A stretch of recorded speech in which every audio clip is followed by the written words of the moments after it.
Hello everyone, this is Savin playing Touhou Lost Branch of Legends, and today I'm gonna be playing my last, well, not really last, hopefully I'll make more videos, but the remaining character that I haven't made a video on so far. Cirno the Ice Fairy.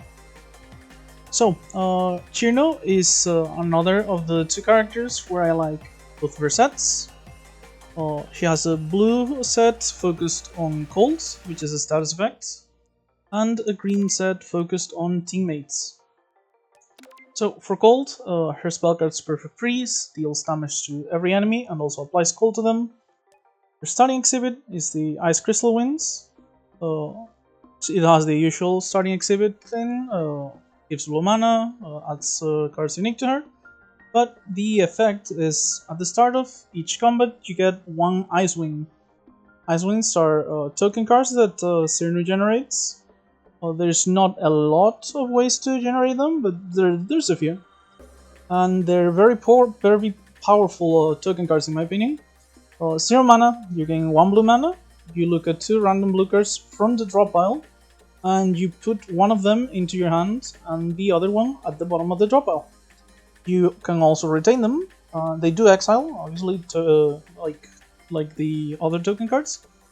But yeah, you do get to keep them for later. They're kind of similar to astrology in a way, like Marisa's astrologies, but a bit more restrictive. You only see 2 cards, and you're always putting one on your hand, the other one on the bottom.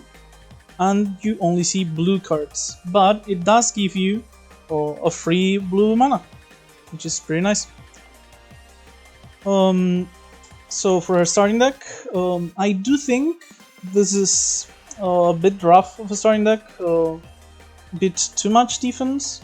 So she has the usual 2 shoots, 2 boundaries, 2 eye shots, which is the big attack, 3 defense cards with leaf protection, which is the big block.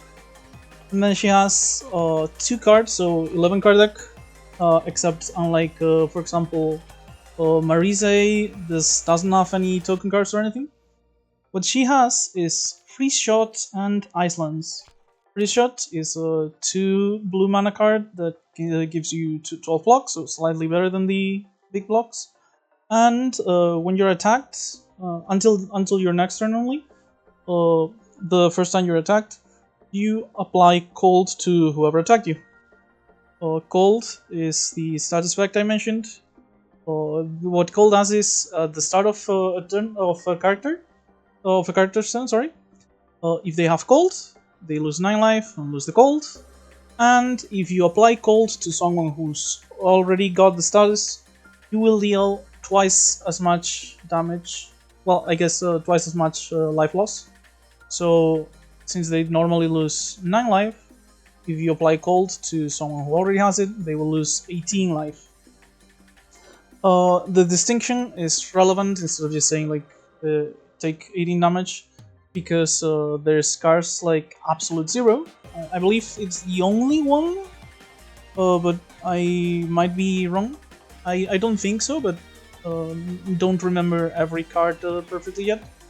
Yeah, Absolute Zero, basically what it does is whenever you stack gold, so apply gold on someone who already has it, you deal more damage. So basically what it does is it goes from, instead of double, the first Absolute Zero makes it triple, then quadruple, and so on and on. So let's say you somehow got like a couple of Absolute Zeros, or you had a copy card that could copy it, and you eventually played the card plus all the copies. Like maybe you apply cold 3 times to someone, and you get the initial cold, and then the other 2 instances are gonna be dealing like upwards of 45, 54 damage. So that is a very powerful effect if you can stack up Absolute Zeros.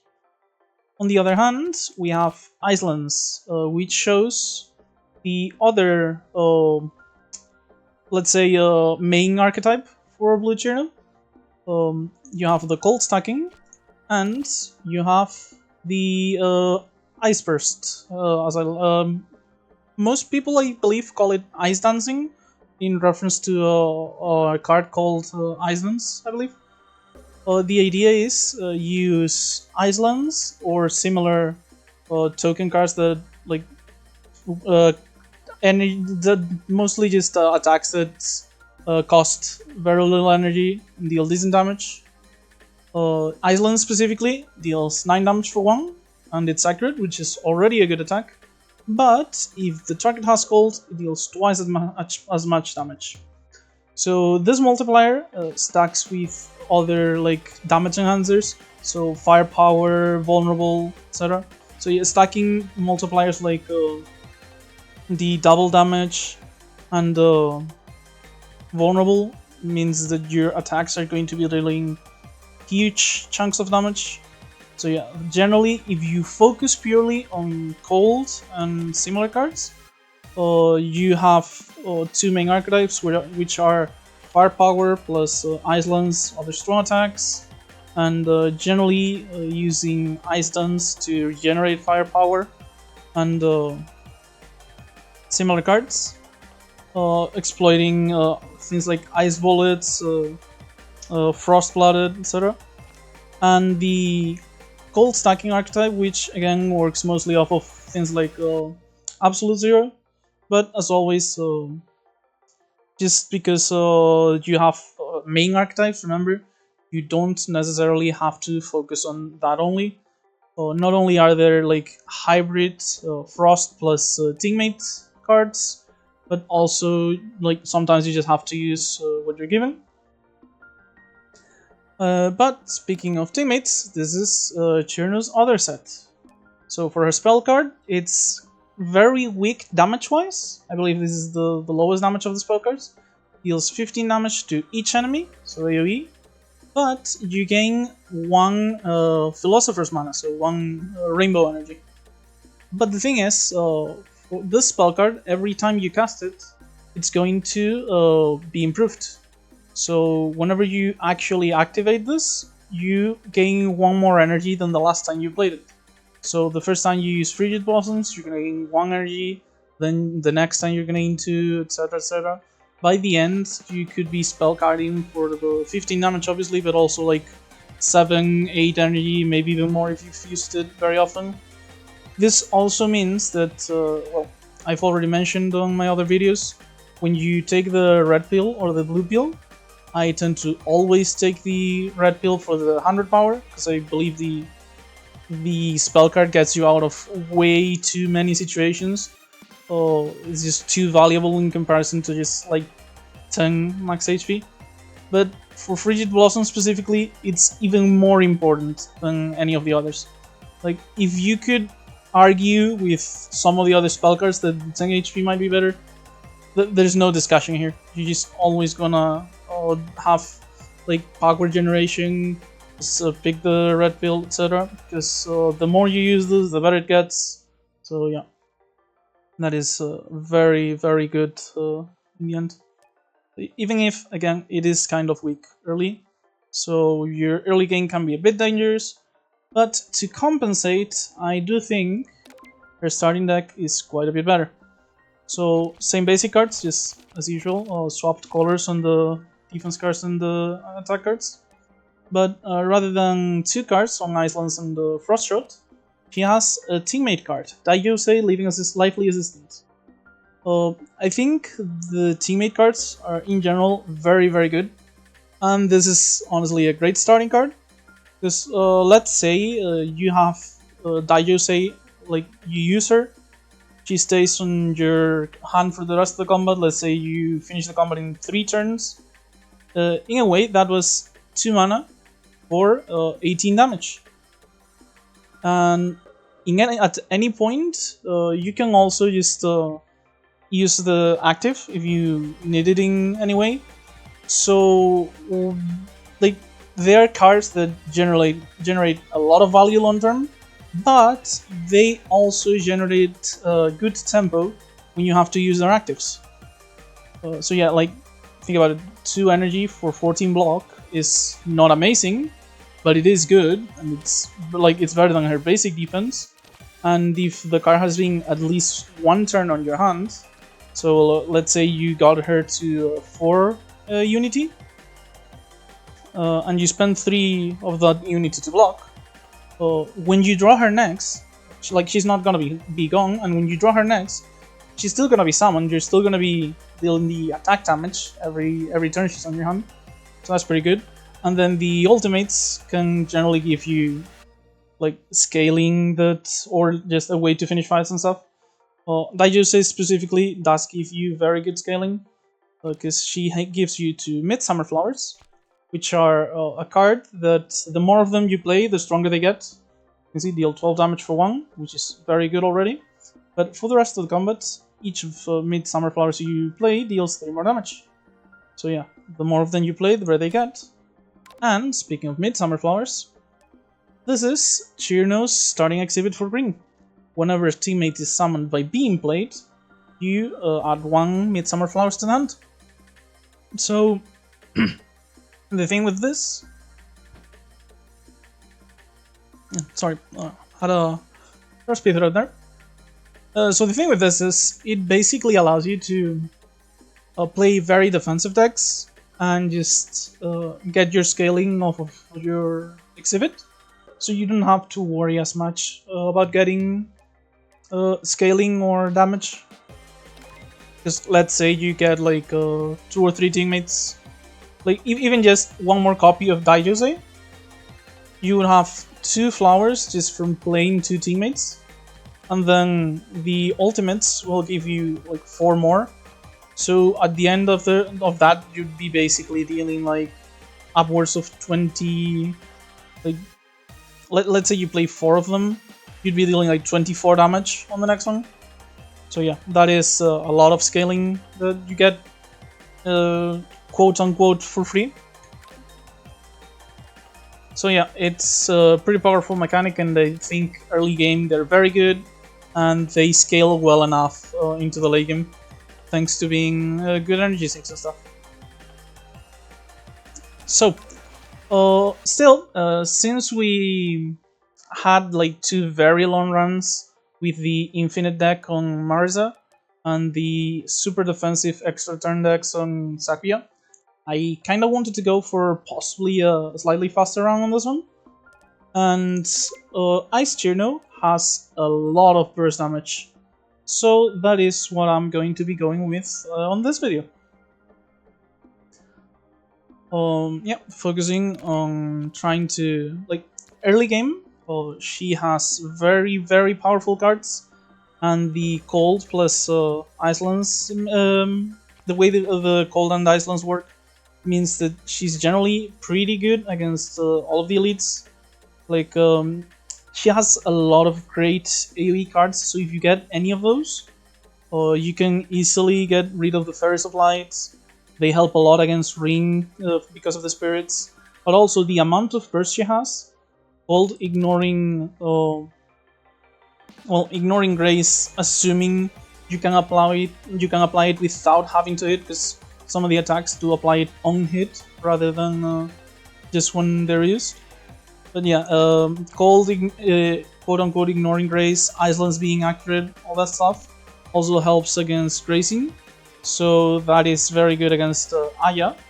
And if you do end up defeating all the spirits that Aya summons, that Rin summons, the accuracy also helps against her, because she does give herself 3 Grace if she can't use her Spirit Explosion. So yeah, let's go with this. So one thing I did notice on my practice runs, because this, I'll come clean, this is my second attempt at trying to record this, is that she has, like, it's very easy to get immense amounts of burst for her in the blue set, because again, Cold has a lot of burst damage as far as I've seen, and her cards are very great early game. I've generally had a bit of trouble against bosses, because as soon as I can't just burst them in a couple of turns, my damage does remain kind of static. Like, let's say I deal 80 damage to a target every, shall we say, rotation of cards. If that happens against normal enemies, that just kills the enemies. and I don't have to worry about it anymore.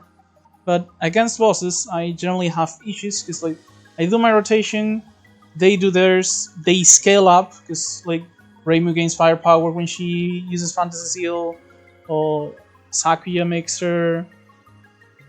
her chronologue stronger, things like that. And because of that, and because I haven't been focusing enough on scaling in my experience, I have had issues. So I'm gonna try and focus on finding scaling on this one. And obviously, we still want the things I usually tend to prefer on Act 1: AoE attacks, strong upfront damage. But if I have like any decent AoE at all, I'll probably try and prioritize new scaling cards first, because those are the issues I've found so far when playing Blue Journal. So for the bonuses, sponsor I don't tend to like that much because when you have very little money, and Cirno has the second least, least being Reimu thing, you don't get to like use it early on a shop. Because let's say I have 130, I do like 2 combats and I get to the shop here, I'll have probably around 150 money, and that's not really enough to do a lot. Like, you get to remove a card, maybe buy 1 or 2 new cards, but you're barely ever going to be able to afford decent relics, and if you do, they're probably going to be decent exhibits, and if you do, they're probably going to be the only thing you can get. So yeah, that's why I tend to prefer sponsor on characters that already have decent chunks of money early. On Blue Cirno specifically, I don't like to boss swap. On green, I do like it a lot actually, because a lot of her better teammates are locked behind other colors. Like for example, all 3 fairies of light, so Sunny, Star, and Luna, are locked behind other colors. Sunny being red, Luna being white, and Star being black. And in my experience, the teammate cards are very, very good for her off colors. But with with Ice Focus, I generally tend to prefer just maxing out on blue mana, because I've seen a lot of her costs have like double blue, like free shot being double blue isn't uncommon. If you upgrade it, like it's 1 in the blue. But yeah, double blue costs are not uncommon. Several cards like have triple blue on their cost. It's very demanding in that regard. And her off-color cards are not quite as good if you're focusing on cold, in my experience.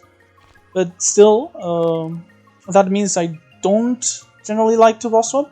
But we will have to adapt to what we see on boss relics and other sources of off-color cards. Then we have upgrade here, or choosing random, choosing a card from 3 random uncommons. I generally don't like to upgrade on Blue Cirno here. The Ice Lance is a little bit more burst, like goes to 13 damage, which does mean you deal 26 when the target has cold.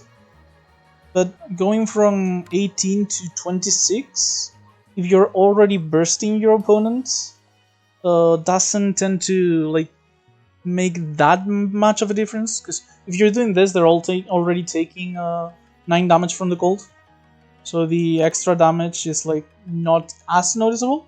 Obviously, always better to have it upgraded, but in my experience, it's not an important upgrade. And the free shot one is decent. You do remove you change one of the blue pips on generic into generic here. And on top of the extra block, going from 12 to 16, you do get to apply cold to 2 enemies rather than 1, assuming that 2 enemies are attacking you. So it does work a bit as AoE. So if I didn't like my last option, I would probably pick upgrade and choose free shot here. But with 3 random uncommon cards, I think it's very likely that we'll have at least one very good choice. We're likely to get, I think, at least one either good scaling ability or one of our strong AoE attacks, so I'm gonna be picking this. Sadly, 2 green cards that I'm not super interested in. Garden Gathering is very teammate focused, as you can see. When you use teammates' actives or ultimate skills, you gain different effects. This is actually very good for teammates when you have the upgrade, because it costs 0, so it's very nice. But regardless, we have no teammates right now, so it could be either Freeze Beam or Larva. Larva I actually do like as a card. She's a nice source of upgrades, and she does deal like scaling damage with her constant poison every turn. Plus, when you upgrade her, you can do her -2, because from -2 to -2, so it does get to upgrade your entire hand without getting exiled. Because if you just play her to upgrade when she's not upgraded herself, you get rid of her entirely. But due to our starting deck and relic, if we get Larva, we can only play her if we don't need to block, basically. Because she costs double green and our big blocks cost green and 1, so that is kind of an issue. And finally we have Freeze Beam here, which is what I'm going to pick. It's a pretty good attack in my opinion, considering that it applies cold on hit against enemies that don't have Grace. This is basically 2 mana for 21 damage, so 12 damage plus the cold. And if you do this on an enemy that already has cold, that is going to be 30 damage for 2 mana, which is absolutely huge. And then it has the extra effect. You look at the card on the bottom of your draw pile. If it's blue, you repeat the effect on another random enemy. So in a way, you can set this up to also be an AoE card. Like, it doesn't affect every enemy, but it will at least hit several enemies, so 2 in this case. And remember, you can set up the last card being on your bottom draw of the draw pile being blue with the Icewing, since it looks at the random blue cards and puts one of them into the bottom of the draw pile. It will always leave a blue card on the bottom. So red pale as usual.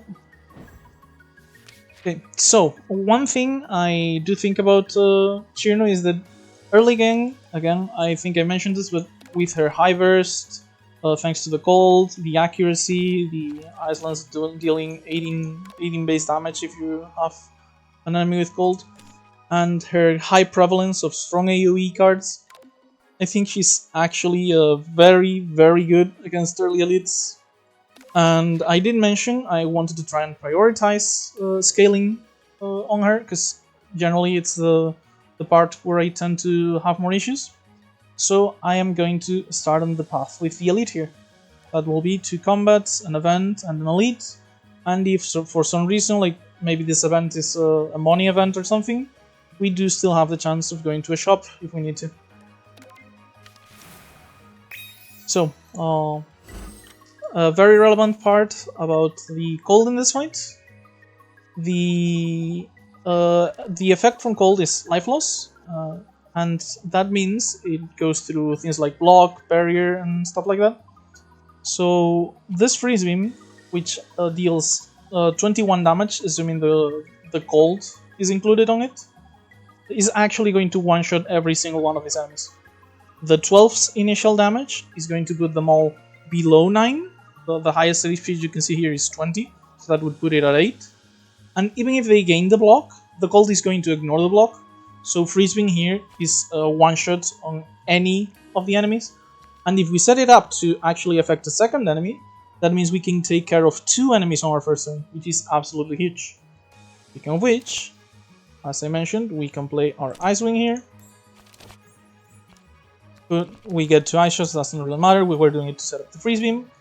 So now one of the Ice Beams is at the bottom of our draw pile, and we Freeze Beam. Normally I do it on the one with the most HP, but I'm going to do it on one of the attacking ones, that way we can just make it easier on ourselves to need less block. The last card is obviously blue, like we mentioned, because we put it there ourselves, and the cold is going to finish them off both. We got lucky and hit the top one, which means we don't actually have to block at all here. So I'll just go ahead and Ice Shot this for 10 damage. And next turn, we only need 10 damage to finish off the only enemy that's going to still be alive. So either the Ice Shot or Iceland's plus shot should be able to do it.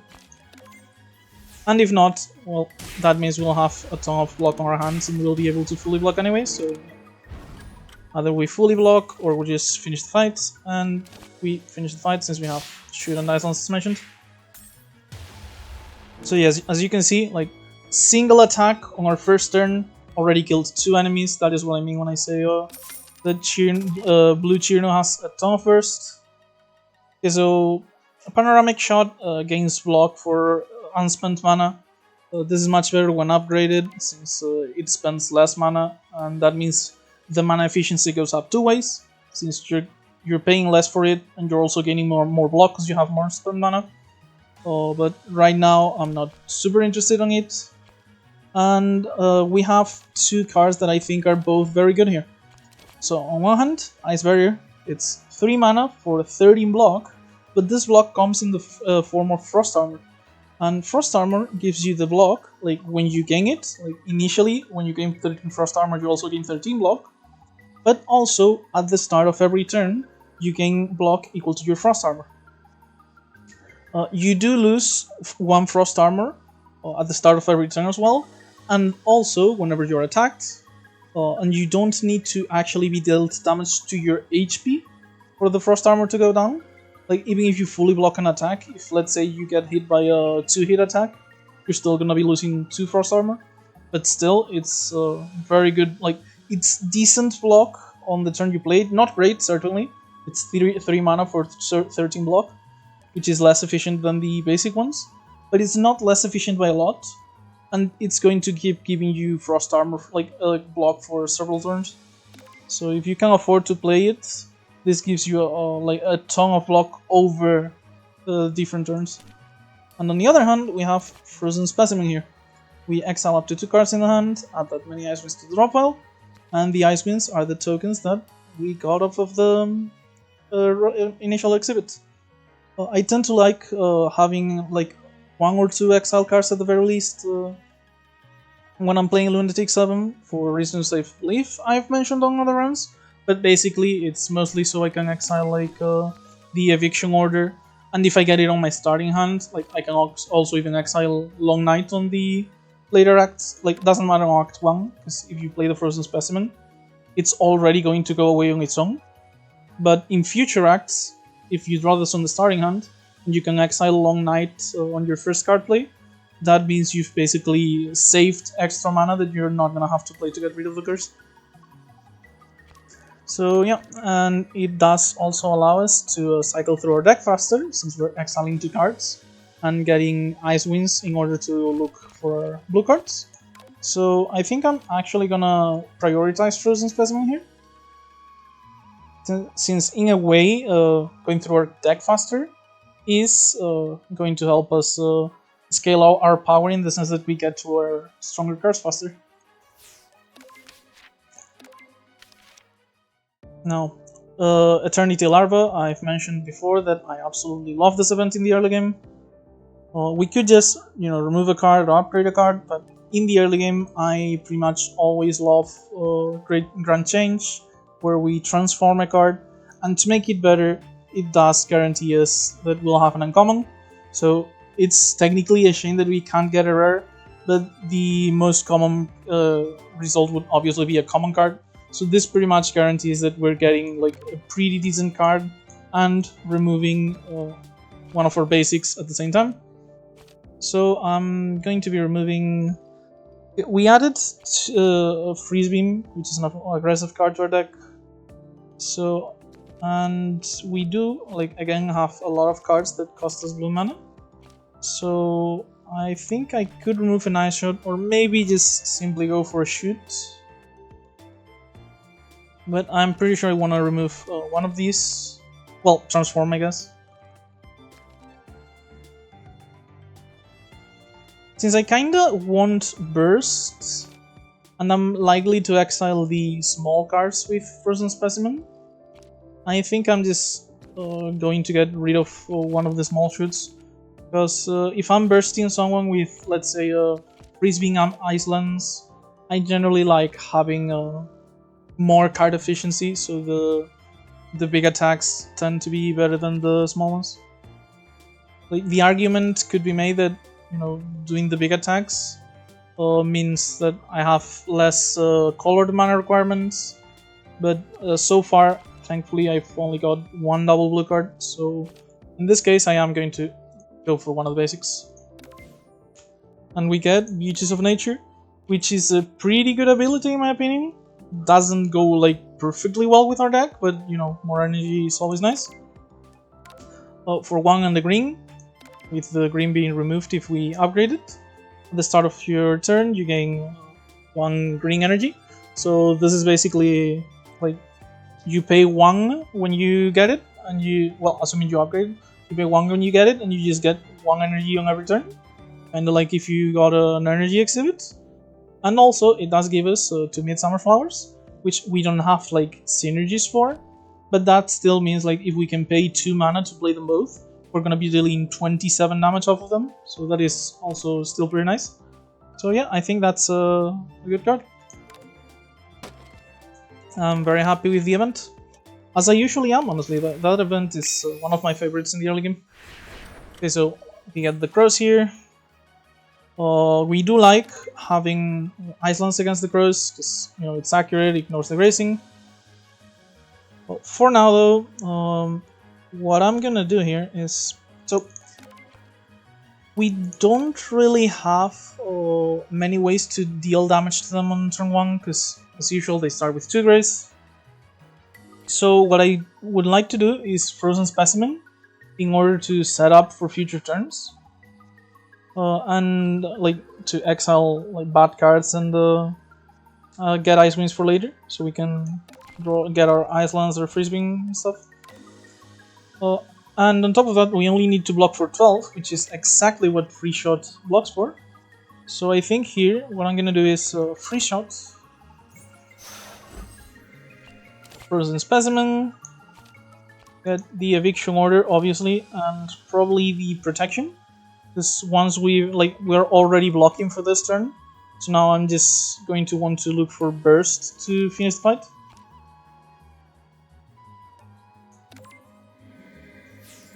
And now we only have 1 mana. We could just pass, but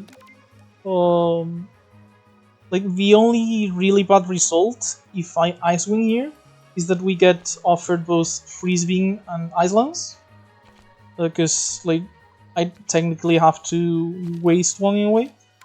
But if I do Ice Wing now, I get to gain 1 energy and use the Ice Shot on one of them to remove the grace. And I'd likely do it on this one, since this one's attacking now. So this one's probably going to be attacking next turn. And if I get to if I get like an Ice Wing or 2, I can probably like pick up Freezewing and Icelands and just finish the fight there. Thing on there. Yeah. Thankfully, I do get an Ice Wing here, so I can retain it for next turn. I just did this so I could have the mana. That does mean the Icelands is going to be at the bottom of our deck, but we might still find it off of the Ice Wings, so no issues there.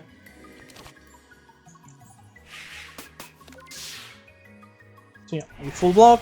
This is also cold. Well, not also, like this is cold now. We do get our Freezewing here. So we technically already set up the card because we have our Icelands on the bottom. But if I can get Icelands now, I can deal the enhanced damage here. Which would mean this is like going to die guaranteed with Freezewing plus Icelands.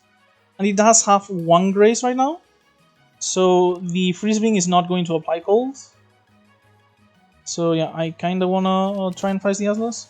Although, after thinking about it, like I still wanna find the Icelands, but after thinking about it for a moment, it's probably best if I just, shoot it, and then the secondary target on the Freezewing will deal 12 plus 18 damage and just kill it instantly. So that way, I can use the Icelands on the bottom one, who will also be cold from the Freeze Beam, and just finish the fight in this turn as I mentioned earlier. So Ice Wing, we do get the Icelands we wanted. And now I shoot above, Freeze Beam on any of them.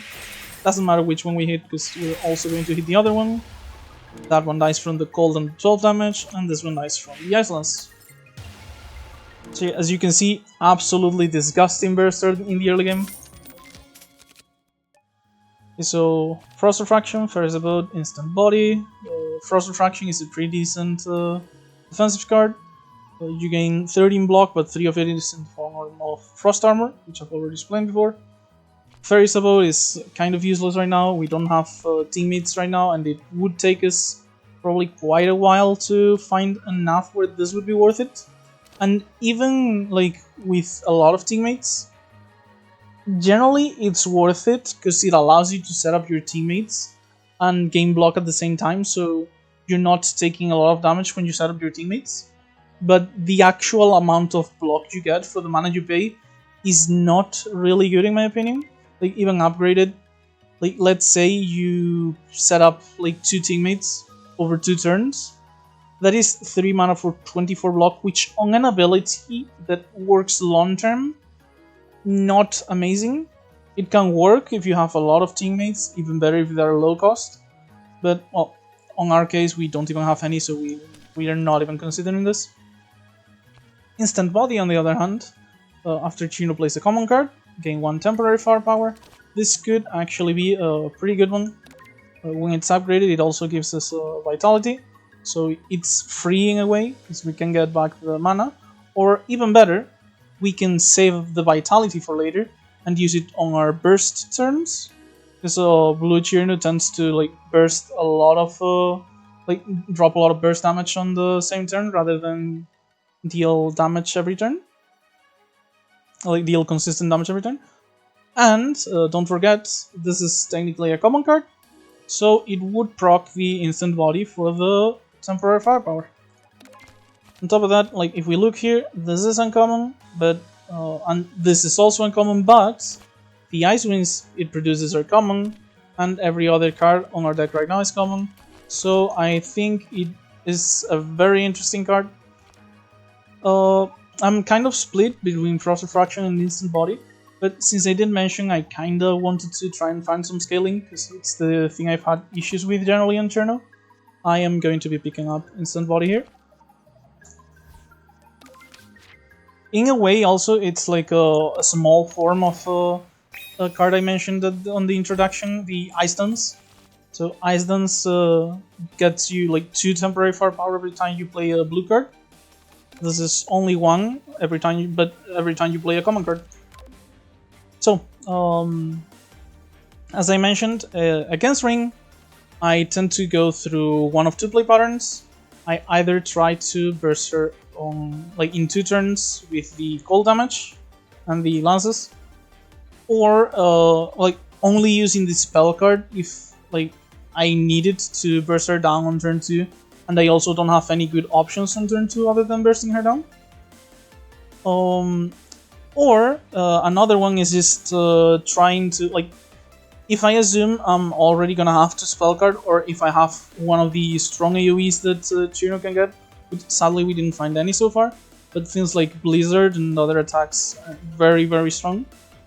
For example, Blizzard here would deal damage and apply Cold Wear, but if the bottom card of the deck is blue, next turn the Blizzard will repeat, and just that alone is enough damage to kill all 3 spirits, because it's like 16 base damage, plus applying cold on all 3 of them.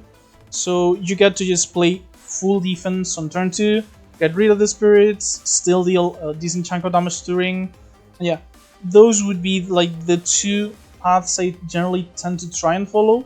Either burst her as hard as you can on turn 1 and try to finish the fight on turn 2, or use AoEs to clear spirits and try to play defensively in order to like finish her off turn 3 or 4.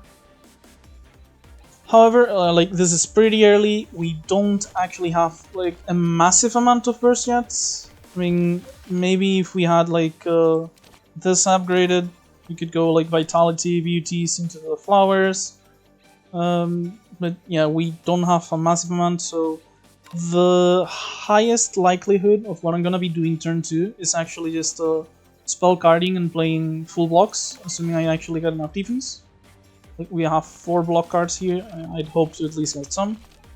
And just letting the spirits die to the perfect freeze cold. But for now, I am going to just be playing all of my damage. Since I don't really care about blocking, I can actually just play all my damage cards here, right? Because this is costing 3, 2, and 2 right now, but that's because of the Long Night. So as soon as I play this and apply Call to her, the Ice Lance costs 1, and this shit costs 1 as well, which lets me keep the Ice Wind for next turn. Like, if I wanted to try and burst her down for sure, like, maybe I would spell card now rather than wait until the next turn, because that way this would technically deal 36 damage, because it applies cold on an already cold enemy. But even if I did, like, this would be 64 HP minus 36. Yeah, that is 20. Hold on, I can't do math now. What is it? 64 minus 36. Yeah, 28 HP. So it's far from impossible, but it's not super easy to deal 28. Like, even double Midsummer Flowers doesn't do it because it's 27. So yeah, considering that, I think I prefer saving the spell card for next turn, and that way I make sure that all the spirits die if I use it. So yeah. Like, I'm assuming I'm gonna have to use the spell card. The distinction here is just, do I do it to try and burst Ring as fast as possible, or do I do it to kill all the spirits and just be able to play full defense? Okay, so...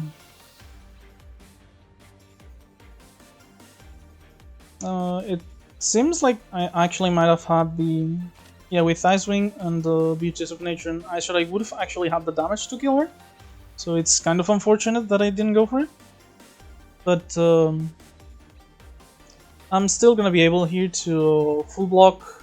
This is 6 plus 7 plus 8, so that'll be 21 damage.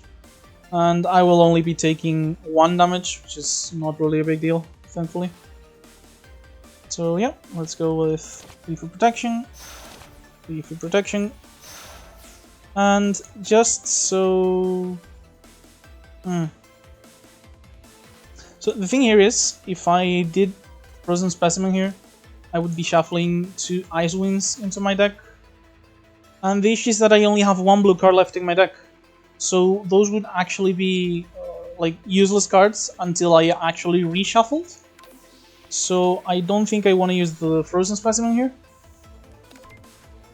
In fact, I'm considering just playing the Ice Wing so I can Ice Shot the Ring here, just to make sure I'm like cycling through my deck, because I know that if this is my hand next turn, I'm gonna be taking 4 damage from the Ring attack for 14. So yeah, that's actually what I'm gonna do here. So Ice Wing, get the Ice Shot Ring, spell card. And this is gonna be me taking 1 damage, but defeating all the enemies except for Ring. And well, if I only take 1 damage, I'm not gonna feel as bad for not trying to burst Ring with the turn 1 spell card. Okay, so it paid what I did pay it off here, because I do get a Leafy Protection that allows me to full block this turn. Sadly, can't use the instant body with the Leafy Protection, because I only have 2 green mana. That is another reason why I might want to upgrade it. I don't have a lot of green mana to use. But next turn, I am rather likely to draw some attacks, and if I get like Ice Lance plus Freeze Beam, that is very likely to be a kill. Which I did get, exactly that. So yeah, Ice Lance is going to allow me to do damage to Ring despite the grazing. So, normally you'd expect it to be like Freeze Beam first, so Ice Lance has the cold. But what I wanted to do here actually was remove graze while still in dealing damage with Ice Lance plus Ice Shot. And now 12 damage plus cold is a kill on Ring. And we technically took 1 more damage than we had to if we had taken the risk of turn 1 spell card, but it's 1 damage against an elite. I think that's completely fine. Ibuki Gourd, I I kind of like this one actually. It like every time your hand is empty, you just draw a card for free. So I'm actually a lot more incentivized to put zero cost cards and energy generating cards in my deck now, because like as long as I have energy, I pretty much have infinite card draw. And on top of that, every like at the start of every combat, we get one Tipsy to the hand, which is 0 mana 3 firepower for that turn.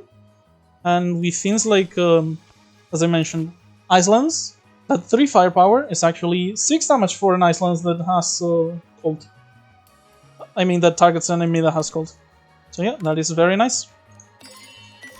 Very nice first. Yeah, it is a rare, no wonder. But yeah, very nice first exhibit. Okay, so first about, already mentioned, I really don't like it here. Ship's Phantom could actually be like see some use. One thing I can do with Ship's Phantom here is once Frozen Specimen is upgraded, you can exile cards from your draw pile and your discard pile as well. So this would turn into an energy generating card, because I can exile this from the draw pile and just gain 2 energy, because this doesn't have to be in your hand to work. So that is an option. And honestly, considering I just got the Ibuki card, I would absolutely take it if I didn't have such an amazing option here in the middle. Skill, instant freeze, for 5, and exiling it. You apply cold to every enemy, you end your turn, you take an extra turn. This is one of very few extra turns that are not like that are on color and unique to non-Sakuya characters. Like another one is like Blink.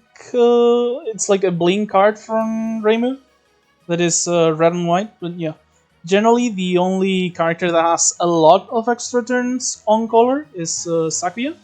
So this is very nice to see. And while it is an issue that we get time limit 1, so on our extra turns, our cards will cost 1 more, it is still starting a turn, where an extra turn, where every enemy is going to have cold applied to them. So if, for example, I know that I'm drawing like an Icelands on the next turn, like I know that this is going to be a pretty massive amount of damage. And yeah, I'm really happy I found this. I think it's a very good card. But the upgrade, by the way, okay, this goes to 4 mana without needing blue. So yeah, that's a pretty good first third of the act, I think. So as for bosses, I generally, like in my experience, Maris is going to be the easiest for Cirno. Reimu has Amulet, which prevents cold. Like when you start the fight, she gets 26 barrier and Amulet. And every time she uses her Hakure barrier attack, she's going to gain Amulet again and more barrier. Plus, she does have summons, and while the summons are not a problem if you have Cirno's powerful AoE attacks, I don't currently have any of them. So yeah, I think that could be an issue with Reimu, because we only have like 2 sources of cold in the deck right now, and if like they're blocking one of them, like if we draw 2 of them every time she, like if we draw through her entire deck, I mean, whenever she does at the same speed as she does her Hakure barrier, her blocking half of our cold is definitely going to be an issue. So yeah, that has given me problems before. Blue Cirno tends to play quite a few cards due to things like the Icewind tokens or cantrips that, like, she has several cards where you can spend 1 blue to check the top of your draw pile, put it on the bottom if you want, and then you draw a card and you gain the blue that you just spent, so free cantrips. So yes, she does play quite a few cards when she can. So Sakuya is also a little hard. So I think Maris is generally the easiest choice for Cirno. Like maybe if you have enough scaling or AoE damage, you can go for Reimu. But in my experience, I've regretted going for Reimu like decently often, so I'd rather just not. Outside of that, we still don't have all that much money, and we do still want to go fight elites, because our decks we are very good against elites, and we're only getting better with cards like Instant Freeze and our scaling on Instant Body. And the Freeze Beam was very good as well.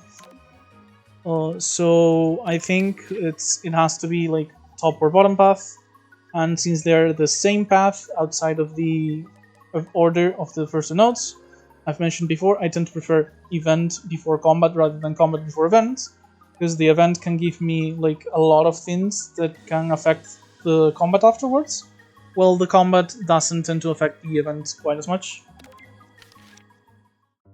Okay, so we get the exhibit floating in the water. We only have one exhibit, so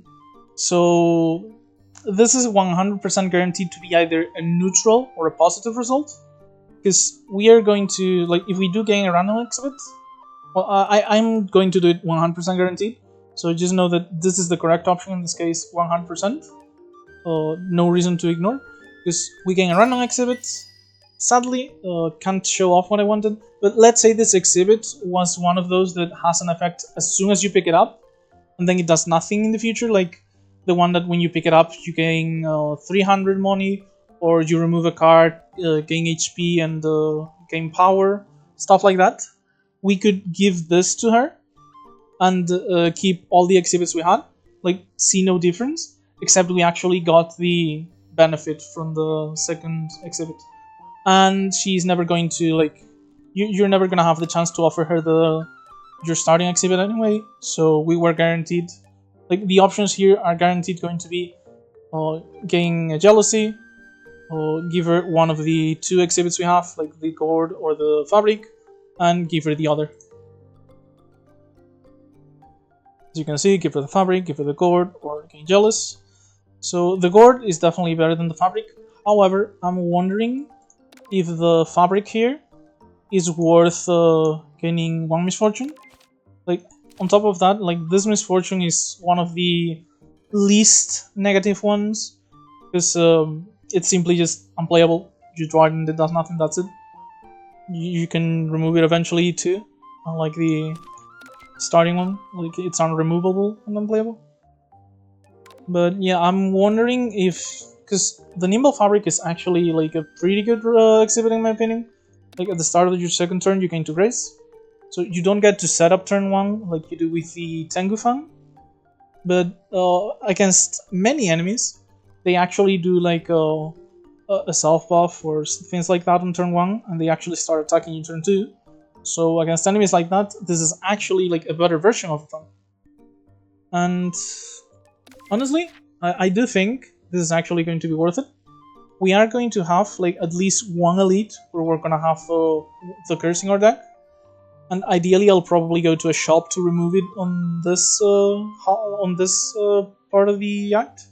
So likely to be one of these two paths, probably this one, because I do have choice between Gap or shop. So yeah, our path is likely to be this one next turn.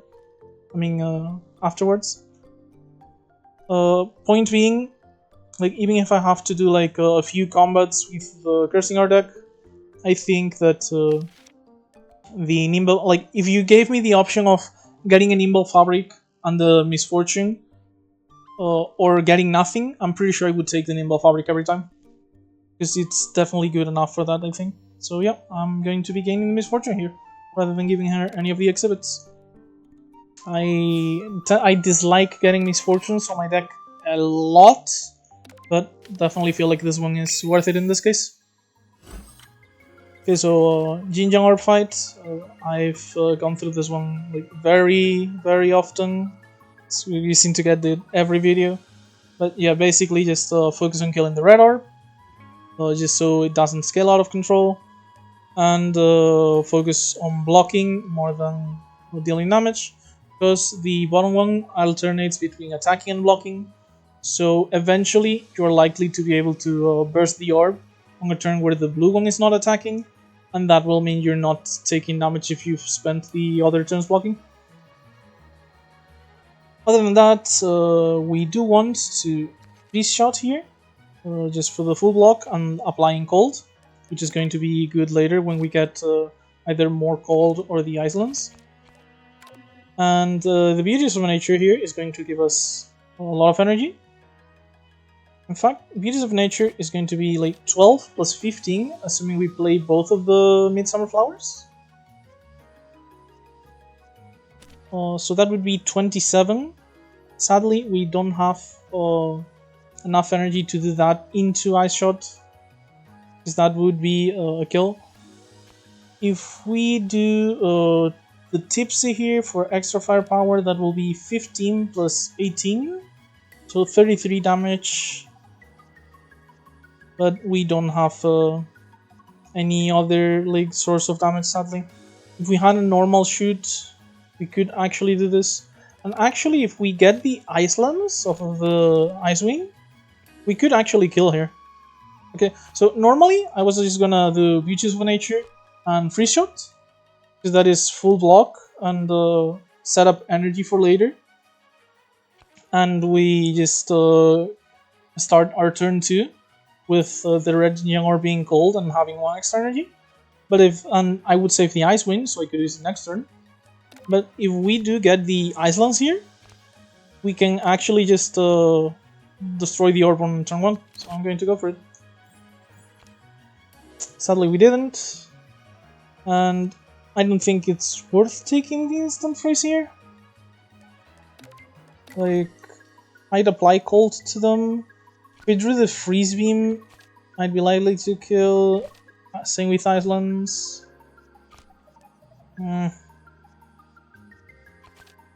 But there's like, I also have 2 curses, an ability. This also has no impact on the combat damage. So yeah, I'm gonna pick up the Ice Shot here, save the instant freeze for later. I don't think it has enough impact right now. Just use it and start the extra turn with them being cold, knowing I can do this turn. So yeah, I feel like I have a better plan this turn than just starting an extra turn with random cards and the enemies being cold. So since I believe I have a better plan, I'm just going to go with that plan. So yeah, Freeze Shot, Beauties of Nature, and since we did use the Ice Wing in the end, we do get to at least deal 12 damage here. And we're going to the next turn. So, this is 35 HP, minus 9 because of the cold, which ignores the barrier, but we're gonna have to... I mean, technically, if we had a way to apply cold to this without dealing any damage to the barrier, we could actually kill this. Well, it still had 10 barrier up, because the cold, as I mentioned, is life loss that ignores blocking and barrier and stuff. But it is not the case. Still, Freeze Being here just kills one of them, hurts the other one very badly, so I'm just gonna go for it. Again, like the damage got the barrier, the cold dealt a lot of life loss, and the remaining cold it has will kill it when its turn starts, so I don't have to worry about this anymore. And this is dealing 10 damage, but I have 2 rays from the Nimble Fabric, so I wouldn't have to worry regardless. But, well, I have definitely enough block too, so I have plenty of block, but it didn't really matter, because I didn't need it thanks to the Fabric. And this turn, I just... okay, so yeah, normally like this would be 14 damage, wouldn't be enough to kill, but instant body. This is a common, plus it already gave us 3 firepower. And just for fun, we have 5 temporary firepower, so we score. So yeah, that would be the most damage I could deal there, and I didn't really need all of it anyway. Okay, so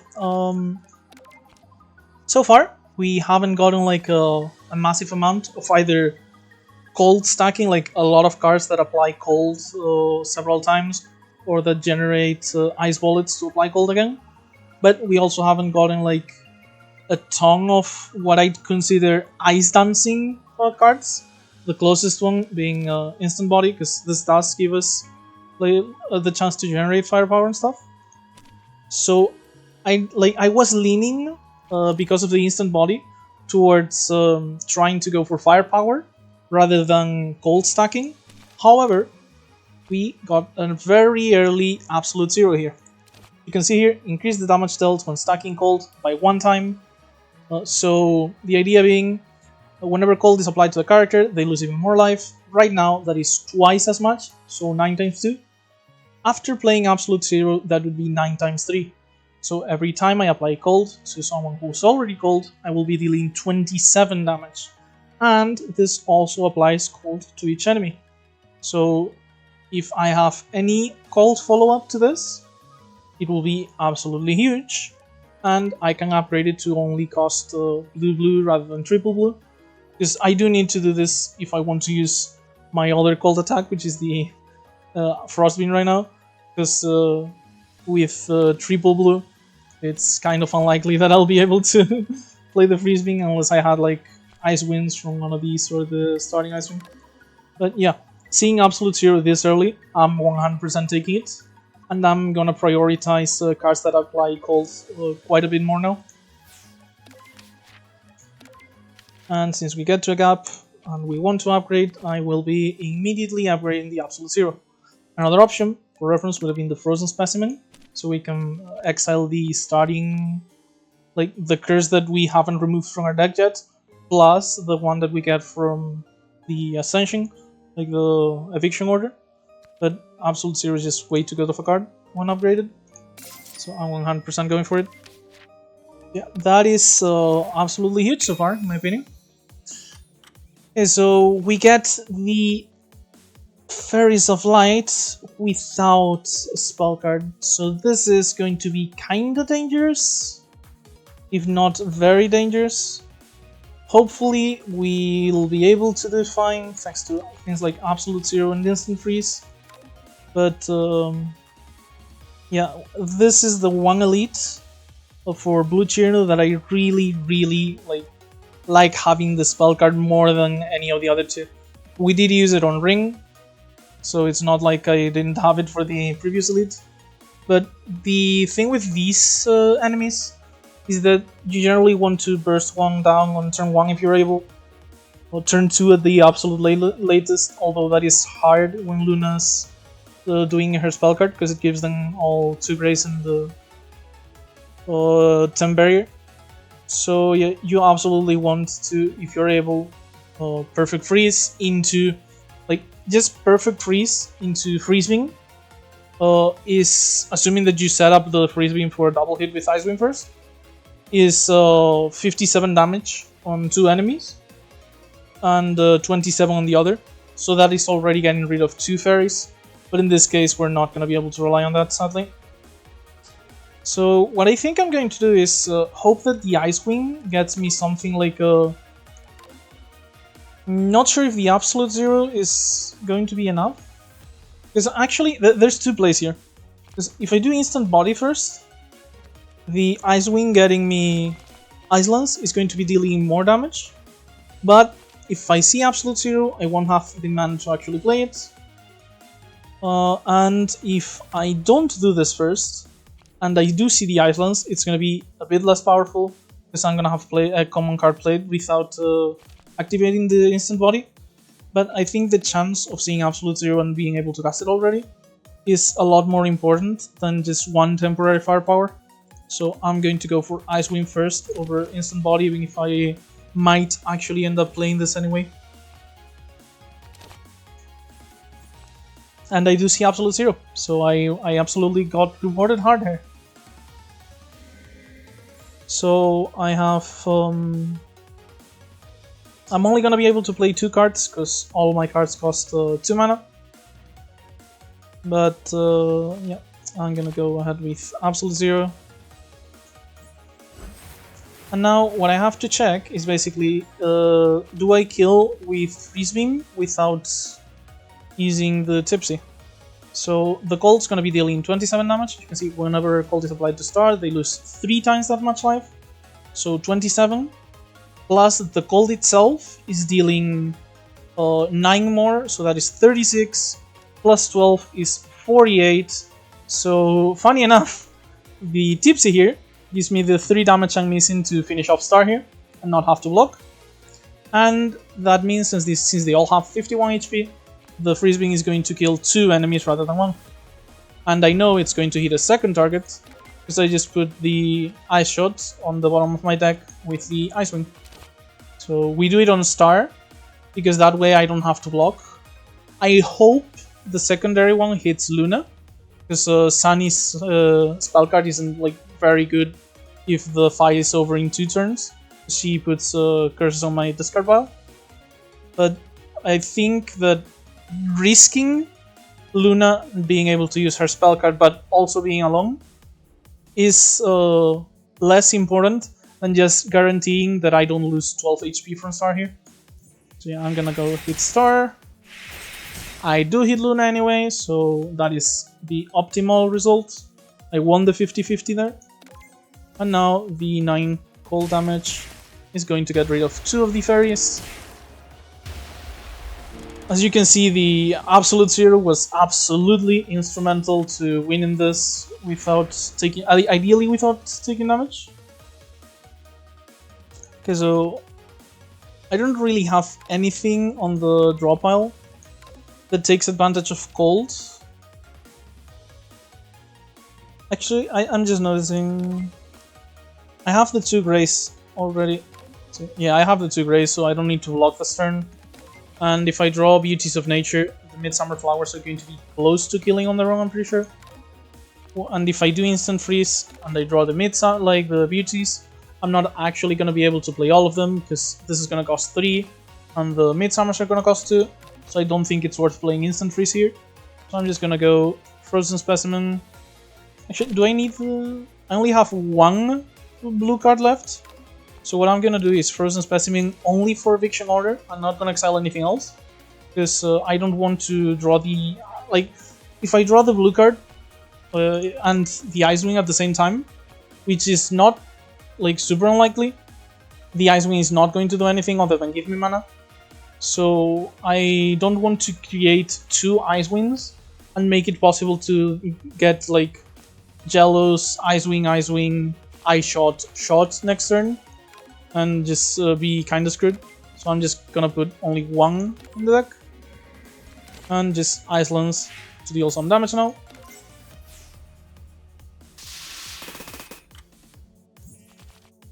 I guess it didn't matter because she's adding status cards this turn.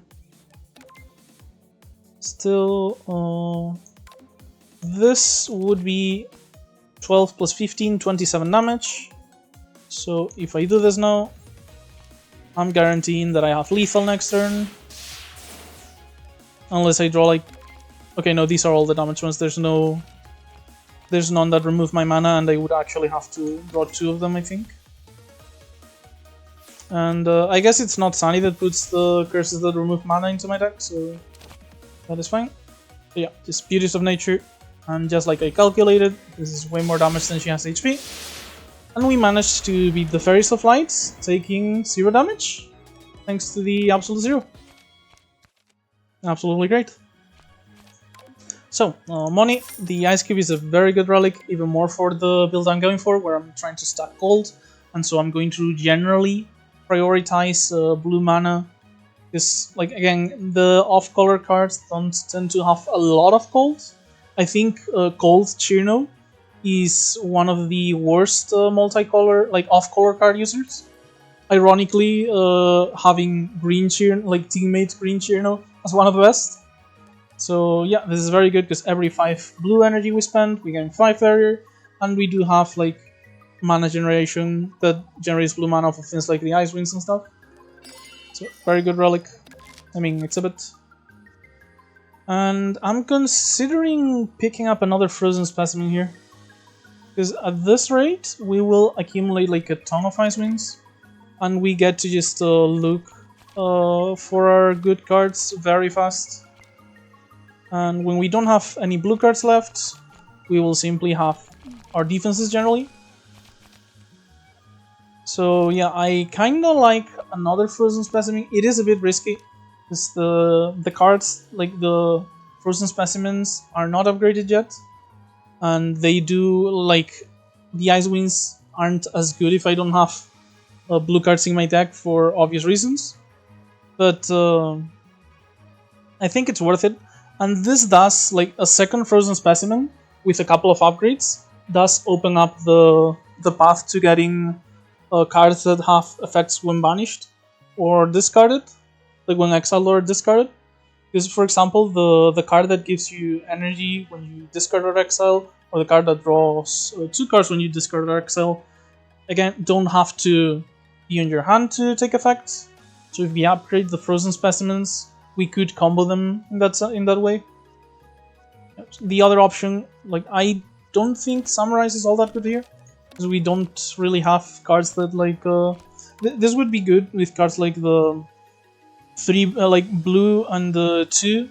You draw 3 blue cards and gain 5 bear for each of them, because, like, you do Summarize on one turn, and then the next turn you use the extra energy to draw a massive amount of cards and just do your burst turn. But I don't think this is good for our deck right now, so it would be between these two. And the more I'm thinking about the rabbit landing, the more I'm considering maybe it's the better option. But considering I already think I have a good, like, upfront damage deck, I'm going to take the option that I think makes me better on long fights, which would be the Frozen Specimen here. Might be, like, I might be overcorrecting and going on the opposite side of the scale, but with focusing too much on scaling and too little on current power, but I think we should be fine for now. So, Ayente number 1, same issue as usual. Well, Swing Machine is good, I'd love to take it. I can't take it because I have to take the high-tech classes if I want to go to Act 4. So that is what I'll be doing. And now I kind of want to go, like, as I mentioned, on this path, so I can go to a shop and remove Archers, like Army's Fortune, and probably like buy a card if I see a decent one. Not gonna have money for relics most likely, but maybe I can see like a decent blue Frost card, or like a cold, like, I mean a decent tool that I could use on the Elite and the Marisa. So yeah. Again, since we're going to a shop and we are still, like, only missing 3 HP, I think this is an amazing event. Rumia is going to run us over, we're going to lose 22 life, but we're going to gain 150 money, and we're also avoiding, like, the second option that would leave us without a spell card for the Elite. So yeah, this is a great event, in my opinion, for right now. Like, I've mentioned in the other videos, like, I really like this event pretty much most of the time. Ironically, on the last run that I couldn't post, like my last practice run, I did not pick the take damage there, because I already had like 400 money from relic I had gotten, and I was like on middling HP, so that was the exception. But in this case, I'm absolutely happy to take it, and we're gonna be able to, like, have a lot more gold for the shop. We might even be able to, like, buy an exhibit or something. So the Black Fairy here, Black Butterfly. Yeah, just she starts with a Tongue Barrier, alternates generally between dealing 14 damage and putting, if I remember correctly, the status that, like, costs you can exile paying 1 black and 1 generic mana. But if you have it on hand at the end of the turn, you lose 2 life. And just dealing 9 times 2. So yeah, this turn is 14. And I cannot block for 14 right now, just with what I have in hand. So what I'm going to do is use the Ice Wing, hoping to find Free Shot. It sadly does not happen. So what I'm likely to do here is just... I see 2 options here, which are basically I take the Frozen Specimen and do... Actually, no, this is the best option for sure. I take Frozen Specimen, exile the Eviction Order and the Instant Bodhisattva, since I'm not going to be able to use it, and just block 10 damage, since that's all the block I have in hand currently. and the beauties of nature, so I can start getting some more extra energy. Yeah, I'm gonna do that in picture. This frozen specimen, instant body and the eviction order. Block as much as I can. We're gonna take 4 damage here, and beauties of nature. I'm going to use the midsummer flowers, but I couldn't really spend that much damage on attacks when I was already using it on powers. And the defense card that I had, the 1 defense. Oh, it's 10 times 2, not 9 times 2. 9 times 2 is the weaker fairy, I'm pretty sure. Still, considering our hand, this is very easily just a free shot, leafy protection, and ice shot to the face. And we even got, sadly the grace is wasted because this is an accurate attack, but we do even get like 5 barrier off of the ice cube.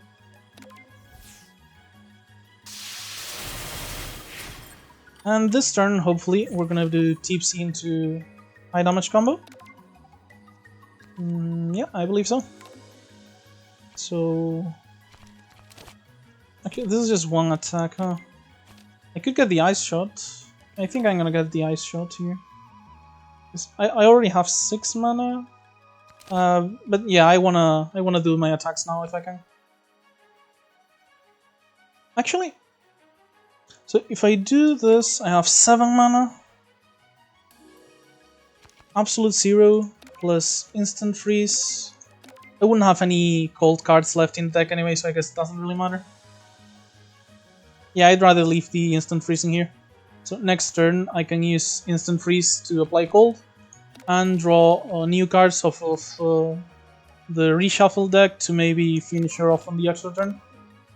So yeah, I'm picking up Ice Shot here, Tipsy, Freeze Beam. Wrong order. I forgot she already had cold. I should have 100% done absolute 0 first. I missed 9 damage here. And the 9 damage seems like it might be relevant. Yeah, I would have had lethal actually. Thankfully though, the extra turn applying cold already means that I have lethal.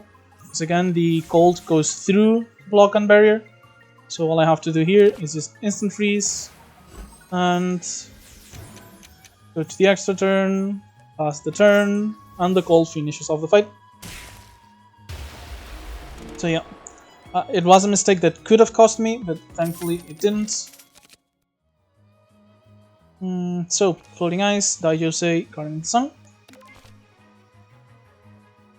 I have like a few cards that generate Ice Winds, which lets me manipulate what's on the bottom of my draw pile, but I don't really have like a ton of expensive cards. Like, I have Instant Freeze and that's about it. That is the only like good card for Floating Ice right now. Well, this is for 2 mana, you get the card at the bottom of the draw pile and you can play it for 0. Only costs 1 mana when upgraded. Then we have Daijose here, which is the basic teammate card for Green Cirno. And Guardian of the Sun, both block, 1 Midsummer Flowers to the hand. Honestly, if we want scaling like with Beauties of Nature and the Guardian of Sun here, we could kind of just just playing those 3 is 12, 15, 18. So yeah, after playing those 3, every time we draw the Guardian of the Sun, we would have like a 20 plus attack damage attack. Like a 20 plus damage attack. So that is actually like a possibility. And like, since we already have Beauties of Nature, we're gonna have some extra mana and green mana specifically. And maybe that just takes care of our scaling for the rest of the game. And we just have to focus on thinning down our deck and then maybe some card draw and powerful AoE, because AoE is the biggest thing we're missing right now. I think that's what I'm gonna... I think I'm going to do that, yeah. Pick up Guardian of the Sun, use Midsummer Flowers for scaling. Doesn't sound bad, honestly. So, first things first, I'm going to have enough money for any other thing regardless. So what I'm going to do here 100% is remove the Jealous. And now I will actually check out the rest of this. So for tools, we have disposable amulet, energy drink. The disposable amulet is not really like interesting against Marisa. I don't believe she can debuff us. Maybe she can apply weak. I don't remember 100%. But her biggest thing is just putting statuses on our deck rather than debuffs. So this doesn't prevent that. And the energy drink is like kind of interesting, but we don't have massive energy demands. Like it would be good on the turn like we want to play like maybe our powers on a couple of defense. But once we have absolute zero, like once we have these three on the like plate, we have plenty of energy, I believe. So we don't really need like a ton of energy generation. Those aren't even like super expensive. It's just hard to get them when we like draw several at once and we have to block and stuff like that. So yeah, I don't think I'm going for any of the tools here. Then whenever 5 green energy spent, gain 1 grace every 12 turns from turns 5 through 9. So this basically like has a 12 turn counter, and if it's between 5 and 9, you gain the energy on those turns, and you gain 2 green energy. And when you use your spell card, you gain 3 Philosopher's Mana, which is not bad, but not really all that interesting, I think. So from these, the leaf is the most interesting one to me, I think, because that does allow us to like, it has the synergy with Beauties of Nature, and it gives us a decent defensive measure. Like this will be basically like a grace every 2 turns in a way. So I'm very interested in this if we actually have the money once we look at the cards. And speaking of which, Cool Rose, 0 mana, gain 4 block, deal 4 damage. We don't really have like the card draw that we require for this, and it's a green card, so it doesn't even work with the Ice Winds. Not interested. Not using teammates, at the very least currently. Not interested in all hands on deck. Touhou Fetal Movement, gain 8 block, draw 4 cards, discard any that cost more than 1. So we would barely have any cards to draw, like Islands and the Specimens, or the Ice Winds if we got them. Obviously the basics, but not really that interesting. So yeah, not interested in this. In Plain Sight, kind of interesting. It's a good block card in my opinion. 3 energy, you gain 12 block and 1 grace. Not amazing, but once upgraded, it's 2 grace, which is pretty amazing. And even like base form, like this is still decent. Like let's say it's 1 grace for 1 mana, is okay. And then it's 6 block for each of the extra mana you spend on it. So not bad without upgrading, it's decent. Upgraded, it's very good in my opinion. Then Careful Deliberation, 2 mana 13 block or 2 mana draw 3 cards. Decent enough, better with the upgrade since it only costs 1 and you can use either color. Also it is a blue card on top, like it's green but also blue, so we could get it off of the Ice Winds. The Larva I actually tend to like a lot, like mostly because like it's scaling damage with poison, and we can upgrade our cards in hand. Plus, since we can just since she's a teammate, we can summon her 1 turn, and then just hold her in hand until our upgrades are relevant. So that is very interesting to me. Plus, it's on sale. First about, we're gonna have 1 teammate at most. Absolutely not interested. Flammable Ice, kinda interesting, but we're going more for the old stacking and for burst damage, and just relying on the Midsummers for scaling most likely. So not as interested. So yeah, I think with the money I have, we are happy with the cold we currently have. Like Absolute Zero plus Freeze Beam and the Free Shot, and maybe we find like a couple of decent cold cards later. But I think that for once I'm playing blue Cirno, but I'm actually gonna pivot to green here, because I think all 3 of these cards all three of these themes, like these two cards and this exhibit, are very good for what I have right now, and I have enough money for everything. So yeah, that's what I'm gonna be doing. This also means that I'm now like decently interested in red mana, because like the exhibit plus the in plain sight are grace card, like a grace card in the grace exhibit, and generally green-red has a lot of stuff with firepower and grazing, and just things that get stronger with grace. So that is something I'm very interested in now. So yeah, if maybe we'll get Marisa's mini hacker, who knows?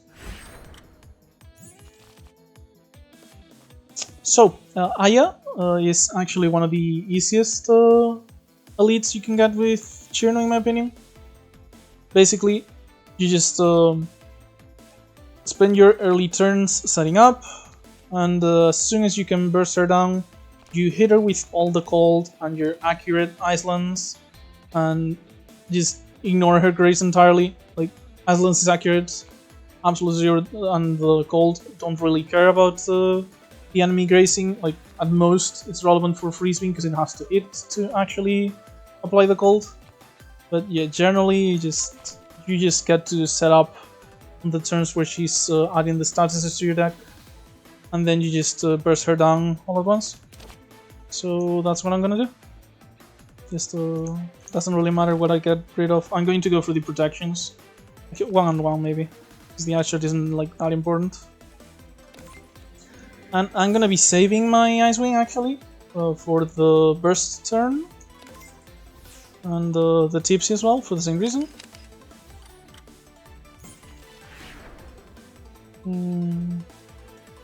Okay, so we can go for setup again actually. So the instant body. I still have plenty of blue cards in the deck, I'm pretty sure. So I am going to be playing Frozen Specimen here. Am I gonna exile the card in?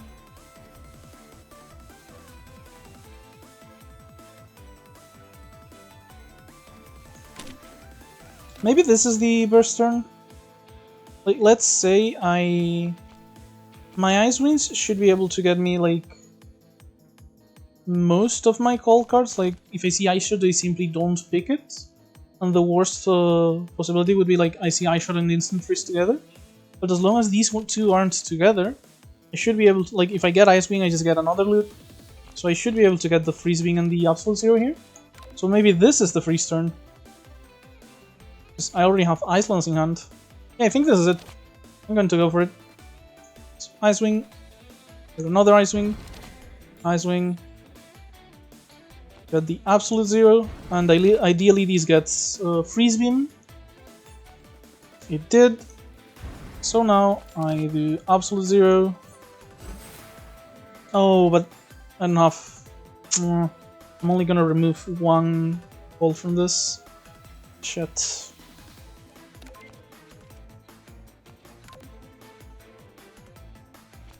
This is going to be 24. Yeah, I'm just... Do I just perfect freeze here?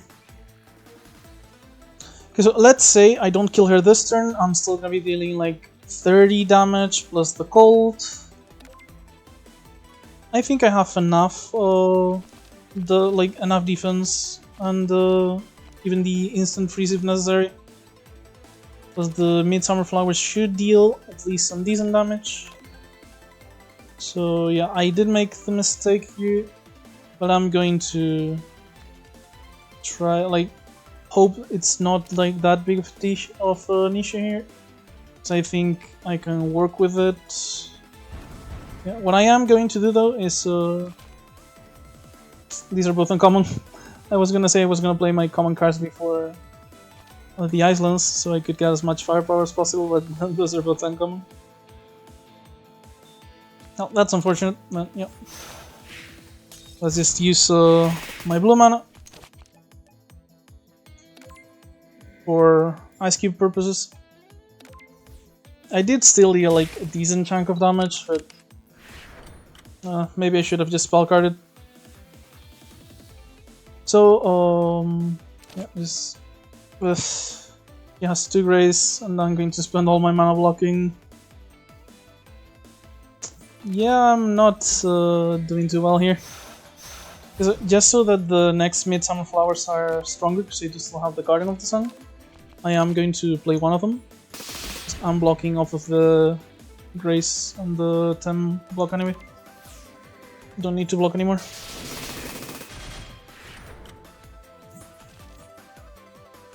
Okay, so got Larva here.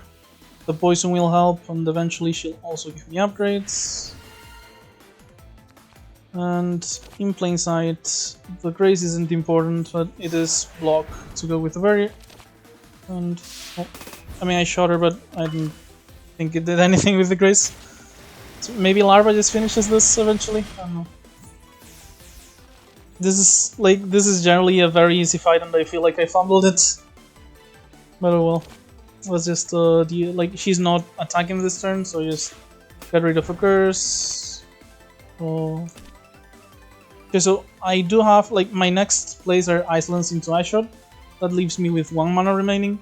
So I can actually just do Boundary here, because it's a common card, and it will give me 1 extra firepower from the instant body.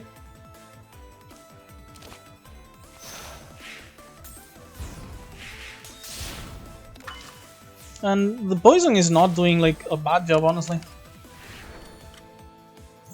Because with all the Grace I'm getting, I kind of feel like maybe we're possibly fine. So 2 Grace, 26 HP. If I do Boom Boom Maru, shoot Freeze Beam, these 2 get rid of the Grace. This deals 21 damage, plus 4 poison, plus the 3 I'm going to do at the end of the turn. Yeah, I think that's lethal. So, Boom Boom Maru. Should. Oh, and the extra firepower for the Freeze Beam too. Yeah. Freeze Beam cold. Yeah, she's dead.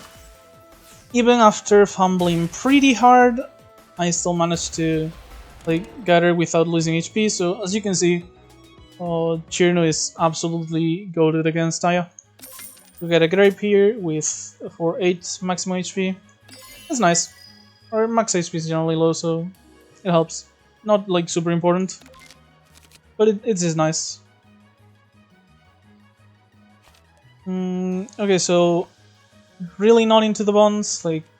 Right now I only have 1 Larva in the deck as a teammate, and it's outside of the Unity. It's just +1 block over lethal protection. Melancholy Eruption, we don't have AoE. And this is a common plus an AoE card that draws a card. So it could make, it gives us firepower, makes decent use of it. Just because I don't have AoE, maybe it's my best choice right now. I'm considering between the Eruption or the Larva. Because double Larva is actually quite a bit of poison. But if we get them on the same turn, even after playing the Beauties of Nature, we can't play them together. The upgrade aspect would be a bit less relevant at that point, because I guess we could upgrade 2 different hands, but generally I'm going to upgrade the hand I'm going to use to burst down the enemy. So that's not something that's going to happen twice. So yeah, I think it's we were missing AoE. This is AoE. I'm going to go for Melancholy Eruption. And I'm going to go with Larva for the upgrade, for the reason I mentioned, just so I can use her for 2 green to upgrade my entire hand. And hey, it's extra poison damage against Marisa, maybe. Yeah, I'm not as confident with Blue Cirno as the rest of the characters, as you can see. Mostly because I tend to play the green one. I do like teammates way more than the gold stacking. But I didn't realize how out of my depth I was before I started recording this, honestly. So, I'm gonna start with Icewing. We have absolutely no block here. However, we can start with a pretty high damage cold combo and maybe just take 14 here. Wouldn't be too big of an issue, hopefully. So this is going to give her like 3 more firepower as well, because we gain 3 firepower and she can never have less firepower than us. So it's temporary firepower, but I'm not sure if she loses it like when we lose it or on her turn. But I'm gonna do it regardless, because it's like I'm gonna be doing 2 attacks and one of them is gonna be the Ice Lance. So, yeah. This into Freeze Beam, into the Absolute Zero, and finish off with an Ice Lance. So yeah, that is like, with the cold it's gonna be a 70 HP. Exchange for getting hit here, not that big of a deal, I hope. Yeah, it's at the end of her turn, as I suspect. And now we just play like a bit more defensively. Except I kinda want to do Larva, which means I'm not doing... Oh, actually, yeah. So since Larva, I'm gonna do Larva for the upgrades here. I don't need to. I have Grace from the Nimble Fabric. But yeah, the plan was like use Larva for upgrades. This goes into generic mana cost, and then I could use this to block. But thanks to the fact that I have the 2 Grace off of the Nimble Fabric, I don't actually need to. So I'm just gonna spend the rest of my mana on this. And play a Boundary again, because we just spending blue mana does get us barrier eventually, so we just so I can spend it, not for any particular, like the card didn't have impact, but the fact that we spend blue energy is a benefit. Okay, so here I am going to go for the upgrades, because that's gonna mean this gives me the vitality, so it's going to be freeing away. And we do have a free shot here that I do want to upgrade. So yeah,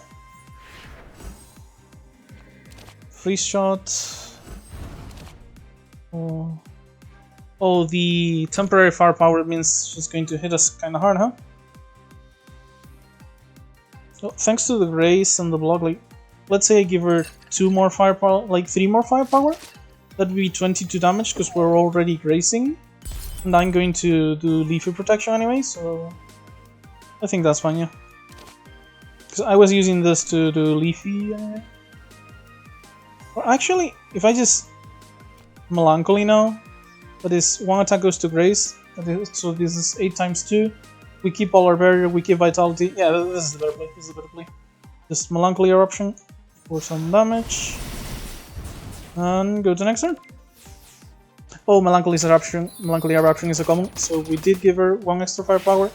We lost 2 barrier. Not a big deal, but still a mistake. Okay, and now she's not attacking, so this is huge for us. Plus, okay, so this is a setup moment, kind of similar to what I've done before with the Marisa potions. We have an empty draw pile, and we're gonna draw 5 cards. So if I do Frozen Specimen now to exile enough cards, I'm actually gonna have several Ice Winds, and then if I don't, like, unless I put 5 Ice Winds into the draw pile, I'm going to reshuffle my deck after rolling some of the Ice Winds, and I'm going to be able to look for my blue cards just fine. So I'm actually gonna go for that. Pretty sure what I want to do here is just the Beauties of Nature, so I'm gonna go hard on the exile. Considering doing more or just going Beauties into the 2 Midsummers. Yeah, the 2 Midsummers are like 27 damage, so I think this is good enough actually. Just spend my energy on this. Yep, that was fine I think. And next turn I'm gonna have 2 Ice Winds to look for my blue cards, and maybe just combo her into Oblivion. Okay, so since I'm gonna use the Ice Winds and Ice Winds can find more Ice Winds, I'm just gonna do the Frozen Specimen here to eliminate the residue.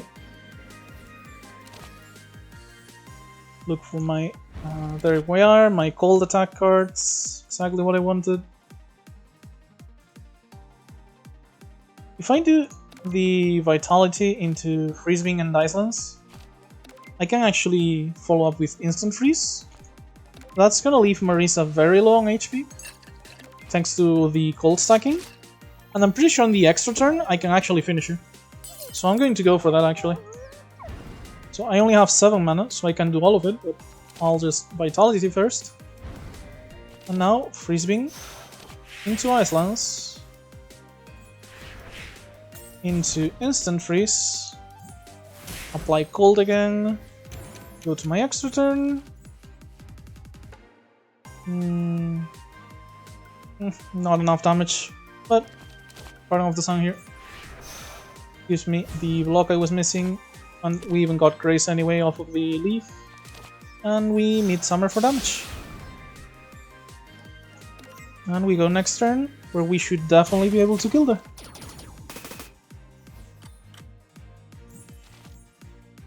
Oh, that is a very bad hand. Will the Ice Wind draw us enough damage? No, there's not enough damage in the deck to draw. Okay, so worst case, I could just Perfect Freeze here, so that is not an issue. But I have 18 barrier, and this might get me the freeze shot. Yeah, this gets me freeze shot. So with this, I have 39 block. Minus 10, that's 29. So yeah, I'm gonna be taking 14 damage, and I'm gonna, like, despite the fact that I heal less after bosses with this, I'm still gonna heal for a decent chunk. So I think it's fine to just take this damage and save the spell card.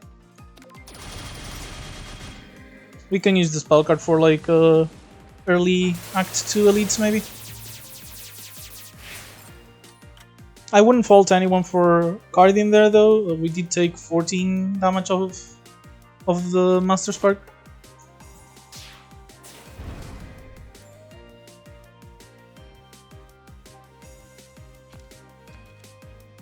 She's gonna have... Am I seriously gonna have to spell card anyway?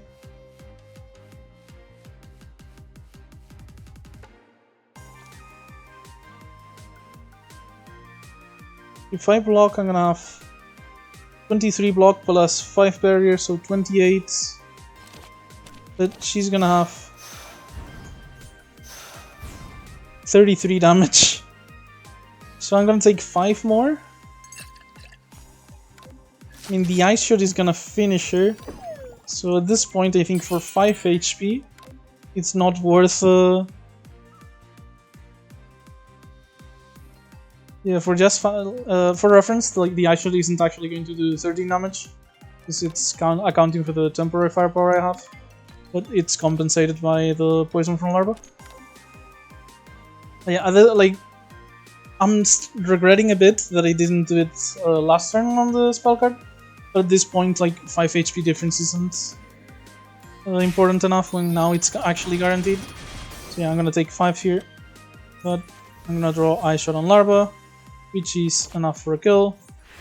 I could just leave a protection so I didn't take damage from the sunlight, but I did draw a shoot anyway, so that is Act 1 boss down. With a lot more effort than I was hoping for, but oh well. Cousins, 100 medicines. Oh, we get green on the mana base at the start of our first turn. We also get Philosopher's Mana. Second turn, gain 3 life. Third turn, 3 firepower. This is a pretty good, pretty useful, all-round green exhibit. Gives you some mana, some sustain with the HP. Lets you go for a bit of burst on turn 3. Not bad, kind of okay. Then the oil painting is kind of like the cop-out option. You gain some max HP, some money, an upgrade, and you get 1 random mana at the start of each turn rather than specific color. But the random mana though doesn't even open up off-color cards or anything, so not even that interesting either. And the effect isn't great. So yeah, I do think I am going to do what I mentioned at the before this. Get the mini Hakuro, maybe we get some burst, some firepower, some grazing effects, because red-green has quite a bit of grazing.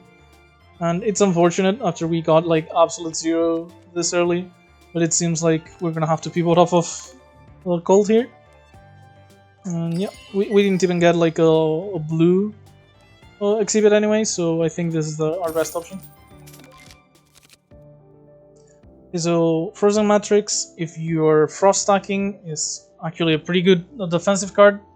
When it's upgraded, every time you gain 8 frost armor base, and whenever you apply cold, you gain 2 more. So if you keep stacking the cold, you're gonna get like a lot of block for free every turn. But we're kinda leaving our cold behind. Like, we still have some. We're still gonna use the cold synergies if we can. But it looks like we're kinda going into bring a decent build more. So not as interesting. Then Shapeshift Academy. Just choose 1 or 2 when upgraded of the buffs it provides. You can't guarantee any of them because it's 3 random. So like you're gonna see 3 of them. You're never gonna see all 4. So you can't guarantee that you'll get the one you want if you're only going for 1. And then Cold Logistics Change, which is just an amazing card. 0 mana, choose up to 1 card or 2 when upgraded. Run the draw pile and just put them into hand. It's like, without the upgrade, you just pick up literally any card you want. With the upgrade, it's card advantage on top of card tutoring. So yeah, it's just absolutely nuts. Never passing this up. So we don't have that much money. We didn't mention, since we kept a lot of our power, maybe we could go for an elite, so that's what I'm gonna try on this path.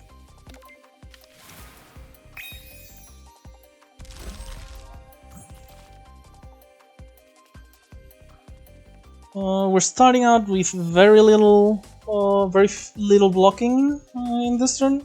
I am going to go ahead and Frozen Specimen the Long Night to conserve some mana, and the Ice Shot here since we're not going to be using it this turn for sure. And that way I can get some Ice Wings on the deck. And since I don't have a way to full block right now, the Ice Wing, like at this point, the Ice Wings as usual can only get blue cards, but since I have the Cold Logistics chain here, at this point Icewing is technically capable of tutoring any card in the deck. Because if I do Icewing and I get lucky and get a Logistics chain, I can just use this to look for any other card I want. So I have a huge incentive here to just try and find the cards I want to block. I mean the cards I want to use to block. Sadly it didn't happen, so I'm just gonna pick the Ice Shot because I think it's the worst of the 2 cards. And I'm going to go ahead and Freeze Shot plus Beauties.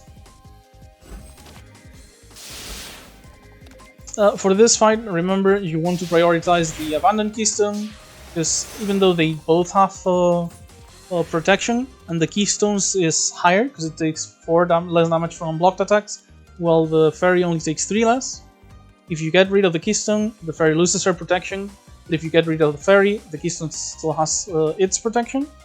So it's not really like that important to like burst the Fairy first. You'd rather get the Keystone, and that way the Fairy is much easier to defeat later.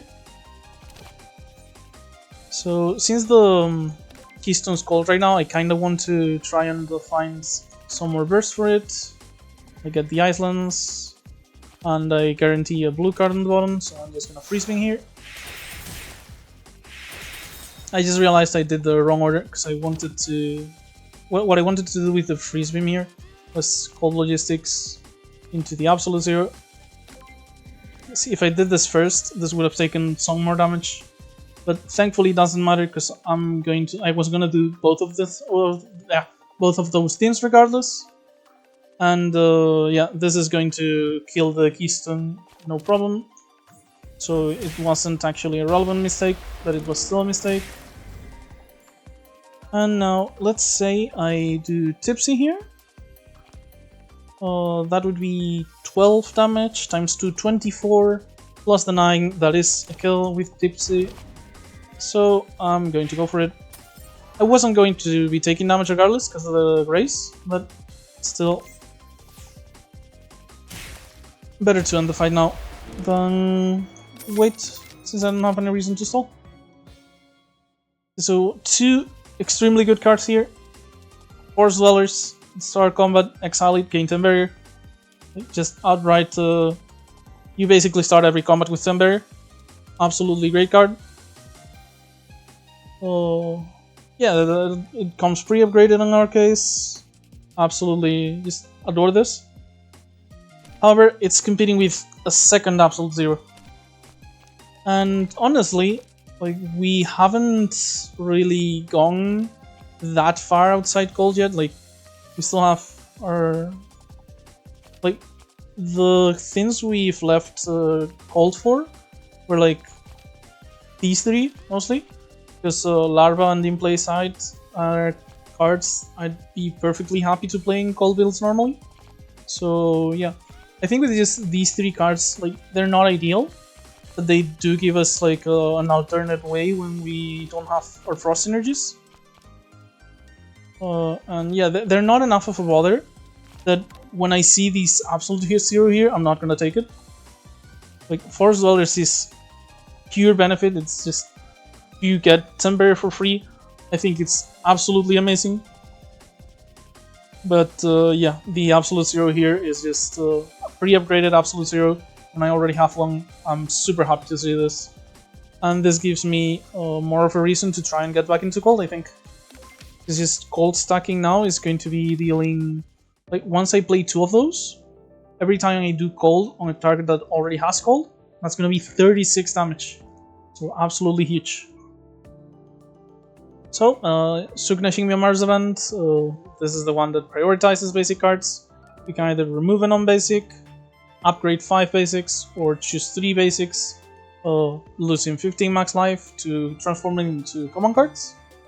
For reference, this transformation does keep the roll, so if you transform attack cards, you get attack cards. If you transform defense cards, you get defense cards.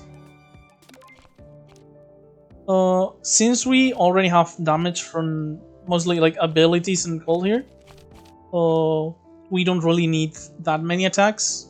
So I think I'm going to go for a double boundary plus leafy protection.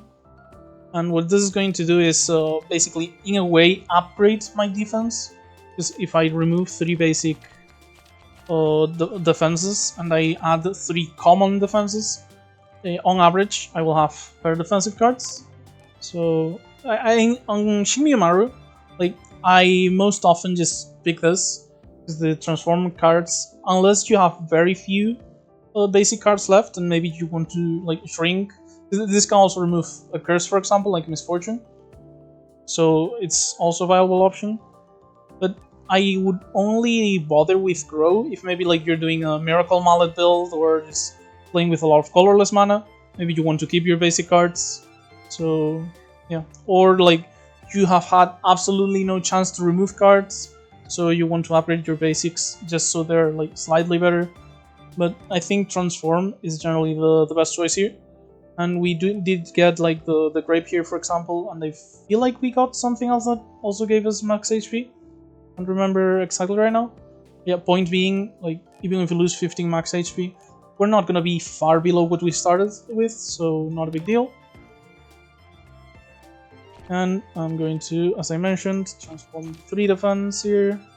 Just since I still have like a couple of green cards and Larvas and Instant Body are double green, like maybe I do, rather than 2 and 1, 1 and 2. Yeah, I think this is better. And we get Implant Sight, which is absolutely great.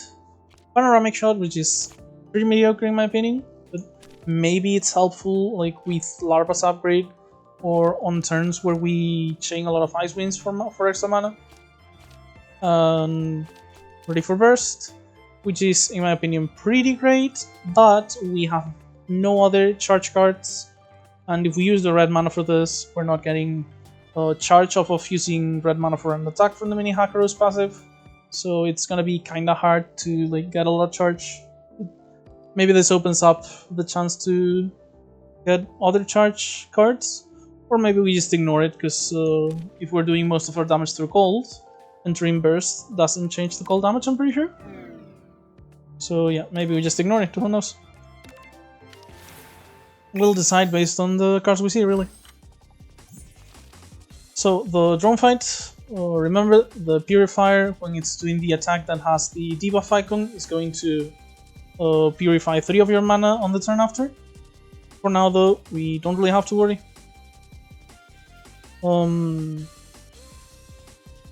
I have an absolute 0 on hand. If I got the other one, that plus a Melancholy Eruption would likely be enough to just end the fight. So what I'm gonna start with here is Frozen Specimen, in order to exile the Long Night in 1 card rather than 2. I don't intend for this combat to be like long, so I'm unlikely to use the firepower from Instant Body like very often, and I'm gonna try to stack absolute zeros anyway, so this is unlikely to be important. Now I look for the Ice Winds to generate more mana, and the other copy of Absolute Zero just for power. Got none of it, sadly. However, I can still get just a free shot here. I'm thinking if I use Absolute Zero, I don't actually get to free shot because I don't have enough blue mana. So maybe I just instant freeze here. Yeah, I haven't made much progress with my turn, and my mana doesn't fit the cards I want to play much. So I think even despite the time limit, instant freeze here is going to be the better option. Maybe I draw the other Absolute Zero and just kill this. And I in fact do exactly that. Absolute Zero here. Freeze both of them. I already left a blue card at the bottom with my previous Icewind, so Freeze Beam here. Just ends the fight. That's really great. Yep. And that is why Absolute Zero is good. It's just so good. It brutalizes most fights.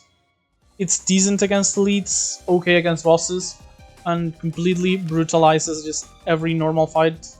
Like you play a couple of those and you just start doing way too much damage for them to hold. So, Careful Deliberation, it's upgraded, so 1 mana for 13 block is very good. You also have the card draw option. Too big to fail, our deck is not that big. This is Exiling Nate, game block equal to the number of cards in the draw pile. Like with big decks, I kinda like the upgrade on this card. You gain Barrier rather than block. So you do this turn 1, you have a lot of starting block if your deck's big. But our deck isn't that huge, and it's not upgraded, and we kinda like still have a few cards we want to upgrade for them. Like I would like to upgrade the Logistics Chain, both Frozen Specimens, so we can exile cards in the deck rather than just on hand. Maybe the Beauties of Nature to reduce the mana cost. Yeah. So not interested in this. And the Rapid Landing is way past its prime. At this point, this isn't really all that interesting in our deck.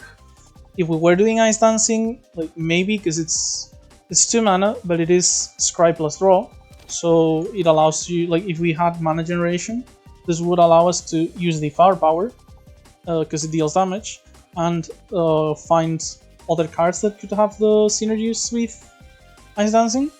But with the build we are currently at, where we are halfway between like maybe Green Gray's deck and just cold stacking, pretty sure the Careful Derivation is the best shot we have here. Just highest quality card, really. Definitely high enough quality to add it to our deck. Okay, so I'm gonna start with the Icewind as usual. I'm hoping to draw another Absolute Zero, and since if I do draw another Absolute Zero, I kinda want the blue mana.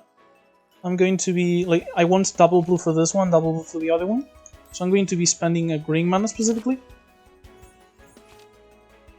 Didn't find it, but I do get to pick up free shot here, and that means I can do careful there. I'm not gonna have I'm not gonna want to use the panoramic shot anyway, because I'm not gonna have mana remaining afterwards. So I don't really care about the green mana. Since I can just absolute zero here. And since I have 2 blue, 1 red left, I can go ahead and block most of the damage with freeze shot. And I was about to ready for burst, but does Iceland's kill something? No, it doesn't. It's 18 damage. With Tipsy it does. 24 damage. So Tipsy into Iceland's technically blocks for more than ready for burst. So I'm going to go ahead and eliminate the top Manreki, because the cold damage is going to finish it off. So now I have 12 block here. 8 is going to take this attack, and I'm gonna reduce this to just 9 damage. It's unfortunate that we couldn't full block, but we did get rid of one of the masks. And the long night is being annoying as usual, so yeah. Okay, so having the blindside here, I'm not really interested in playing the instant freeze because there's like no cold on the... Like, we don't have cold on Kokoro right now, and many of our cards like only cost 2 right now, so taking them to 3 mana off of the time limit one isn't that appealing. So what I'm going to do here... Oh, we already have enough Grace even, yeah. Yeah, so I don't really have to worry. Is it better to draw 3 cards here, or to just go to the extra turn? I can do either, actually. I'm just gonna... Since we already have all the Grace we need, I'm gonna do Careful Deliberation to draw. And... yeah, we didn't really draw, like, much useful stuff. Instant Body into Frozen Specimen is actually pretty much just fine, yeah. Yeah, I'm gonna go ahead and do that. Even leaves me, like, 2 mana open for the Ice Shot. So, kinda happy to do this, yeah. We get Ice Queens into the deck, which are going to help us find Freeze Beam and Absolute Zero later. Even the Cold Logistics. And we get to just steal... this is probably going to die to AoEs eventually, so I'm just gonna deal the 10 to Hat on the Kokoro. And go to my next turn.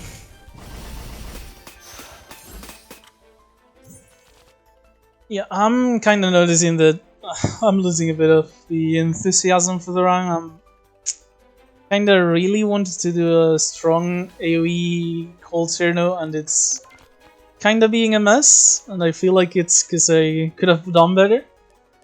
But let's try and keep some momentum regardless. So I can only draw one of these off of the Ice Winds. So is that good enough? Getting kinda hit pretty hard. Yeah, I think I want the Freeze Beam here. That allows me to like start dealing a bit more damage to Kokoro. It will kill the Manreki as well, because the cold. Yeah, Freeze Beam here. And that way I can spend the rest of my mana on setting up the powers and the defense. So Freeze Beam here. And I kinda wanted to set up Larva, but I didn't save enough green mana. Not sure if I could have, I didn't pay that much attention, which I should have done. But I do get to just spend the rest of my mana on defending myself. The 2 Grace here is going to block most of the Mask of Choice attack, and the block is going to do the rest. So we are at least taking no damage here. We have to be careful because she already has 2 stacks of Dark Emotions, and this might give her the 3rd. So next turn, we're actually getting hit quite hard. And I have Freeze Shot as a blue block card, and maybe I'll get the Instant Freeze. So I'm actually gonna be saving this Ice Wing, rather than using it now for the Absolute Zero. Because I might need it to... Yeah, instead I'm gonna use the Cold Logistics now for the Absolute Zero. Yeah.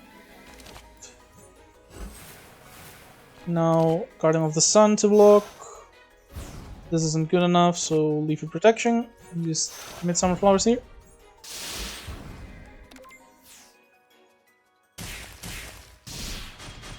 And hopefully now we can get some cold stacking. well, blocking first, but cold later. So gonna look just in case for my extra turn. I do get it. I also get Careful Deliberation, which is a pretty high block card. So yeah, with this I can actually block all of the damage thanks to the berry. So I'm gonna leave the instant freeze on the deck.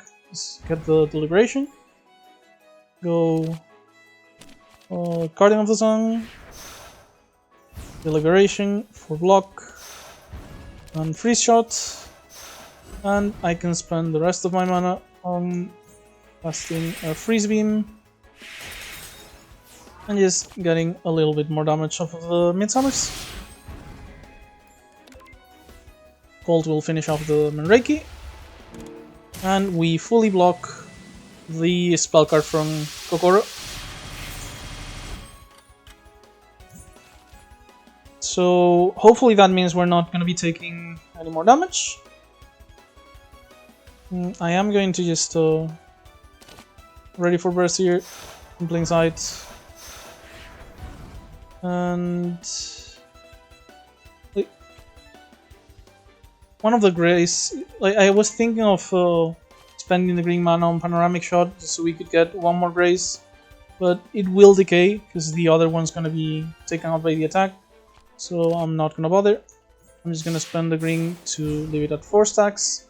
That way, the next green mana I spend next turn will actually give me a grace for that turn.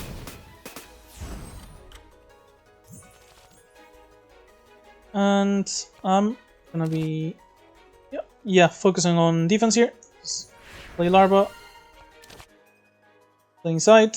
That is 2 grace plus all the block I need for 33 damage.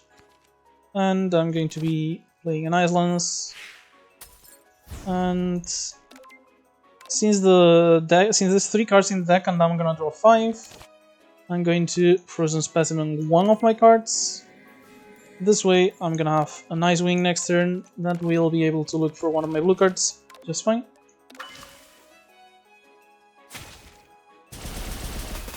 Even if I had less cards, I wasn't likely to exile the Larva, but I also didn't want to in that case. So get the freeze beam here, and I am finally going to apply cold twice on the same turn, which I haven't really done much on the wrong in the end. Because I'm going to go freeze beam here. I'm still gonna have mana for the extra turn, so I'm gonna do Melancholy Eruption first, because instant freeze, remember, ends my turn, so it's the last thing I want to do in a turn. And the cold is going to deal massive damage to Kokoro, the Lunatic, gives me an extra turn, keep stacking the poison, and ready for burst here. So this is going to give me enough charge to enter burst. But before I do it, I want to see if it's worth it, so I'm going to draw cards. And I don't actually have much I can do with the burst, because I don't have much that does damage. It's gonna be 3. How much have I skilled as flowers? Because it will be 18 damage times 2, that's 36. Okay, yeah, with the cold and the poison that is lethal, so I can actually do ready for burst. Guardian of the Sun, and play. Oh, this is. Yeah, thanks to the temporary firepower. Forgot about that. Yeah, I didn't account for this. It's more damage than I thought. Still, without the extra damage from either cold or poison, it still wouldn't have been enough. But we do have the extra damage, and so Kokoro's down, giving us the first elite KO on Act 2. We get the money. Liquidator is a very good card, very good exhibit. We don't have a ton of skills to activate it, but it will work with the Frozen Specimens and the Ice Winds. So the Ice Winds on top of the energy and the blue cards they're getting normally are now also going to be getting us card draw, since whenever we play 3 skills in the same turn, we are going to be drawing 2 cards. This also makes me really want mana generation if we can find it in the form of skills, because if we have mana generation that also draws us cards. That is purely positive, so that would be interesting. So Ice Block, Mushroom Specialist, Melancholy Eruption. Mushroom Specialist is decent. We do get skills off of it, which like it's a skill that gives us 2 skills. So this is also going to draw 2 cards next to the Leaky Ladle if we play both skills. That is very interesting. So this could be like a very potent form of card draw. Plus we get things like the Unstable Potions. We can get some Poison that synergizes with our Larva. Or just, you know, sustain card draw. Yeah, this is pretty good. And we also have Ice Block here. For 3 mana, we can't lose life for the turn. We lose all of our defensive measures, Block, Barrier, and Grace. We do retain our hand, but we end the turn. This is basically, in a way, this is an extra turn that progresses combat. If we upgrade it, it only costs 1 mana. I really like this with stuff like Teammates or any other form of DOT, damage over time effects, but in our case, we don't actually have much. We have the Larva and that's about it. So I don't think the Ice Block helps very much. Ironically, the Ice Block is an Ice card, but it works better with Teammates than the Cold archetype. Like, yeah, it's not a bad card, but it's not what we're looking for, I think. Meanwhile, the Mushroom Specialist is very potent card draw, and we might even get some Unstable Potions. So I'm gonna go for the Mushroom. Plus it gives us Sustain, which we don't really have a lot of. So he wants either our Ice Cube or our Leaf. We're absolutely giving him none of those. Those have both been extremely good so far. So we're just making the exchange for the game console in order to go to Act 4. Now, we do still, like, we did get hurt a bit. We're at half HP at this point. But we do still have 200 power, so we have 2 spell cards available if necessary. I have a decent chunk of money, but not enough that I feel compelled to go to a shop. So I think I'd like to prioritize a gap on this path, and maybe we'll go to the shop on the last one, because there's like 3 paths with shops in here. So yeah, I don't have that much HP, so I want to avoid the combats if I can help it, which means that my path is going to be event here into the combat gap elite. Futo here. Basically, you pay 30 money to reveal either the boss of the 3rd act, the first item of the true final boss, Seija, or the first friend event you can find in the 3rd act. I think the friend event is like the worst one. Maybe like it just lets you avoid the event if it's something you don't want, I don't know. But revealing the boss of the 3rd act this early, like Act 2 level 6, allows us to prepare for it. Like if we see Sanaya, we avoid abilities. If we see that it's Remelia, we try to get big attacks and energy sinks rather than playing a lot of cards per turn.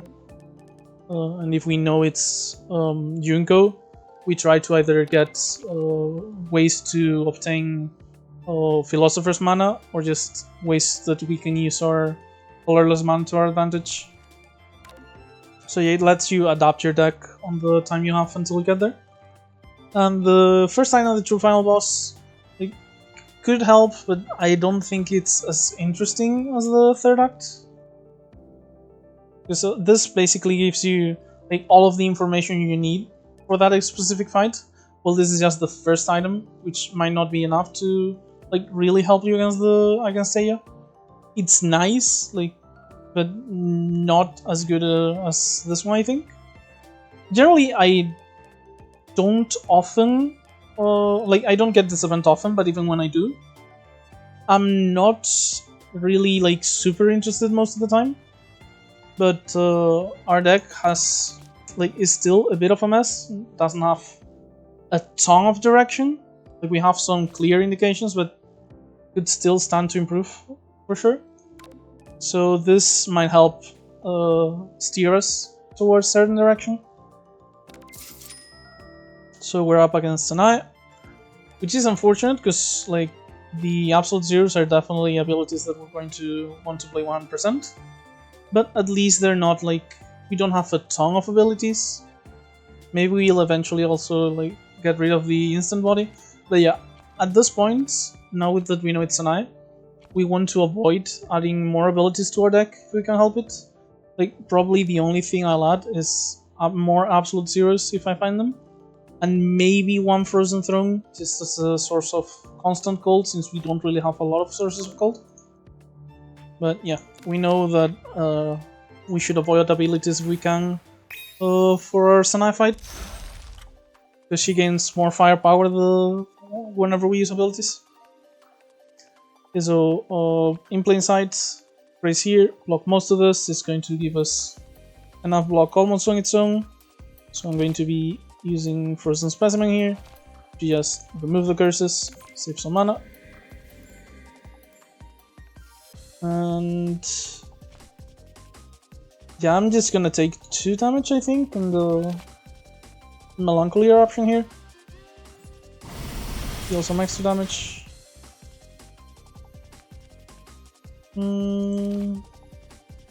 This could give us some healing, and the extra card draw might get us to the other Ice Winds.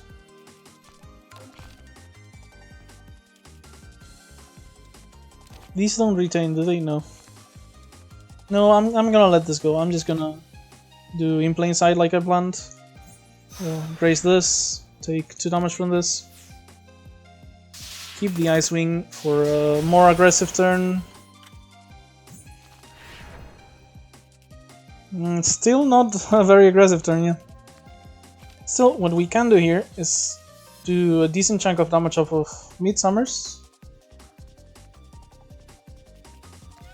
We have the Grace already, so we don't have to worry about blocking this.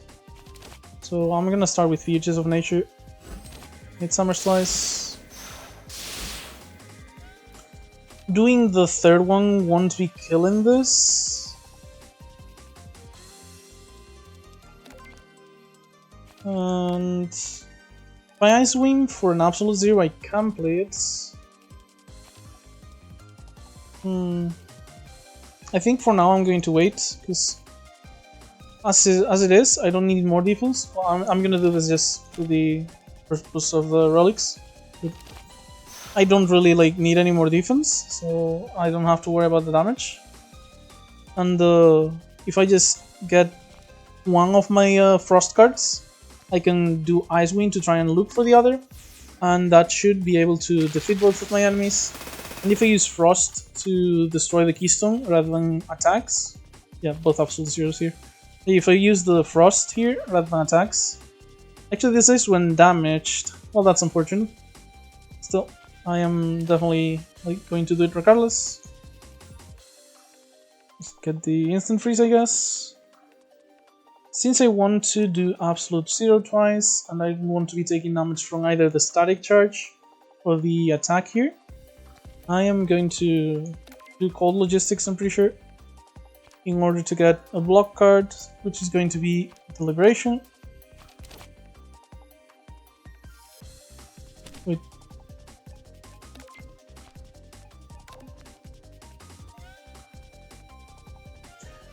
So I'm thinking the absolute zero doesn't proc damage. The first one is not going to damage the Keystone.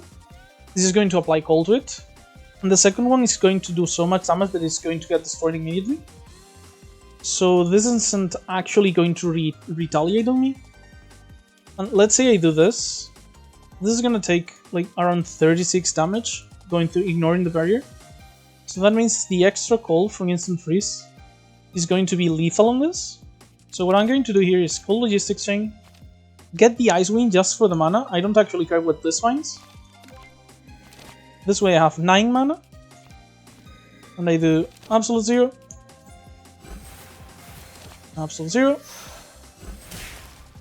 36 damage destroys this, 36 damage here ignores the block, and instant freeze. I don't really need the extra turn, but applying cold to everything is going to finish off the fairy, and we kill her through 33 barrier that we didn't even have to take down. Okay, so Handwarmer, I've mentioned, is one of my favorite cards on Lunatic7. Because once you upgrade it and it's innate, you get to just exile the Long Night first turn every time, and you start with more cards in hand because of the draw. You obviously do still have to pay the mana, but it is one of my favorite cards under these conditions. We also have here though Visionary Tuning. It's also very good since it's a skill that generates skills that give us mana. But with the Leaky Ladle, this is actually 3 mana to get 4 mana and draw 2 cards. So this is also very good as well. I'm honestly like very split on which one I'd prefer having. I think it's gonna be the Handwarmer, because the Visionary Tuning is hard to cast. That's mostly it. I'm really not sure here. Maybe like since our first turn already has the help from the Icewing, which can also find the Frozen Specimens, and we already have 2 copies of this. Maybe I don't really need to get the Handwarmer to exile more cards, and I just pick the card that gives me like purely benefits, thanks to both the energy generation and card draw. Yeah, I'm going to go for that. Because that is basically like an adrenal, like a buy supplies, I think the card is called. Like draw 2 cards, gain 2 energy in exchange for 1 energy. So this is a very good card with my current relics, exhibits. And that is, I have to admit, if this is one situation where knowing Sage's first item might have changed my mind. Because if I know she's getting rid of my exhibits on turn 2, the one that takes away your exhibits does take 1 turn to happen. Like if I know she's going to do that, I'm not gonna assume I'm gonna have the Leaky Ladle available. So that might have changed my mind quite a lot. But since I chose to focus on the boss information, I guess this is what I have right now. So I'm going to upgrade, I'm pretty sure, because I still haven't taken damage since the last time I made a decision like this. But I'm not sure if I go for the Frozen Specimens or the Logistics Chain. I think since the Logistics Chain is always good regardless, and the Frozen Specimens might be like kinda bad when I don't have bad cards on my hand. Or like maybe if I only have 1 and I want to exile something else from the deck. I think I'm going to focus the upgrades on the Frozen Specimens.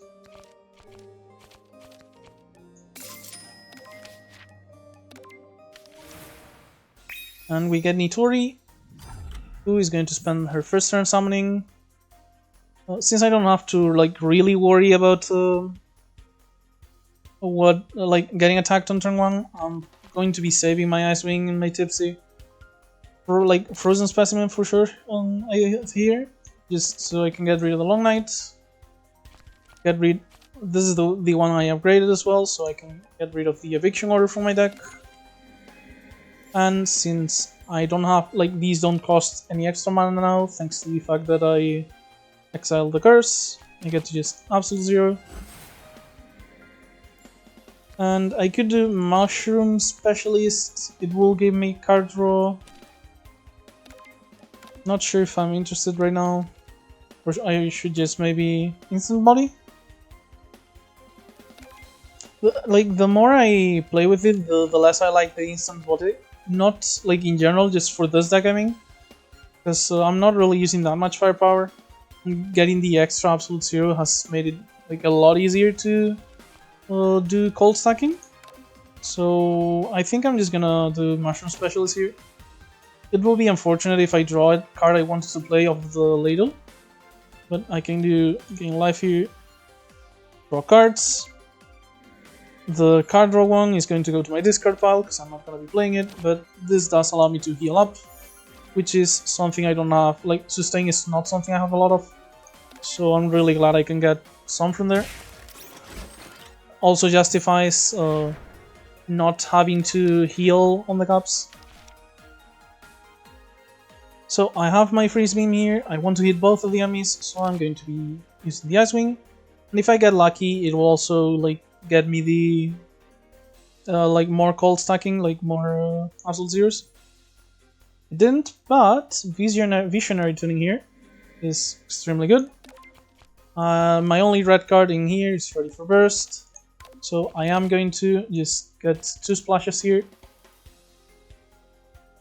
Oh, it's 2 flames or 2 splashes, not a combination of those. Okay, so I guess it's like pretty much always going to be 2 splashes then. For a second I thought I could choose like 2, 1 or 1 and 1, like 2 of either or 1 and 1, but no. And yeah, let's go ahead and splash here. Hold logistics. Get the absolute zero. They both have freeze now. I want some more cards, so I'm gonna go ahead and do careful deliberation here for cards.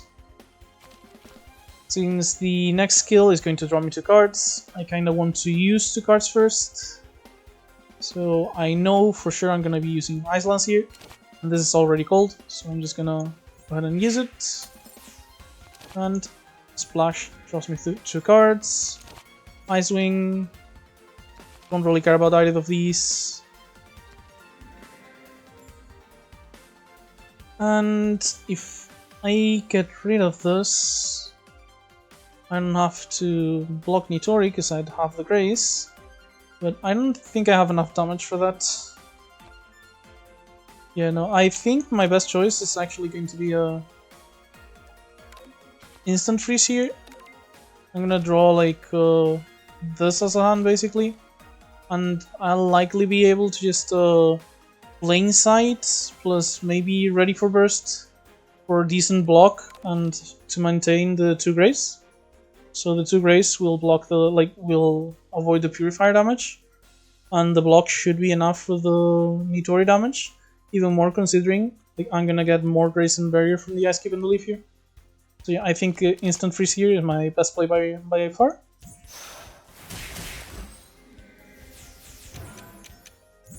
And with my new hand, indeed, I just it's 4 mana and 2 mana, and it gives me a lot of block.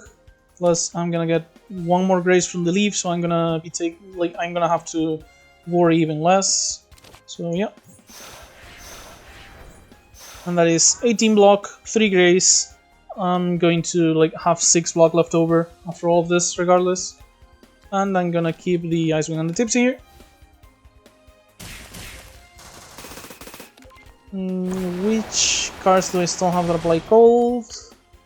Just the Freeze Beam at this point. And the Freeze Shot. Yeah, that's the real issue, isn't it? I have a lot of... I have 2 copies of Absolute Zero, but I don't actually have a lot of ways to apply cold. That's why I'm mostly running out of damage a lot of the time. Is what I'm feeling like. Okay, so In Plain Sight plus Guardian of the Sun are both plenty of block. So what I'm gonna do here is Frozen Specimen to get rid of the other cards. And Ice Wing, and maybe I chain Ice Wings into something. I don't change Ice Wings because I already see a choice with no Ice Wings. But at least this is a decent attack. So... Oh, but I can't use it.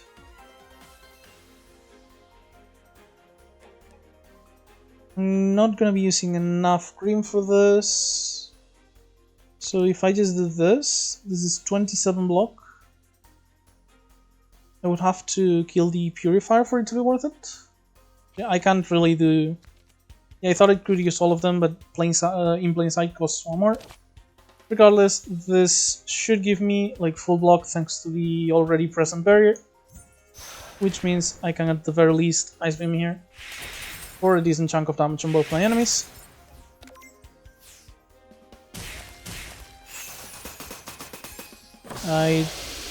Okay, yeah. For a second I thought it hadn't calculated properly, but I did. They're both taking the turn off to block and repair. So... This is rather unfortunate, honestly. I'm gonna be very short of killing the Purifier, sadly. I think this is 10, this is 5, would be Tipsy, would be 21 total damage. And because of the Purifying, I don't have enough for everything. So I guess I'm just gonna do as much damage as possible. And spend as much mana as possible with the exhibits.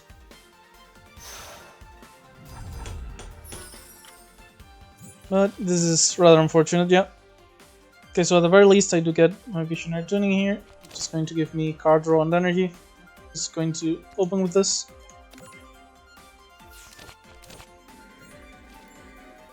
I get a nice wing. I have 5 cards left here. None of them are like super interesting for the Ice Wing, because I don't have gold to activate the Ice Lance anyway. And if I leave the Ice Lance here, the free shot might give me the call to actually use it. So I'm going to pass on this case. Which means I'm just playing some defenses. And this is enough block, I believe. 13, 24, that is 37, plus 1 grace, so 8, plus 24, 32. Yeah, this is enough block, so I'm just gonna do Beauties of Nature here. I'm not gonna be able to use the Midsummer Flowers, but I'm still gaining some extra energy. So I apply Cold here, which is good for the Ice Lance I'm about to draw. And immediately, now I'll draw some cards here, mostly so I can shuffle the deck, and that will hopefully allow me to use the Ice Wings to find my Freeze Beam. And this is going to kill the Purifier and apply Cold to Midori because of the massive cold damage. And maybe this gets me the Visionary? Sadly no. But it gets me Ice Lance against an enemy that's already frosted.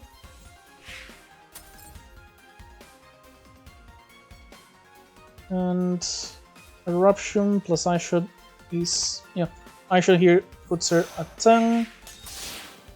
Plus Eruption, it puts her below 9, and the Cold finishes off the job. Okay, things are getting better, I think, honestly. Like, after I do the Frozen Specimens to remove some of the cards, the deck is definitely a lot leaner. And I have very good card draw now, thanks to the ladle with Deliberation, Specialist, and Tuning. So yeah, this is very efficient card draw as well. This is 1, the mushrooms are 1, and like, even if I don't get the card draw 1, I'm guaranteed at least one of these 2. This one is going to be like a free scaling away, because it costs 1, but it puts the potion that's going to give me back 1 into the drop pile. And since there are skills, I'm gonna be drawing cards, and this just generates energy, as I mentioned. So yeah, this is looking quite a bit better. At this point, I think I'd actually like some card removal if I could. Get rid of the Panoramic Shot that I'm literally never casting. Or the Instant Body that I barely ever play.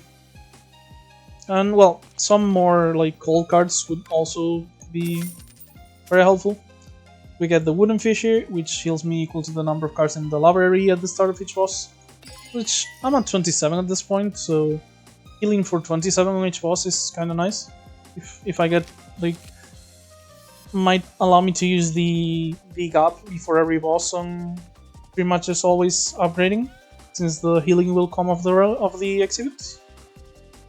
So Sunny, Dazzling Light, Fairy's Abode, Fleeting Swimmer's Rise. I'm really not looking for like either of these. Like, I already have my gold stacking for damage. The extra, like, I don't want to be losing my HP when the only sustain I have is the one specific mushroom here. Just so I can deal decent damage, when I could simply just get more cold stacks, assuming I find the cards at least. I only have 1 teammate. First of all, is not even close to worth it. And Sunny is a very strong teammate in my opinion. but it is not one that's very good with what I have. Like, even upgraded, I don't really have a ton of firepower outside of the... Like, if I were using the instant body, like, often and commonly, like, I just do Sunny, like, get her active, like maybe get her upgraded, get her active, and on the turns where I have good, like when I have good turns, you can have the instant body generating you temporary firepower off of the cards you play, and then let's say like you spend all of the mana just playing common cards, but you don't have enough mana to play both defense and attacks on your turn, so you just played a bunch of defense or card draw, and you generated like 10 temporary firepower, but you couldn't spend it on anything. Well, Sunny comes in, deals 15 damage to a random enemy 3 times, since she benefits off of the temporary firepower just fine. So that is like, if I were Ice Dancing, she would be an extremely good card. Like if I were focusing mostly on firepower scaling and stuff, she would be very good. Also has synergy with Instant Freeze, but under the current conditions, sadly, I do not think she is a good take here, so I'm just going to skip card, I'm pretty sure. But yeah, that is like a very good use for Sunny in my opinion. So Hero Mask, every 3 attacks gain 5 block, or the Parasol at the second turn, 12 block and 5 temporary firepower. I generally like the Parasol a lot. The thing is, kind of overlaps with the Nimble Fabric here, where I gain 2 Grace on the second turn. So yeah, and I'm not like really using that much firepower as I mentioned, so I think I am actually going to go for the Hero Mask, Yotoko. Normally I prefer the Parasol, but I think this is... neither of them seems super useful for me right now, but this is like the highest likelihood to be useful. And I am going to again go to a shop, and yeah, as I mentioned, I tend to prefer events before combat if I can help it. So between this or these two, I want these two, and the top one not only has the elite, but also allows me to choose normal combat or elite after the shop, unlike this one which forces me into a normal combat, so we're picking the third path. We get Yomu, and I am feeling a massive temptation to just steal her Sardinia Mooncake here.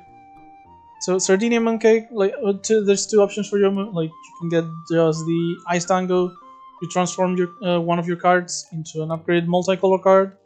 The multicolor card can come from cards you can normally encounter on card awards. So since I have a red mana now, it could be like a red-green card, a blue-red-green card, a blue-green, blue-red, whatever. And it's going to come upgraded. Or I could get the Creeping Hunger Curse. Whenever the player plays a card, you lose 1 life while it's in hand, and it's unplayable. We could still remove it, so if I ended up like going to the... after this combat, I'd go to the shop and pretty much guaranteed remove it. And I will get Sardinia Mooncake here. At the start of each turn, upgrade 1 random card in hand until the end of combat, prioritizing multicolored cards. And if we look at my deck, I have plenty of good upgrades, not like super necessary but still good, and plenty of upgrades as well that are just really very, very powerful. Like prioritizes multicolored cards, so Panoramic Shot is likely to just get upgraded most of the time it's in my hand. The Visionary Tuning, go to 2 mana, also multicolor, so also getting prioritized.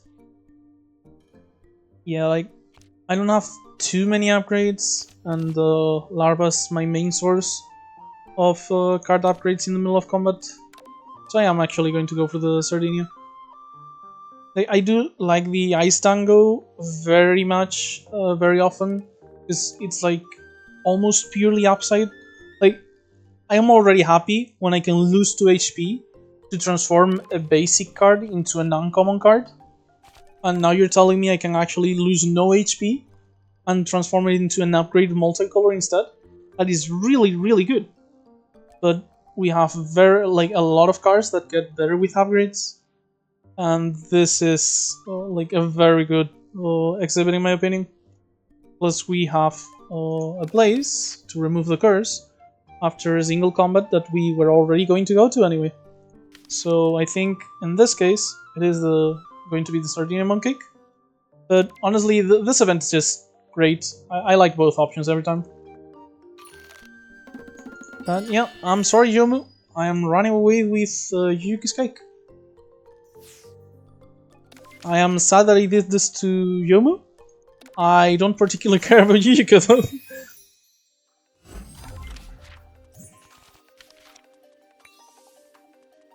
So, Purifiers plus Joyful Kappa. We did not get an Exile on turn 1 this time. So what we did get is an upgrade on the Icewing of the Mooncake. So this is gonna give us 2 mana actually. So red cards are still... Yeah, Visionary Tuning is a card we could see off of the Icewing, so I do want to keep 1 red if I can. So when I mouse over, it tells me it's going to take a red, so I'm not gonna let it. I'm just gonna go for the blue. It's gonna generate 2 blue anyway, so not a big deal. We didn't see what I wanted to see, but well, we get Frozen Specimen, but like Long Night is already going to get exiled on the next card I play. So I'm pretty sure this is Cold Logistics. I already have 1 Absolute Zero, so I'm going to just go ahead, look for the other one.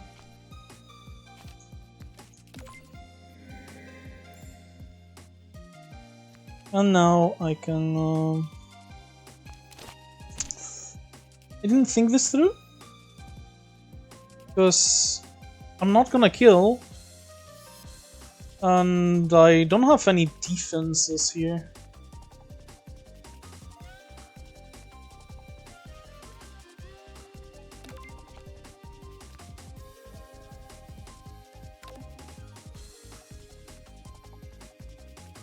Okay, so I think what I'm gonna do here is spend a green mana to draw 3 cards. If I get something that saves my ass from the damage, like, I don't even know what I'd get.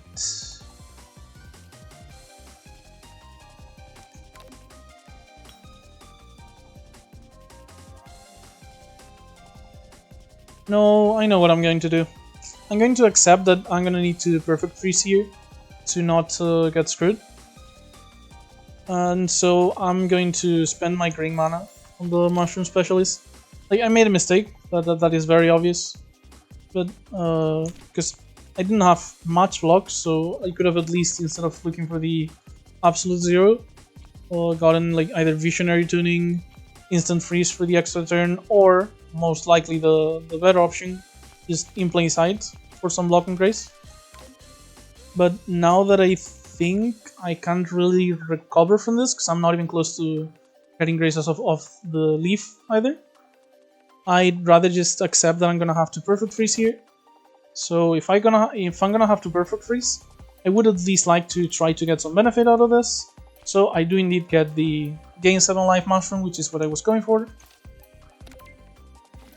I get card draw of the ladle, but nothing all that interesting. I'm just gonna heal up 7 life, Absolute Zero, Absolute Zero, and Perfect Freeze to finish off with the cold stacking. Yep, at the very least that was a good fight. I just, kind of wasted the spell card a bit. We do have, like, from what it seems, a decent chunk of power generation, like, just from the Comet we got a bit. And we also got some from the Relic, I'm pretty sure. Ah, yeah, the game console. The end of each combat gain 5 power, so that's nice.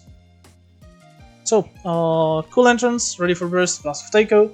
Not interested in just block standard attacks, even if it hits twice against enemies that are blocking. Ready for burst is nice, and that gives us another way to get charge, which we don't really have many of, like we only have 2. But we can't play both ready for bursts on the same turn, and we have cool entrance here, which I kinda like right now, because we don't have that many ways to apply cold. And if this gets upgraded, it also like this is apply cold to each enemy.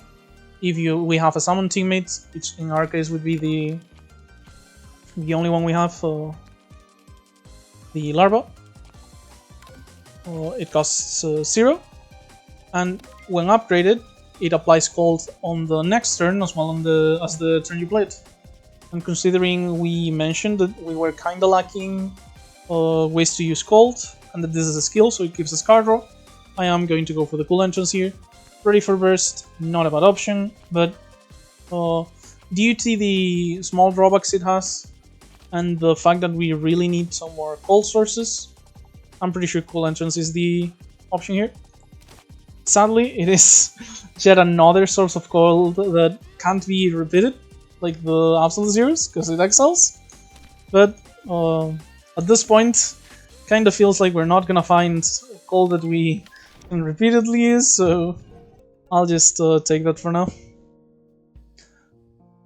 So first things first, I am pretty sure like these relics aren't super amazing, so I'm 100% just removing a card to get rid of the curse, because it still leaves us with money for all of these.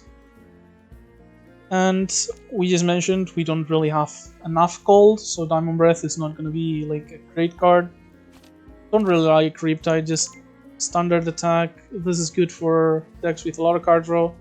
I feel like in ours it just pollutes our Ice Wings, like Ice Wing looks, so not happening. Baskin Stardust, not an awful card honestly. 18 block if we have no charge, game 4. So if we play like this, and then a couple of the ready for burst, we already enter burst. But does not seem good enough, honestly. Mostly because we would have to spend an upgrade on this for it to be good, I think. 3 mana for 18 block is not really better than what we already have. Cross Refraction, decent block card, same argument, like we already have a lot of double in plain sight, Guardian of the Sun here. I feel like the Careful Deliberation for the 13 block for 1, I feel like we already have like decent enough block. The Panoramic Shot is like, it's not upgraded, but whenever it's in hand it has a massive chance of being upgraded by virtue of being multicolor. So it's likely to be upgraded and does better. So yeah, not really interested here. Indiscriminate Ignition, this is for Misfortune or status decks, we're not using any of that. If we didn't have the mushrooms, this might actually be like a decent source of sustain for us. At the end of combat, heal 9 life, 12 if upgraded. But now we actually have a way to heal already. So, and I think it's a better one due to it being skills and kind of working in our favor, so I'm not gonna go for it. Kizumi is like way past her prime. She's like nice to have in the early game, and decent constant damage, like if you're building a deck around teammates or gaining firepower stuff. But she does not help any of our important game plans, and she's not a good enough standalone card to add to our deck. It's a shame because I tend to like teammate cards quite a bit, and in fact there's one teammate I've been thinking of that sadly has not appeared, which would be Letty, the cold teammate. She costs 3, has 3 unity, and goes down 1 unity on each round to apply cold. Or you can spend 2 unity to use her ultimate and apply cold and deal damage to every enemy. That is the one teammate card that I'm super interested in. And then we have Ship's Phantom here, which would actually work like synergistically with what I've mentioned before with Frozen Specimen. But right now, I'm not sure we're actually like lacking in energy. So like getting this and exiling it with the specimen doesn't seem like much of a necessity. Like I feel like we have decent energy. The visionary tuning helps a lot as well with it. Maybe it's an option.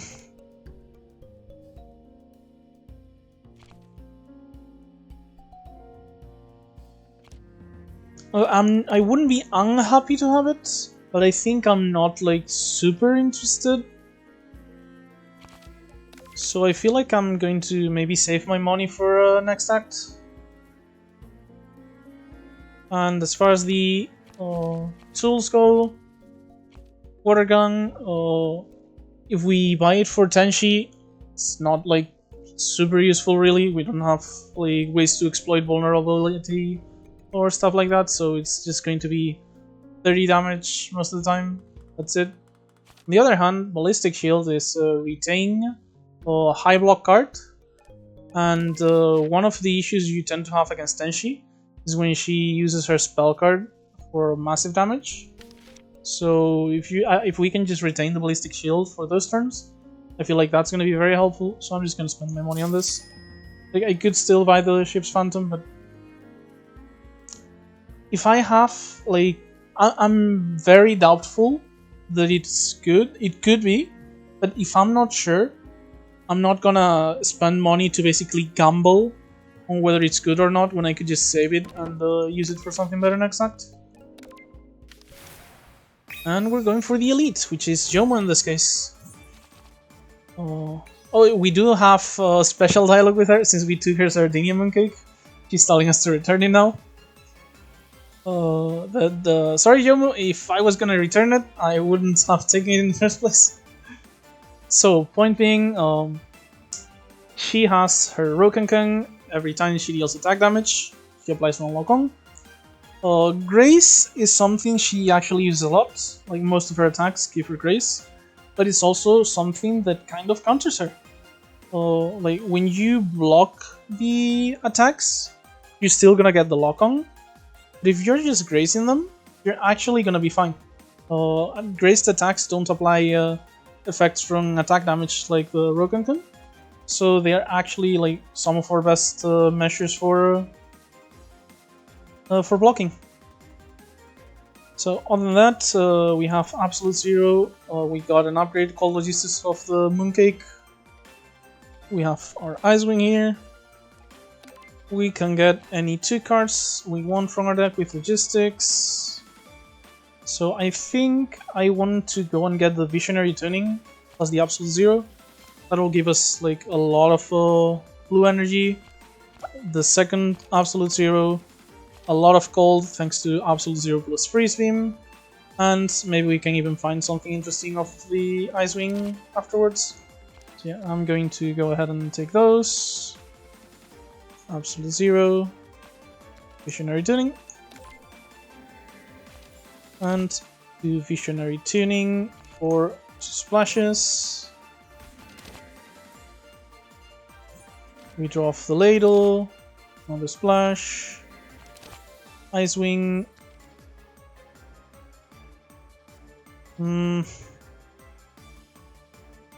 Yeah, I want to keep Frozen Specimen in the deck, I think, more than the Ice Shot. Sadly, we didn't like find any Grace and we're not getting it off of Relief. I guess I should have expected since I'm going mostly for blue cards and our Grace is on our green. But we also couldn't find the Deliberation. Oh well. So I do want to do both Absolute Zeros for sure, but I'm not sure if I'm gonna Freeze Wing after. Freeze Shot will also apply Cold, but it will do it after she attacks. We would have Cold available if we like get the Instant Freeze or the Cool Entrance on our next turn. And honestly, just the fact that it blocks 12 when we're getting hit for 21 feels relevant enough to me. Maybe I shouldn't have tried to go for the Freezing, I don't know. Or the Absolute Zeros.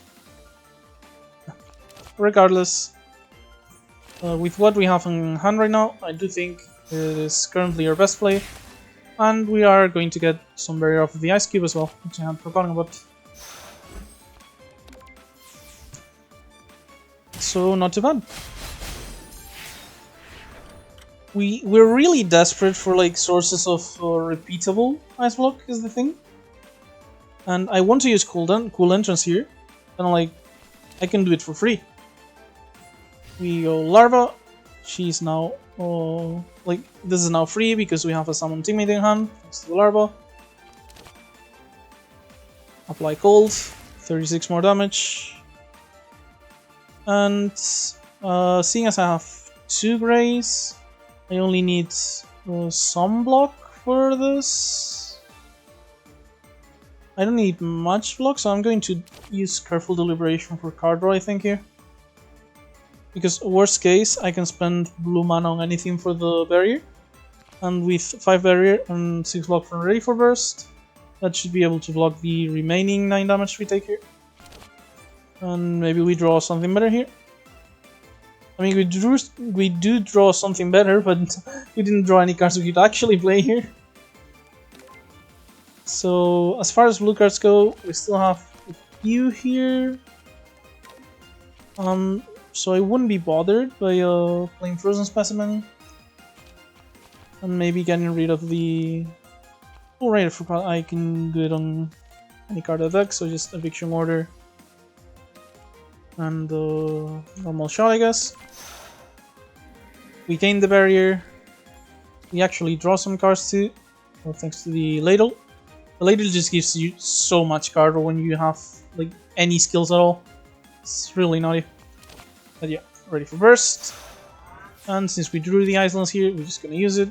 It's accurate, so we don't care about the grace, which is very nice. And seeing as the Islands is like the main thing we have that uses firepower, I'm just gonna Tipsy now. It's 10 extra damage, thanks to the doubling. Which is pretty nice. She's slowly going now. Between the poison and maybe like I can get some cold later and stuff, I feel like we should be able to get out of this combat unscathed pretty soon. Hopefully. Okay, so I'm going to get 1 grace off of the leaf, which is going to take care of all the blocking I might need. And I think that means I can just go ahead and do Beauties of Nature here. Melancholy Eruption.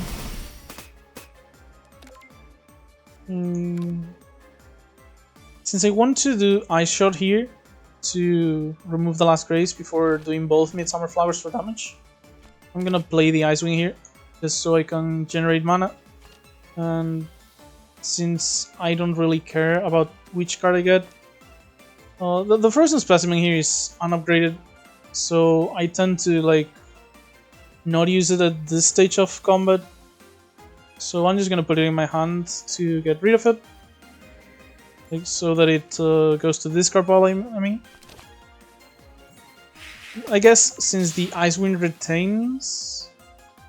No, this is fine. This is fine.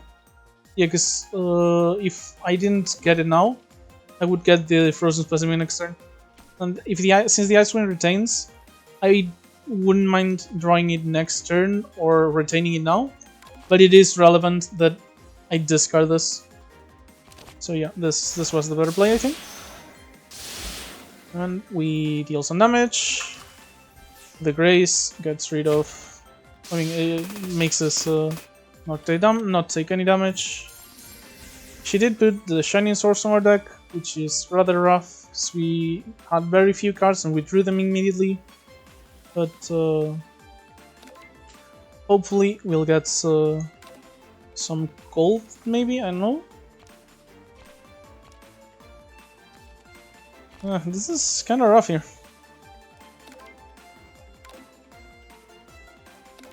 Like, I think Instant Freeze here would be the best draw we could get off of the Ice Wing.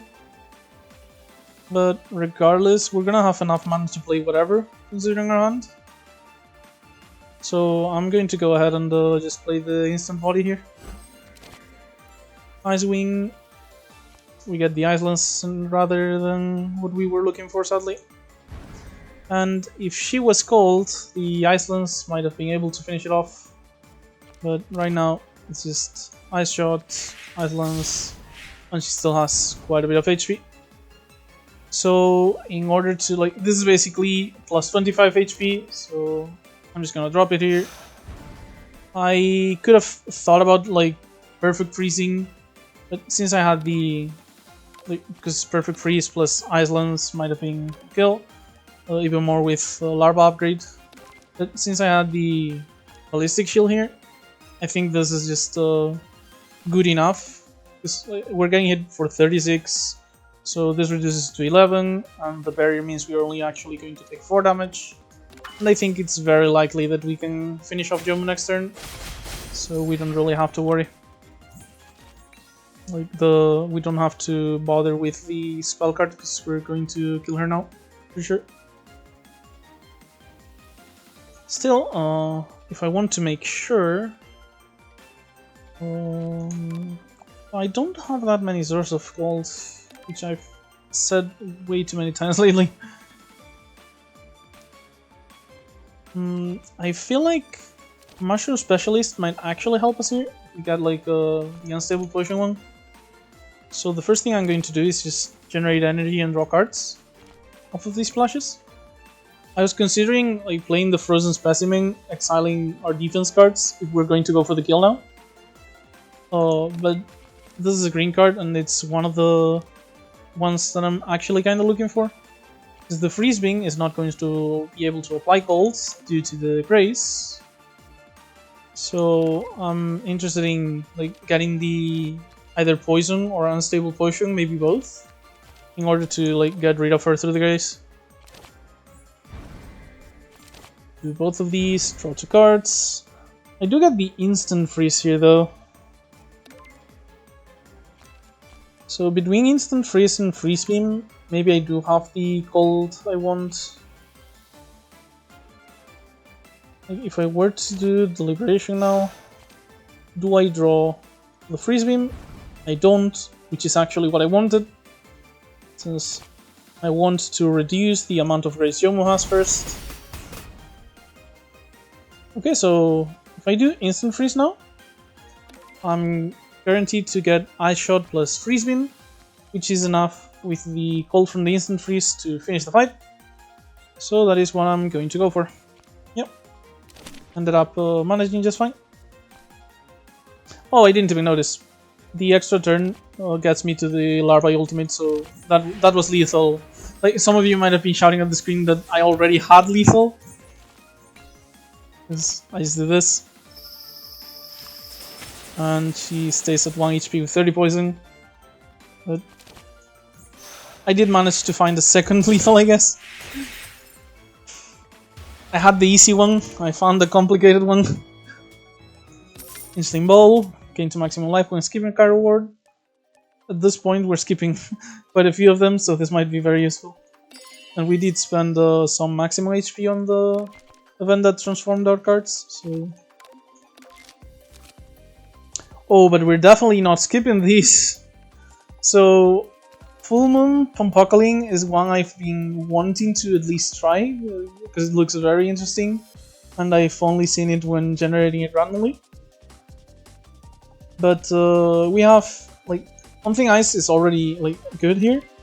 A very potent cantrip, but Blizzard is literally everything we were looking for. AoE applies cold. If the bottom card is blue, repeats itself next turn, and it's a repeatable source of cold because it doesn't exile itself, on top of being accurate, and once upgraded only costs 3 mana rather than the initial 4. So yeah, Blizzard is like absolutely one of the best cold Cirno cards, I'm pretty sure, and I'm extremely happy that we finally found one. As you can see, it is uncommon. It is one of the cards I was hoping for when I went for the uncommon card on the starting choice. But we didn't find it then, but we did find it now. So that's a Blizzard for us. And is 37 HP good enough to face Tenshi? Honestly, I think I'm going to die to Tenshi. And as far as upgrades go, we kinda have a lot of them available anyway, thanks to the Mooncake. So I'm going to go ahead and drink tea on this one. Have an upgrade. If I were to upgrade, I'm pretty sure I would go for like Chain, Specimen, or just the Blizzard for reduced cost. But between the Mooncake and the fact that I'm really worried about this Tenshi, I'm gonna be drinking tea here. And hoping I can outlast her.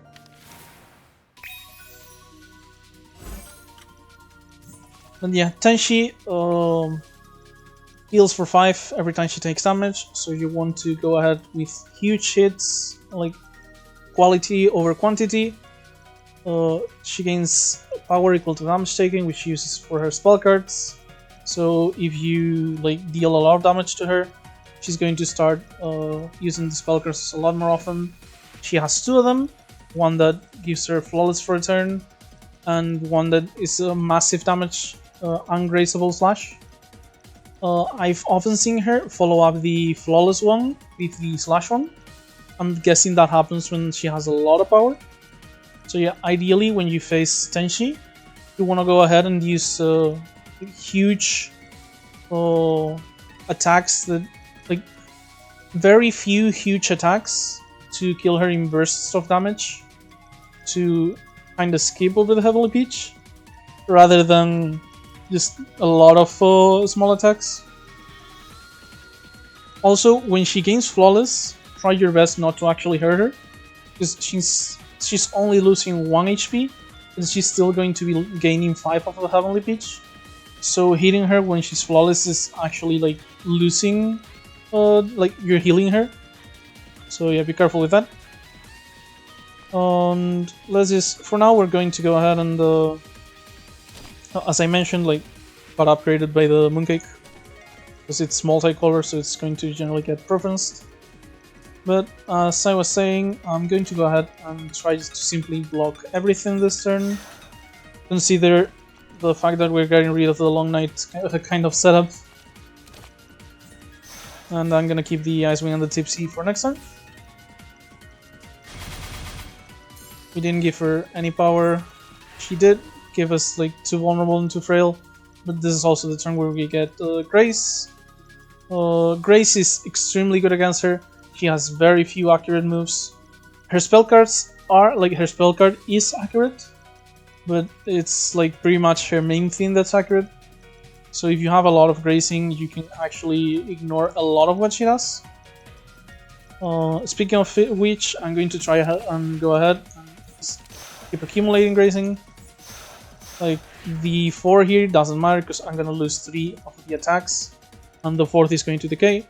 But using green mana is getting me closer to the leaf, so that is kind of important. And I'd rather save the instant freeze and freeze wing until I've played my Absolute Zeros.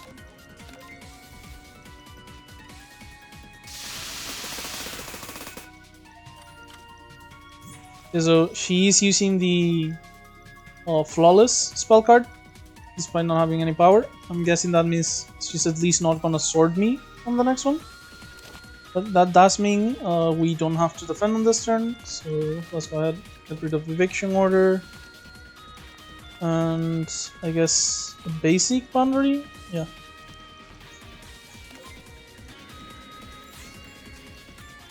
And on an attempt to scale a bit better, I am going to go ahead, use Guardian of the Sun. Try to use the green energy for this and deal 12 damage. And just Eye Shot, partially for the barrier, partially for some damage. I'm not really like giving her a lot of power, so I'm not scared that she's gonna spell card me. And with what we have in hand, the Visionary, the Ice Winds, I'm pretty sure at this point we can go ahead, draw most of what's remaining in our deck, double Absolute Zero, and probably like find some block. So let's start with the Ice Winds. I do have Larva in hand, so I am going to get the Simple Entrance. Ice Wind 2. If I got the Cold Logistics, what would I go for? Probably an Absolute Zero, honestly. So I guess I am just going to be picking it up now. Actually, I kind of want to leave the Absolute Zeros for later, because she's flawless right now. So yeah, even if I start stacking Cold, it's not really going to change anything. So that actually means I'd rather go for blocking this turn, yeah. Yeah. I'm still gonna go ahead for the undo the larva. And I'm gonna do the cold logistics here so I can pick up the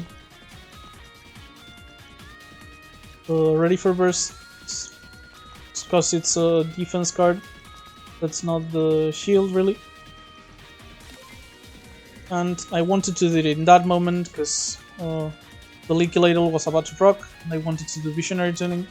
So now I know I can do this just fine. Get the 2 splashes that I'm going to retain for next turn rather than use them. I did end up using the red mana on that, so I'm not able to use the ready for burst. Small mistake there. But free shots and careful deliberation are most of the block I needed. And the barrier compensates for the rest of it. And next turn I'm gonna be able to drop huge frost bomb on her, hopefully.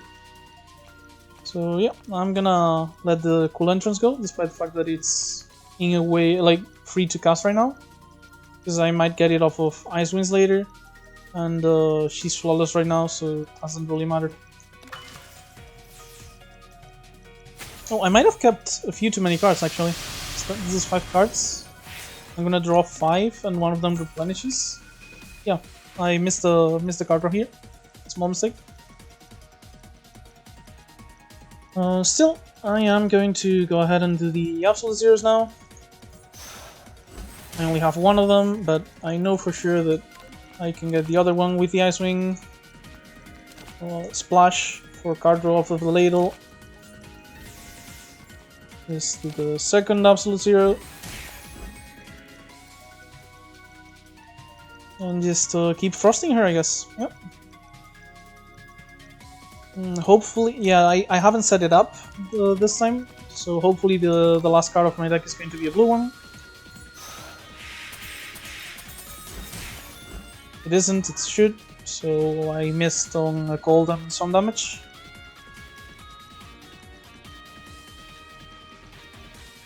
And yeah, seeing how I kind of wanna deal decent damage here, start like bursting her ASAP. Rather than use Leafy Protection, I'm gonna go ahead, Beauties of Nature, double Midsummer, scale up the damage on those. And I was about to Ballistic Shield, but with one Grace, it's like 16 damage blocked, and I actually got enough barrier and block to only take 1 damage from the other one. So I'm going to keep the shield for now. Probably gonna use it the next time she uses a spell card, or at least the next time she uses the damage one.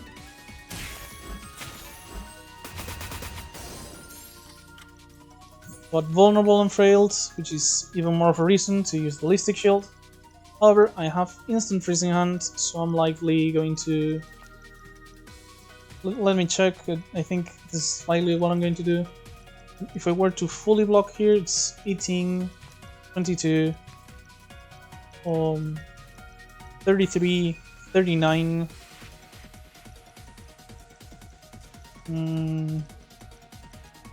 Plus, I'd be using not enough blue mana for barrier. Can I? Is it better to just take 20 damage and not use the instant freeze? It's not like I have a ton of defense here, and a lot of it is in the form of Grace. So I feel like I actually got a ton of block this turn. Well, partially thanks to the Ballistic Shield, obviously, but I think I got enough block that I'm actually gonna go ahead and take the damage from the sword here.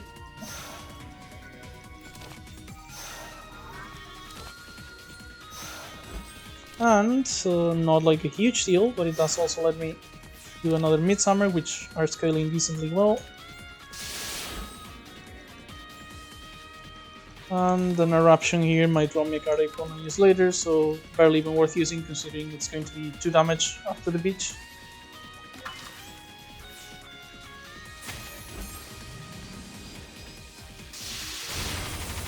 So that was 19 damage. And she's using another spell card, which is kind of a problem. Yeah. Oh boy. If I can last through this one, I'm pretty sure next turn I can kill her with the Larva's ultimate plus whatever damage I can find. But I'm not sure I can last through this one. I would need to survive with 1 HP, I only need 35 block. Maybe I can just kill her this turn?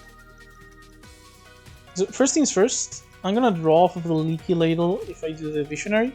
So I kinda wanna do Mushroom first, just in case I hit the Unstable Potion, which I do. This is technically 7 block, or would I rather just Poison and go for the kill this turn? I'm gonna pick up the life just in case.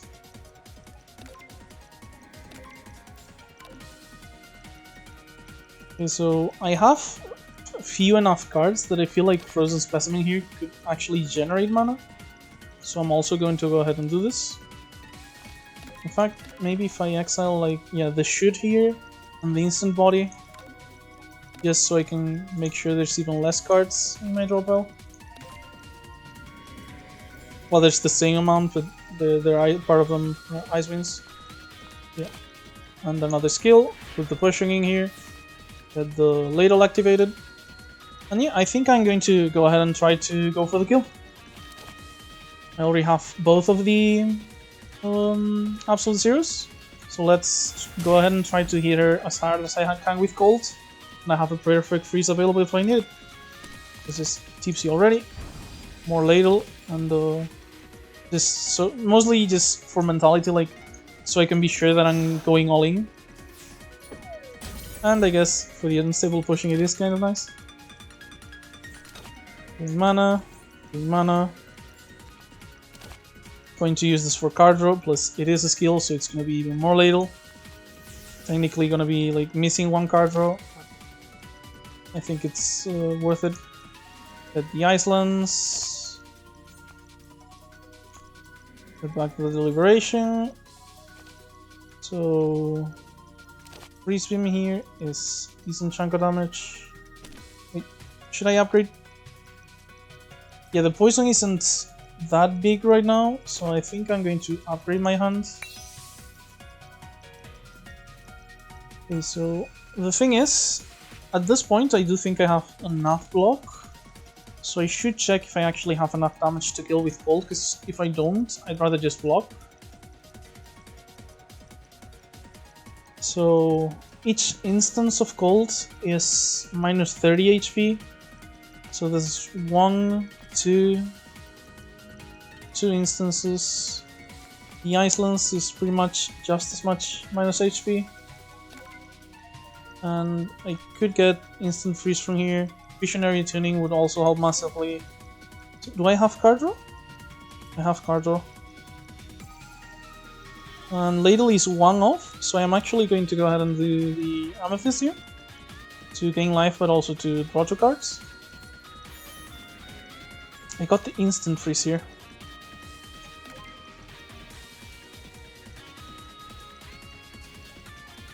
Would the extra turn be good enough? Well, at the very least, it removes the vulnerable Nephrail. So that is already, like, very massive. So I'm pretty sure I'm going for the extra turn. Yeah, 100%. So I kind of wanted to do Ready for Burst as well, because I'm getting closer to the charge. But I'd rather just go ahead and do as much Cold as possible. And since Instant Freeze here is 5 mana, I can only do Freeze Wing, can't do the Blizzard. Which is a shame, since it would likely repeat itself. I feel like I've put a blue card on the bottom at some point. How sure am I that this doesn't kill? So this is 19 plus 36, so 55. Minus 10 from the 2 instances of Heavenly Peach, that is 45. And then 32 here. 45 plus 32 is 77, and this would not trigger the Heavenly Peach because it's a lethal hit. So this should be lethal, right? Like, I'm not miscounting and about to kill myself. 29, Ice Lance. Oh, okay. Actually managed to get Tenshi down without dying. That was quite the test. Kind of surprised at how well that went, because I was definitely like one step away from death, but we actually had a ton of HP at the end, and we still had a few options. Like, I still think the instant freeze might have been a good option as well. So yeah, the blizzard we got is absolutely massive. Must have dealt like upwards of 100 plus damage on that fight. Visionary tuning, completely amazing with the Leaky Ladle. Definitely happy about the... like, around here, I think the deck was like losing a lot of steam. Then it kind of picked up a bit with the Absolute Zero and the transformations. And then the skills with the Leaky Ladle just absolutely got us back into shape, I think. So yeah, much better now. So, backdoor, when acquired, remove 2 cards, add screen to the mana base. Lunar Soil, 2 colorless, when acquired, the Moonscape, add the Moonscape to the library, which is a misfortune that purifies you when you draw it. Beautiful Blade, adds white to the mana base at the start of the player's first turn, upgrade 3 random cards in hand until the end of combat. I think Sardinia Mooncake and the Blade have synergy, because if the Blade upgrades cards, the Mooncake can go for the remaining cards. And since the Mooncake happens like every turn, that means like we're gonna have our starting hand pretty much upgraded 100%. And then the Mooncake is gonna get the Stragglers, which I think is going to be pretty good. On top of that, we don't have like huge colored mana restrictions. Like, obviously we do have the issue of like double blue, but we have quite a few ways to generate blue, and like we have the splashes. We kinda, I don't think we're as limited as we used to be. And there is a white card that would be an absolute godsend if we go for the Beautiful Blade, which is the one that gives us Cold on every turn. So I'm going to get the Beautiful Blade here and hope that we find something useful. Just getting some more colors to maybe unlock some better cards, basically. So starting Summarize, this is very good Ice Dancing card. It costs 9 mana for 30 damage and cold, being accurate. But if you play 7 cards, it costs 0 on the turn you play 7 cards. So if you're playing like a lot of cantrips and ice winds and stuff like that, you just get to this, play it for free, 30 damage and cold, absolutely huge.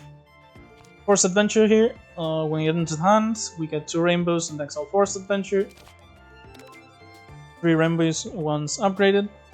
It's basically like a huge energy card. I kinda just mentioned that we don't need that much energy, but they are rainbows, so it is Philosopher's Mana. And we have the Leaky Ladle, so it's also technically card drawing away. On top of that, we also have Life Game skill that costs green and blue when upgraded.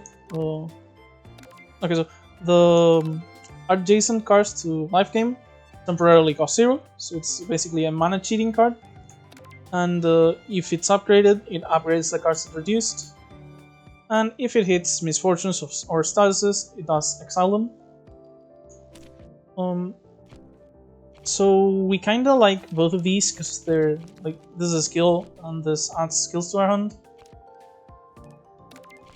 We don't really need the mana cheating quite as much, and it's only 1 skill, because the exiling Misfortunes and stuff isn't that important because we have Frozen Specimen that's upgraded and one that isn't. So I'm like, with the ladle, I think I'm actually going to go for Forced Adventure here, because again, like, if we have energy and we also have card draw, this technically like doesn't work on its own unless it's upgraded. So this is one card that we could actually prioritize upgrading on gaps and shops, because this isn't going to get upgraded off of the Mooncake or the Blade, since it's going to get exiled as soon as it enters the hand. But yeah, this is an upgrade we could prioritize. That way we have 3 rainbows, which are enough to just trigger the Leaky Ladle. So yeah, I'm going to go ahead and pick up Forced Adventure here. Okay, so we do want to go to a shop so we can like see a lot of cards on our search for white cards. But we don't really have that much money if we go now.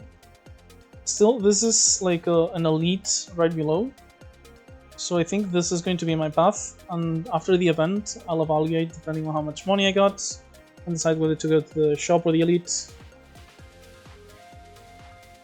Normally I kinda like to go to the gap to upgrade the card I just mentioned, like the Force Adventure, but I really want to like look at as many cards as possible now that we've added 1 new color to our deck. So the shops are very interesting, even if just like maybe we don't even spend any money on them, but we at least like check the cards, and the more cards we see, the likelier we are to see the things we want. So yeah, I'm gonna prioritize that.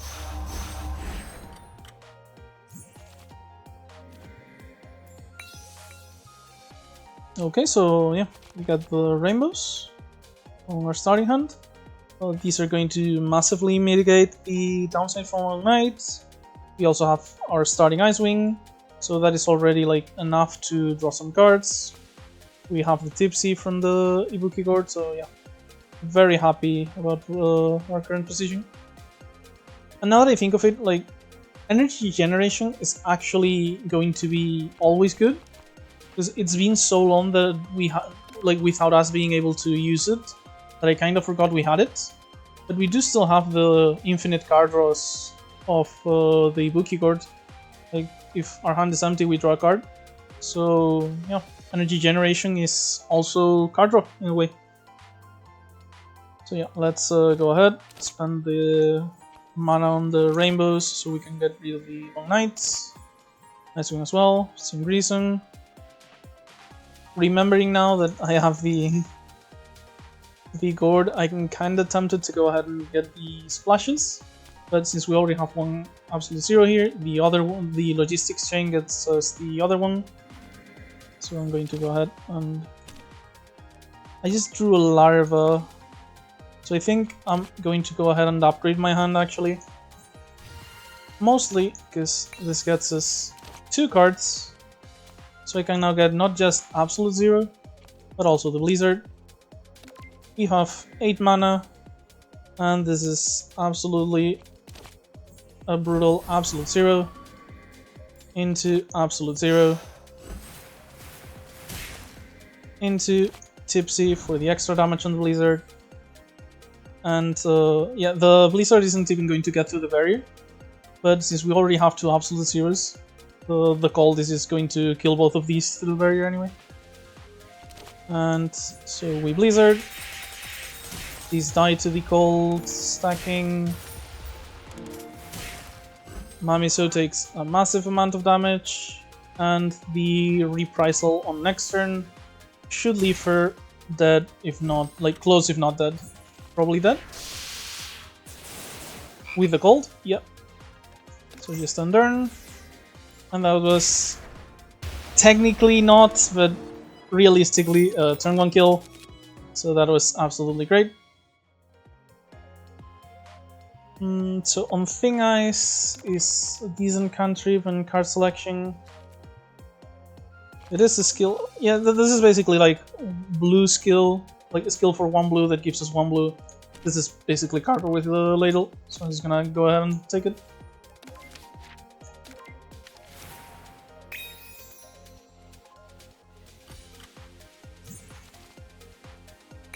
So we kinda do want a lot of energy for this fight. Lovesick Girl has put a bunch of love letters on our deck. We have to pay 3 mana to play to reduce her lingering regrets. She takes 100% less damage, and this goes down by 20% for each of them that we play. So I'm gonna go ahead and start with Icewing, hoping to get to some card draw. We get the logistics chain, which is a skill, and it's going to get us other cards. And we also have the cool entrance here, so if we get... well, right now we wouldn't be able to play her, but if we eventually got a larva, this would be played for free. What I am going to get though is the Forest Adventure here. It's card draw and energy, and considering we have to play all these love letters, well, we don't have to play all of them, but the more we play them, the more damage we deal. I'm going to go ahead and get some extra energy with the Colching. And get some rainbow energy, draw some cards. So Ladle is at 1, so we would actually need 2 skills to draw. Could work with Cool Entrance and Tipsy. For now though, I'm going to draw for the... well, I know I'm going to play the Love Letter, so I am at least going to play it first. So that when I draw for the Eruption, I do deal at least some damage. Okay, on Thing Ice is actually great. As I mentioned, it's technically card draw by virtue of helping us trigger our Leaky Ladle without costing a card and being a card selection. I really don't want the instant body right now, so I'm gonna put it in the bottom. Draw another Love Letter. Okay, so with another Love Letter, I'm pretty sure we can just do these two. We have 6 mana. And between the Ice Cube, the Leaf, and the Block and Grace from the In Plain Sights, we are going to gain a lot of barrier and have 2 Grace for her 2 attacks. Shame that we passed over an Absolutes here without playing it, but we can't really deal that much damage right now to her anyway, so whatever. Okay, so definitely going to keep drawing cards here. In Plain Sight, actually we already have enough Grace also off of what we've done so far.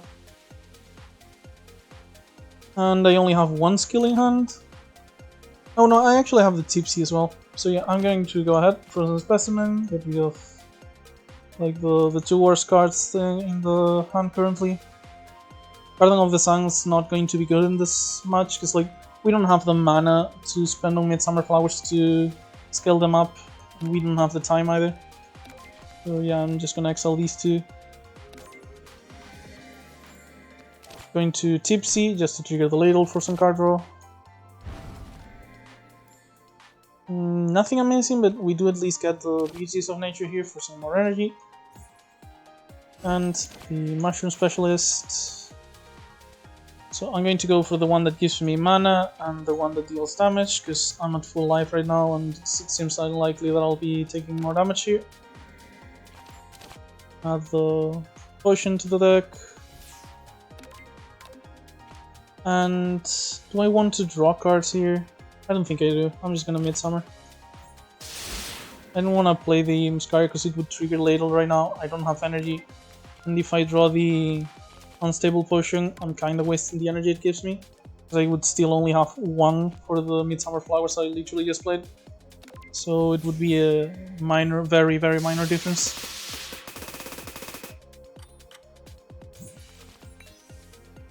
Rather unfortunate hand. The good part about this is go ahead and Love Letter. I mean, I do get a Grace anyway. Do I care enough about this to go ahead and instant freeze? Or can I just Blizzard, Burst, and Specimen? I still have both of the Love Letters here. I haven't skipped over any. And a lot of the cards in my hand, in my deck, are Unstable Potion, Ice Wing, and Tuning are all energy. And these 3 are also card draw. So I think I can actually afford to just not take the extra turn. Just go ahead and Frozen Specimen. Fiction Order. Because I know the bottom card of my deck is the Instant Body, because I put it there with the On Thing Ice. So I'm pretty sure I'm not gonna want it, so I'm just gonna go ahead and exile it now. And then ready for Burst. And maybe now that we have a new card on the bottom of the draw pile, it might be a blue one for Blizzard. It was nice. Yeah, that was good planning. It was obviously like luck, but luck that couldn't have happened if we hadn't set it up. So gonna Ice Wing here, trying to find the Visionary or more card draw. We didn't get it sadly. I'm gonna go for the Ice Lance since it's the stronger damage tool. Play the Love Letters. She no longer has her buff. And now I just play my entire hand.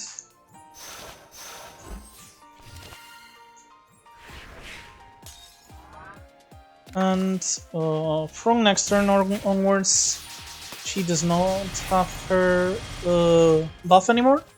So the rest of this fight should be pretty simple. We have a nice shot here, but since this is going to draw off the splashes, I'd rather just keep all 3 Ice Wings, because my blue cards are like generally either draw or damage. So I'd rather just have those than a mediocre Ice Shot now. Like, I'm keeping the Ice Wings to ensure that I can find the good blue cards and just draw this naturally off of the ladle is what I mean.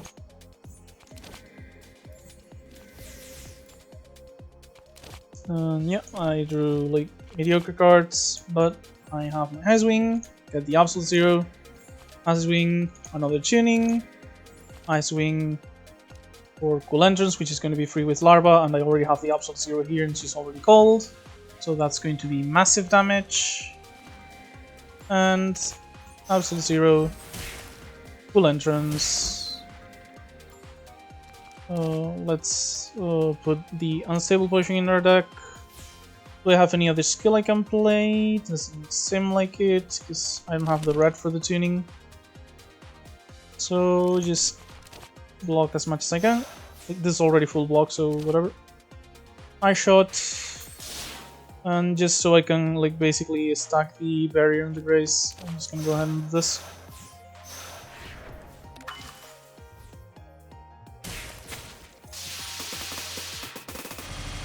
It should be no chance. Yeah, we have 26 block. She deals 26 damage, so there's no chance she can actually hurt us. But it doesn't matter because this is lethal.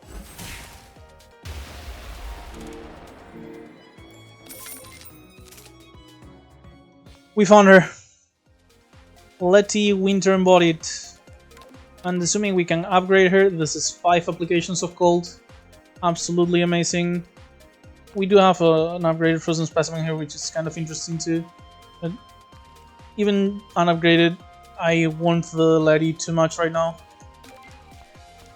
If I can get the card that makes it so applying cold also gives our teammates unity, I can actually just get Infinite Letty, which in a way is similar to the power I mentioned. We'd be applying cold to a random enemy rather than all enemies, but still 1 cold per turn. Yeah, it's kind of patchwork, but like Letty here is kind of a safe, I think. Okay, so this is Gate on Taste Bar. This here is the Sashiki Waraki. Sashiki Warashi, I think was called. Waraki Sashiki? I really don't remember. She's a yokai that inhabits like establishments, like craftsman shops, bars, etc. And she's the main character of one of the official Touhou books. So yeah. And we have Suika here, which is the owner of the gourd, I believe. This is Ibuki gourd. Actually, I think the Ibuki is another of the Oni actually, so never mind. But yeah, we can see like it looks kind of similar, doesn't it? I'm relatively sure that this is contains an infinite amount of sack. It has to be this one because it's kind of pretty sure this is her gourd. But yeah, lore comes later. The event, basically you have 3 options here. You can go ahead, take Breath of the Whale. Yeah, on odd number turns you lose 1 mana. On even number turns you gain 2 of that mana. And if you choose this option, you also get to remove a card from the library. I really don't like that you lose mana on turn 1, which is generally your most important turn. So I don't take this often. Basically, the one time I've taken it was when, like, if I remember correctly, I had the Tengu Fang, so I had Grace on the first turn, and I was really desperate for a card removal for some reason. Then we have Drinking Competition, gain 800 money, absolutely massive amount, no denying that. But you do gain 2 misfortunes, and this is like one of the strongest misfortunes. Like, while in hand, you can only play 3 cards each turn. We fought against the Fox that does this, like, on turn 1, you know how destructive it is. Yeah, this is just absolutely brutal. Only time I've done Drinking Competition is because I have the Hana doll that just prevents 2 misfortunes. So it was basically selling that relic for 800 money. Yeah, in here I think I'm just going to go ahead and fight a random group of enemies and get a random rare exhibit. So the rare exhibit could be a very big help. And by a random group of enemies, they mean like it's basically like an encounter from this part of the map, like final part of the Act 3. So yeah, let's go with this one. Yeah, Miyoi is her name.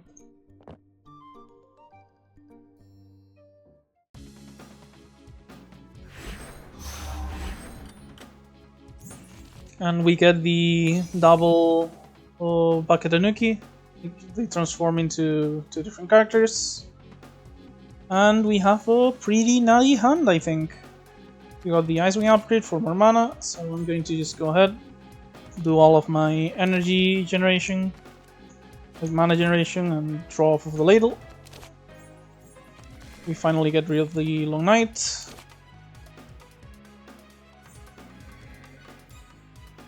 And we are at 1 on the ladle, so we don't have, like, unless I went ahead and instant froze, we don't have enough skills for the ladle to proc. And if I do instant freeze, it doesn't really matter what skills we have, does it? So yeah, let's go ahead, double absolute zero. Just set up our absolutely brutal damage. And considering that this got upgraded, and yeah, our defense would be basically going in plain sight, hoping we wouldn't even have the extra grace from the leaf and stuff. So yeah, double cold, and just applying more cold and going to the extra turn is easily the best option. We get rid of the Spirit of Wealth. These 2 will be massively hurt at the start of the next turn. And like if we draw like any of our Frost AoEs, the fight is basically over already.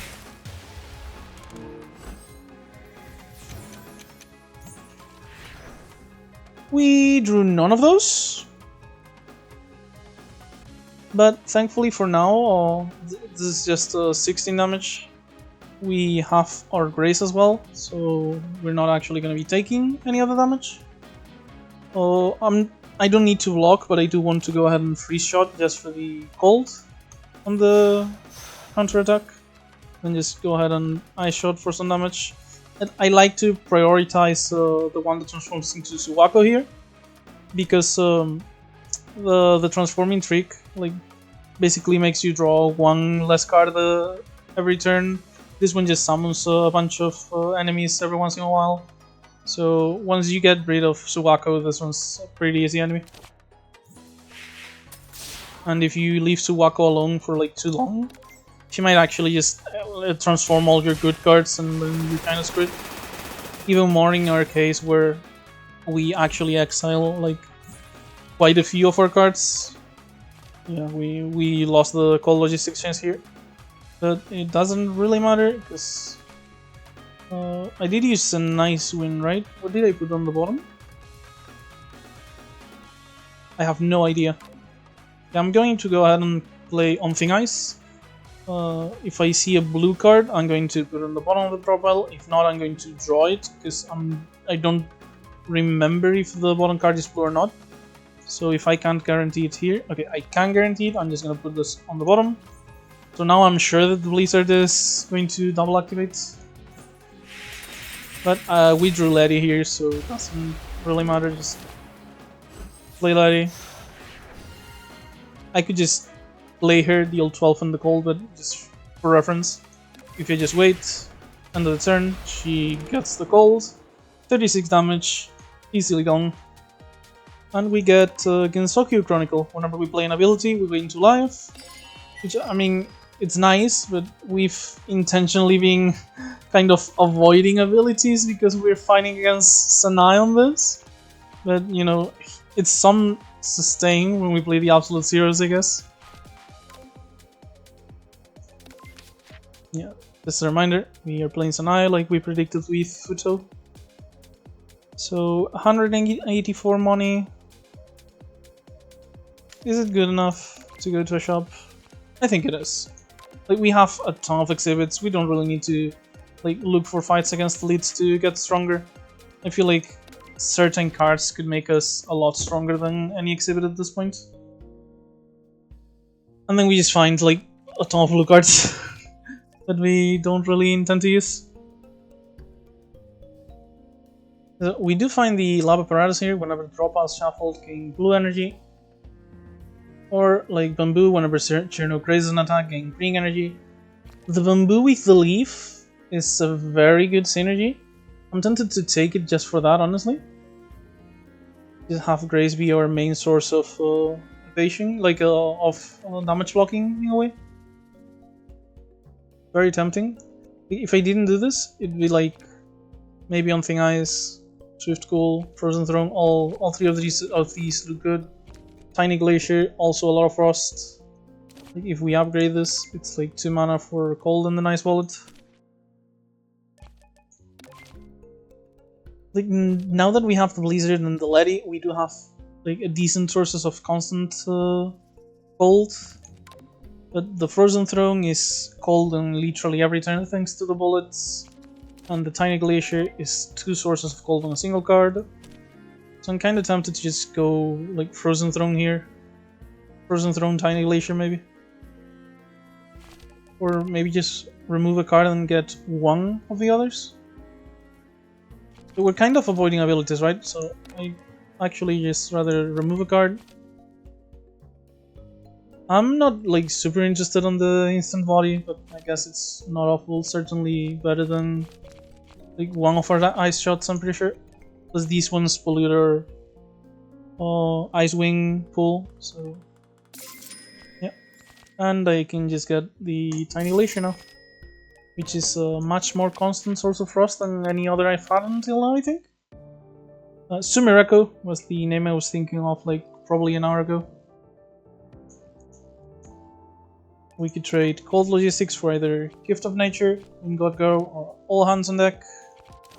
Like, if I had the money, I would 100% take either Wind God or Gift of Nature. Gift of Nature, you get 1 card from the discard pile, return to the hand, and give it Echo. So if we did that with like Ice Lances or like Freeze Beam, stuff like that, we could let an absolute, like we could discard an Absolute Zero, not play it, and then return it later with Gift of Nature. So we could get more Absolute Zeros, but or like even Visionary Tuning. But are they better than Cold Logistics? This has been such a good card so far. Are we willing to sacrifice like Wind God Girl? By the way, you gain 1 with Wind God Girl, which is at the end of the turn. If you have less grace than you have Wind God Girl, you just gain that much grace. Like, or you gain grace until you have that much. So let's say I played 3 of these, I would be getting 3 grace at the end of every turn. Yeah, as you can see, the art is Aya, so this is basically like stealing Aya's ability. As I mentioned, like red-green card going for grace. Yeah, if I'm interested in any of these, it's probably Gift of Nature. The upgrade is also like this Gensokyo itself.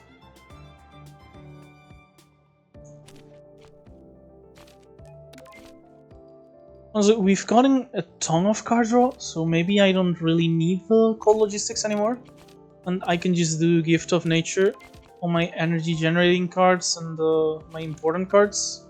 I think I'm going to go ahead and try for it, because also like, ready for burst? No, because if it's upgraded, sure, but without the upgrade I don't have enough red to play it.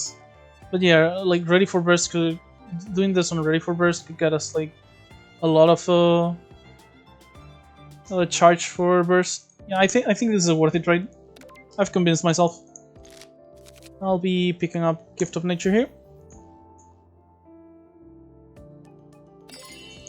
because my average card quality is already kinda high, so looking for very specific cards isn't super necessary. Obviously I want the absolute zeros, but I can find these off of Ice Winds. Plus, like, I'll just find them eventually as I go through my deck with the massive amount of card draw I have. So yeah, I think that means that just being able to like repeat some of my best cards is more valuable at this point. Like mostly like Visionary Tuning has to be absolutely ridiculously good in that regard.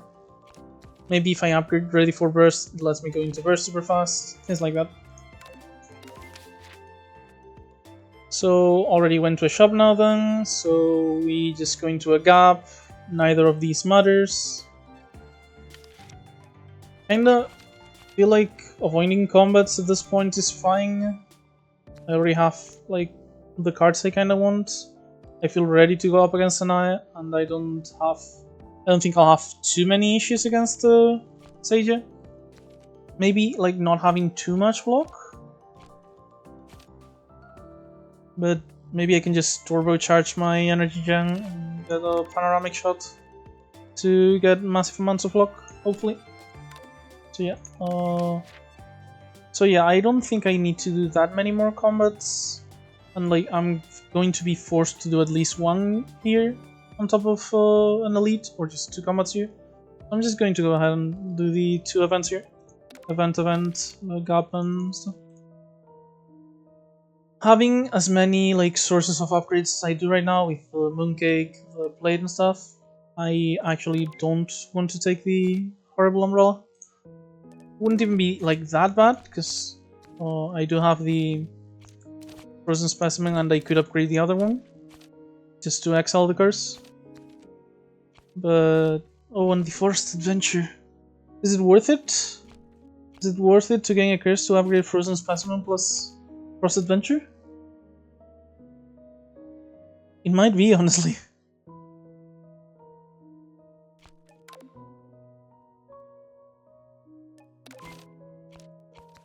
Okay, so like, what do my Frozen Specimens remove at this point? I got four basics and Misfortune. And maybe, sometimes they remove the instant body. They have enough targets, but it's only 4 basics, it's not like my deck is plagued with basics. I think this could be worth it, honestly. I'm going to go ahead and do it. I might regret it, but like the weak doesn't even affect me that much, because I'm doing most of my damage through freezing, and I can often just exile the card. So I'm going to go ahead and take it. So with this I can upgrade the Frozen Specimen, the Forced Adventure, and then on the gap I'll probably upgrade the Gift of Nature to give it Echo. Because yeah, the cards that exile, when they are played, do have like less synergy, shall we call it, with things like this. Because they're not going to be several times on your hand. So if they don't get upgraded the first time they're on your hand, you're just often going to use them, and you're never going to get to use them upgraded because of that. So I think I think the upgrades are actually worth it in this case. I might come to regret it, but I have 30 plus cards in deck. Upgrading 2 of them in exchange for a bad one, I feel like with the quality of upgrades I got, and with the chances I have to exile the bad one, I feel like it actually like improved my average deck quality. So I think it was worth it in the end. So we go to an event, we get Strange Garden. Basically, like, if you're hurt and you desperately need a heal, accepting the Poisonous Sweet here can save your ass. But you get a pretty bad misfortune. Like, it's unplayable and it poisons you, which is damage that you generally can't block.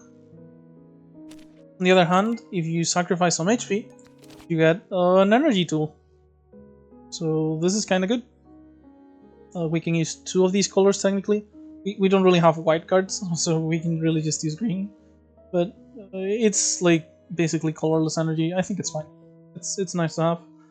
And I certainly don't want the curse over this, so just gonna lose a small amount of HP. Not a huge issue considering we're currently at max HP just fine, so we take it, go to the cup, upgrade the Gift of Nature, swap the eye cream for the border sensor, so we can go to Act 4, and we keep going. Honestly, like, the run in the end, it was just as long as I didn't want it to be. So that is also like I'm hitting a bit of fatigue, I'll admit. Pretty sure the explanations are going down in depth a bit, but I'll still keep trying at least. So yeah, we start with an upgrade for the Specimen in hand. This is a very easy choice. Exile the Long Night, because we would still have to play 2 more cards. That just gets rid of it now. And we obviously go for the worst of the 2 curses. Not by a lot, but technically worse. Now we can go ahead and see what we find off of the Ice Wing. We got On Thing Ice here, which I'm going to use just as card draw for the Leaky Ladle since we're 2. This replenishes, so no real reason not to take it. Plus, it's energy, and we're not like super high on energy right now. So maybe I'll use it to do mushrooms before I instant freeze. Or maybe I won't need to, considering what I've just done. So yeah, I'll do Ice Wing. Get another Ice Wing.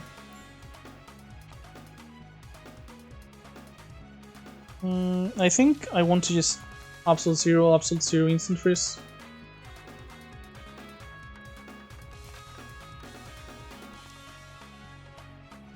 Yeah, that sounds good to me. Massive damage, set up all the gold stacking, and go to next turn ready to get my block. Plus all of that blue mana I'll be spending will get me some barrier, and I'll be 2 green closer to getting Grace. Yep, sounds good to me.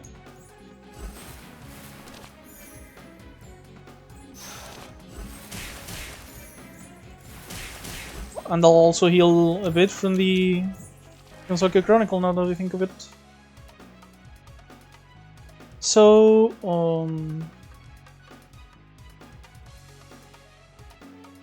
4 and 4, so I don't have enough energy for this. Thing about this is, like, because of the time limit, these are now 1 mana gain 2. So I would be paying 3 mana to generate 1 mana gain 2s. So these would technically gain me mana, but I would not more than I would be losing off of playing the tuning first. So kinda not worth it.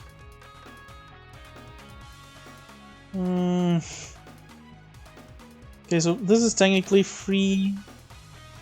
Like, we don't gain mana like we usually would. We can see what we find. I'm probably going to put Blizzard on the bottom. So I'm gonna Freeze Beam this turn, I think.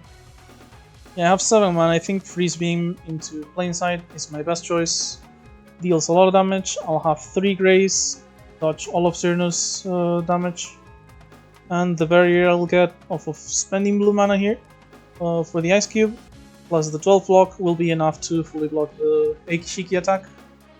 Eikishiki Yamashanadu being her full name, for those who didn't know. So yeah, I'd rather have the Blizzard than the Ice Lance in the deck to draw later. So I'm going to go ahead, Freeze Being here. And that hits both, Clean Sight. 3, Grace, 22 total block. And we'll be taking no damage here. Oh, I didn't take the Kisumi's cleanup into account, so we did take 2 damage. But not a big deal. Okay, so... Oof, kinda rough.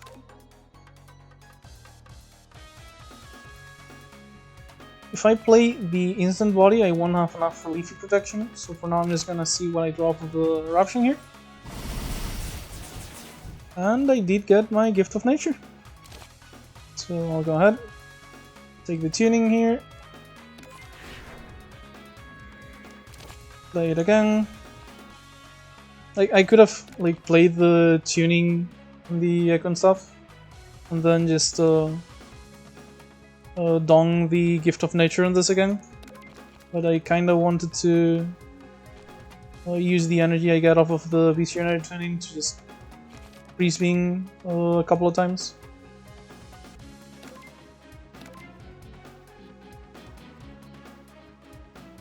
Actually, I kinda need some block. Not a lot, but...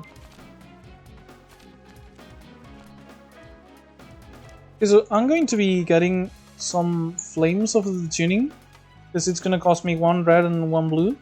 So for the echo, I kinda need the extra red from the flames. That means I'm gonna be able to play Ready for Bursts several times. So I think I'm going to get this so I can use my red mana for something. And that way I'll also be gaining some charge and maybe we even get to burst in this combat. Yeah, Visionary Tuning, get the flames, get the echo, flame, flame, tuning, splash, draw a card, splash, splash. On a Frozen Specimen, this will draw me cards once it resolves. I get rid of the Eviction Order. And ideally something on the drop, I think. Just the Eye Shot. It's the worst card in here.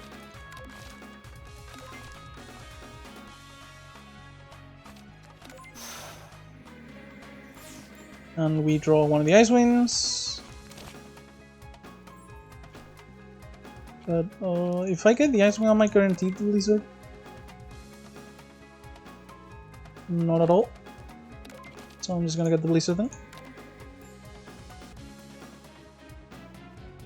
We're at 1 on the ladle. And sadly the only skill I have is Tipsy, so I'm kinda out of card draw.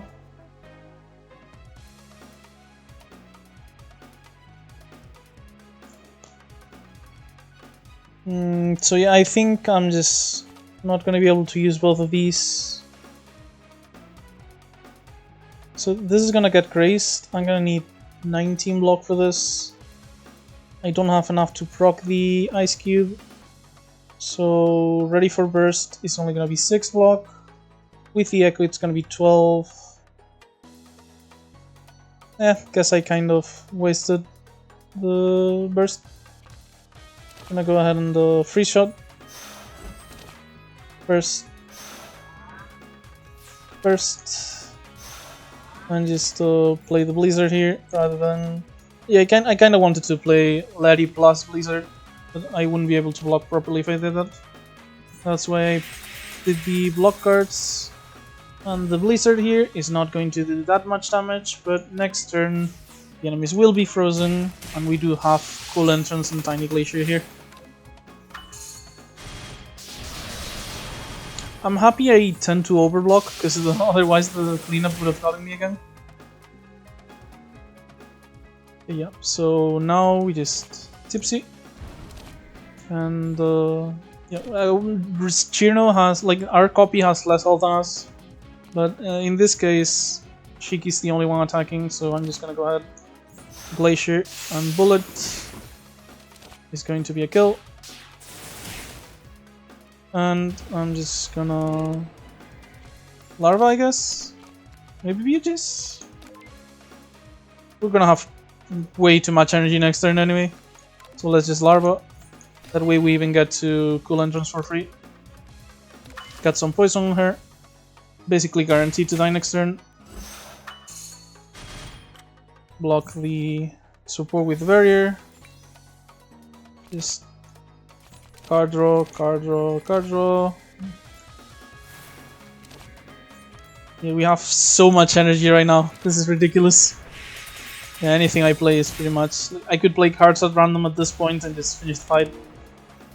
Like the rest of the fight, I did want to explain, but when you only have one enemy with 30 HP on Act 3, yeah, not really super hard.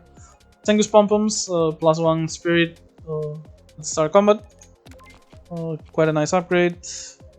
We have like some difficulties blocking, so that will help us get some extra blocks. We don't really have a lot of small blocks. Like Boundary would be the only really small block, but like pre-shot blocking for 13, protection for 11. It's not huge, but it's always nice. Might help in some cases. In fact, maybe it helps if I pick this. Is it good enough? Like, do I need it? The thing is, I mentioned I have blocking issues for Seiya, maybe, I think.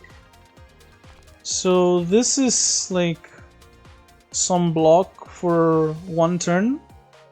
And then I also get some block on the next turn in order to like be able to play some like maybe energy gaining cards or card draw without losing HP to the Scissor Blade. So I think this is like, it's not an amazing card, but I think it fills the needs of my deck right now, because the only thing left on the game that bores me is Seiya, and I think my issue with her is that I don't have that much blocking. So this is what I'm gonna go ahead and pick. And then for Raisin, of Tengu's Shield, when you play a defense card the first time each turn, gain some firepower. Or Moria Purification Rod, we gain the ability to purify at gaps to remove a card from the library. This pretty much removes our need to go to any shops here. Like, we'll just go to the Act 4 one because it's mandatory anyway. And yeah, we can just, since we already have a ton of upgrades, we can just remove the Misfortune we found here. Remove one of our worst cards on the second gap. And yeah, that sounds good to me. This is gonna be like 2, maybe 3 removals, very likely. And we don't really use like a lot of firepower exactly. So the Tengu Shield's whatever. Happy to take the rod.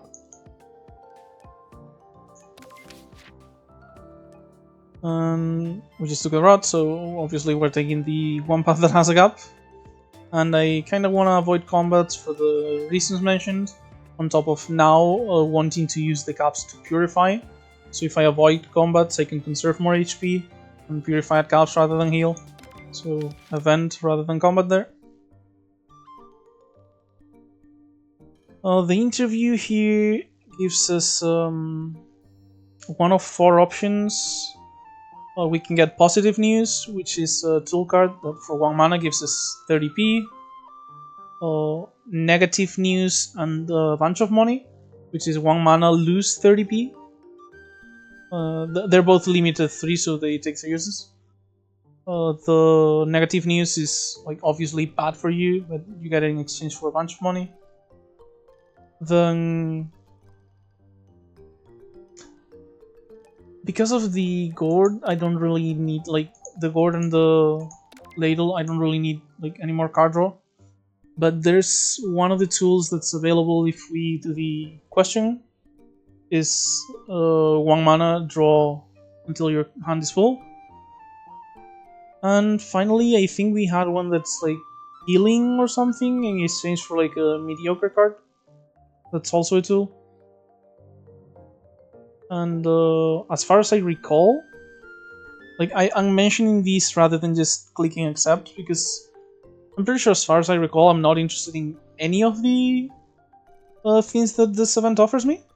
I'm gonna go ahead and refuse.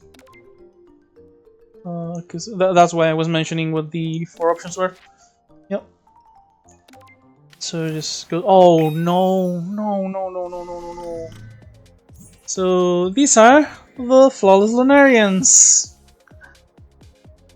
Basically, 2 rabbits. They both have flawless. They take 1 damage from everything.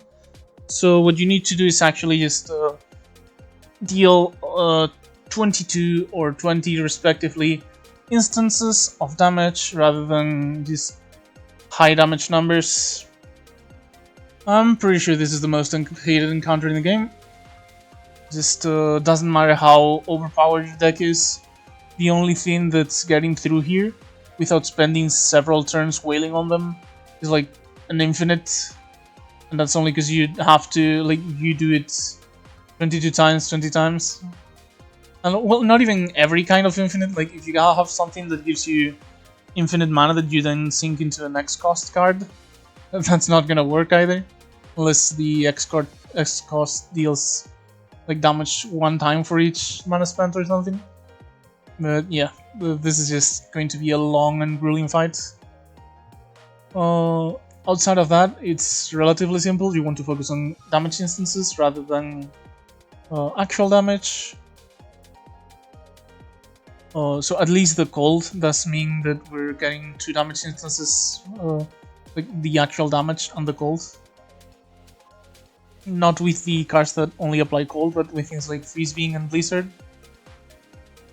Other than that, ideally you want to focus the Lazy Moon Rabbit, because this one is just going to get like upgrades every couple of turns. So the attacks are going to gain accurate, she's going to purify you every time she deals attack damage, stuff like that. But this one, when it's not lazing around, is going to give both of them a healing buff. And the first one just slows you down. The second one lengthens the fight by a lot. But if they start getting like 3 HP every turn, that starts reaching the point where some decks might actually not be able to like actually even win the fight. So yeah, you want to prioritize the Lazy Rabbit. You might have to prioritize the Earnest one if you find yourself like getting destroyed by her attacks as they get enhanced. But ideally, focus the Lazy Moon Rabbit, or just use multi-hit AoEs and then you don't have to worry about anything. For now though, we're just gonna start using all of our energy generation. I was hoping to get the exile cards of these Icewinds so we could exile the Long Night, but I guess no cigar, so let's just do the rainbows here. Yeah, get the draw of the ladle. More energy. You do get the tips back from your Yukari against the rabbits. So you have 3 options, 5 shoot cards to the drop level to replenish. Since you're interested in damage instances rather than the amount of damage, these are basically like take away 1 HP and they have replenish. So you take this basically if your deck has no way to deal with the rabbits at all. And then you have 20 barrier, 10 life. Since I feel like I'll be likely to have enough defense throughout the match, and I am missing some HP, I'm going to go ahead and just gain 10 life here. Like, I know I don't have blocking hand right now. I have a ton of available card draw of the Ladle, Thing Eyes, Mushrooms. So, not worried right now. So yeah, let's go on Thing Eyes. Get the Frozen Specimen, this is the card I was looking for earlier. But at least I can get it now. Exile the 2 curses. I'll get the Ladle to draw. Gonna go ahead and get me some mushrooms. With some poison, like, you're still only going to be doing 1 damage, but it's 1 damage every turn, so at least this might deal like 3 or 4 damage through the fight. And then I'm obviously picking up the card draw one. Like poison. I'm gonna go ahead and make a little bit more space by playing a freeze beam here.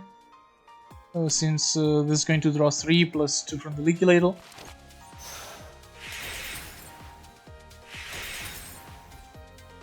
And for the same reason, I'm going to go ahead and blizzard. And now that I know it's going to get repeated next turn.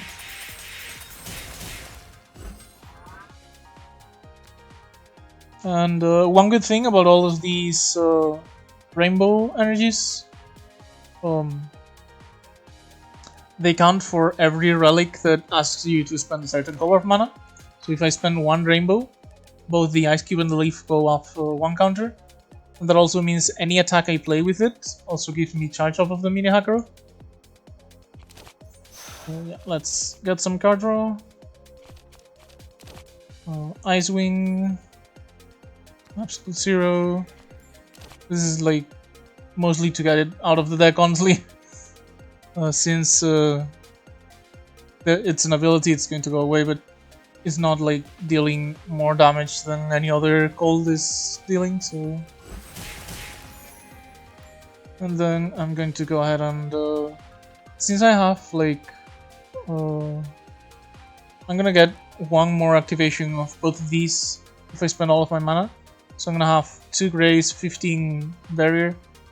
I don't actually have to block any of this because the 2 grays is going to be taking care of the multi-attack, and then the 14 is going to get blocked by the barrier.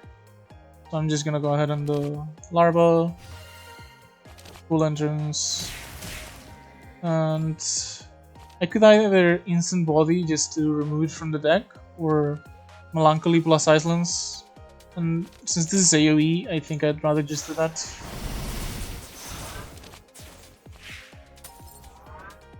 And that's it for our first turn. Decent amount of damage, honestly. 7 and 6. Oh, plus all the damage over time effects we're getting now. So we might actually have like good chance at beating this without too many issues. So Bunch of Nature.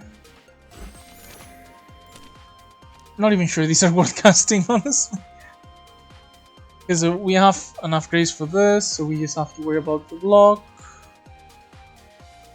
And having to worry about the block, my only block card right now is Ready for Burst. But if I upgrade with Larva, this is going to be enough to block with the barrier. So let's go ahead and do that.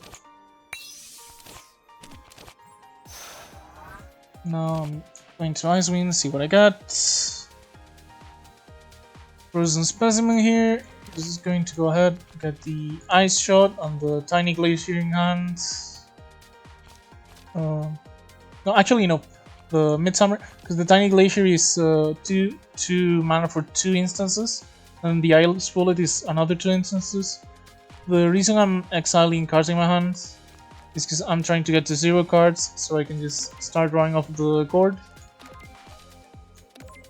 And these are very inefficient cards anyway, so.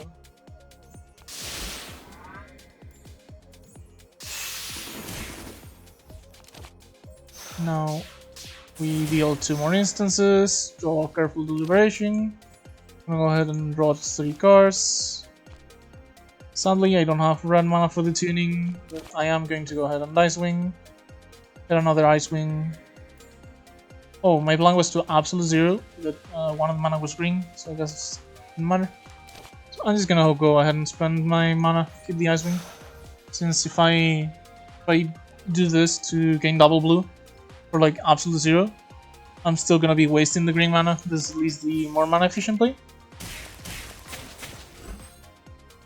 Because as you can see, the Earnest Moon Rabbit just got accurate. So yeah. Other things she can get is Purify on hit.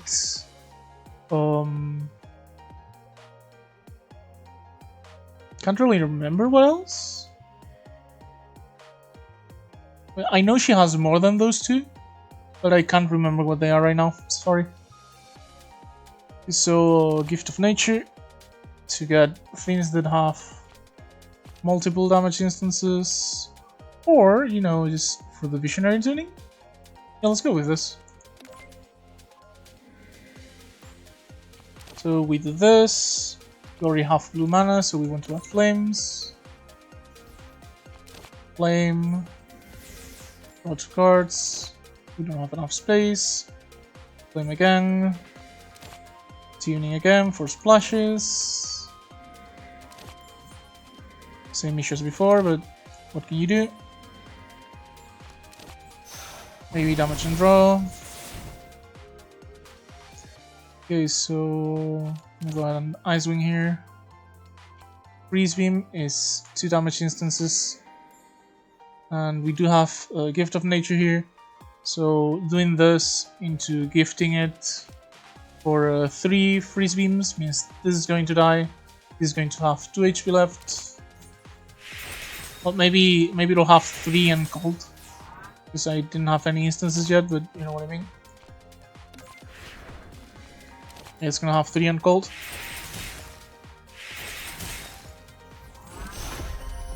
We got burst from using our rainbow energy on attacks, which gives us more rainbow energy. And then just since it already has cold and poison, any damage instance will kill it. So just apply cold. Then the cold applies the damage, and the poison applies the damage.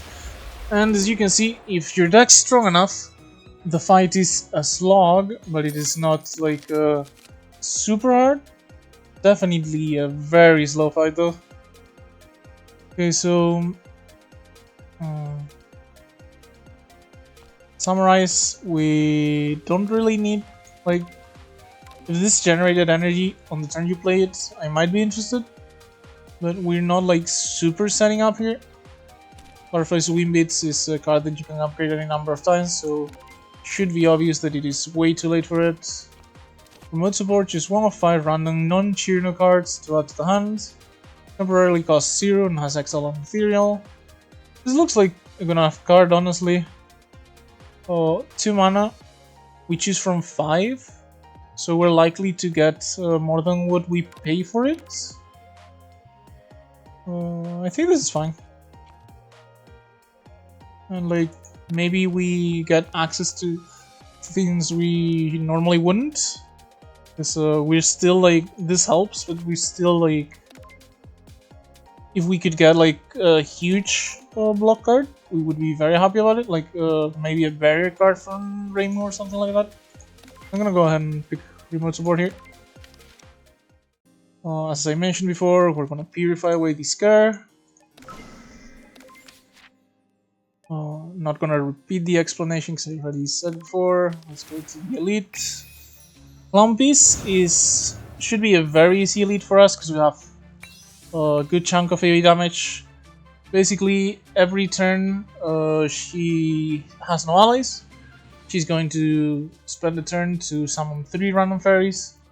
Both Clumpies and the fairies have Madness, which eventually puts like Madness curses on our deck, which once you accumulate 4 of them, they make you lose 20 life and exile themselves. But they also give us a ton of free energy, like we're gonna be getting 1 energy per enemy for free every turn. So if your deck is strong enough and you can use the energy to like play AoEs and clear away the enemies, you shouldn't have like many difficulties on this fight. I'm assuming like this fight would be hard for decks that don't have AoE and don't have like good mana sinks, because the mana they give you doesn't really matter if you don't have like a lot of places to spend it. So I'm assuming that would be the kind of deck that would have a difficulty with this elite. Personally though, never have had any issue with this one.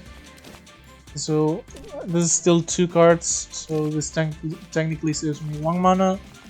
I get rid of the eviction order. And considering I kinda want the AoE for later, and the time limit is going to prevent me from doing that much on the next turn, I think I'm gonna go ahead and just let the not use instant freeze here. Just absolute 0 for the cold. Full entrance for more cold. Oh, I didn't realize that activate the ladle. But that does give us a tuning, which is +1 mana plus 2 cards. So I'm gonna go ahead and do tuning and flush. I was gonna spend 3 mana on Glacier plus bullets, but if we have 4, I can also Iceless right after. We even get Icewing. Gonna go ahead and pick up Letty here. So that way I don't even have to Iceless. Like, I do Glacier, summon Letty. I'll retain the bullet until next turn and have Letty summoned, which will allow me to do the -2 next turn to just freezing an AoE. So yeah, that means Glacier here. Play Letty. And that's gonna be my turn for now. At this point, the Tipsy is like very low value. It's basically, I'm gonna save it like until probably it gives me a Leaky Ladle activation that I wouldn't have without it. So I think that's its main value at this point, honestly. Okay, so first things first, I'm gonna exile some of the worst cards I have from the draw pile, which are gonna be like Shoot and let's say Ice Shot, just so our Ice Wings are better. And that is Shoot and Ice Shot you. By the way, I don't think I've mentioned, the draw pile isn't like super well ordered. You can change that on gameplay settings, like show card order only affects card piles that can be viewed in actual order. So this way it would be easier to for you to know whether a card is on the like hand, discard or draw pile when you are looking through all of them with cards like that. But I myself just noticed that the Ice Shot was close to the other card I wanted to remove, so I just picked the 2 cards that were like in similar relative positions. Just kinda going through the library with wanting to make 0 effort. Since we have a ton of mana here, I'm gonna go ahead and Panoramic Shot. This is going to fully block Clumpies. So if I defeat the other fairies on this turn, which I think I can with like Letty in Absolute Zero, then I don't really have to worry about anything else. Absolute Zero. Activate the -2 on Letty. They are extremely hurt. Go ahead and draw some cards, plus now I activate the Ladle off of the Icewing while drawing another Icewing. And I draw Blizzard, which kills everything but the Clumpies thanks to the Frost.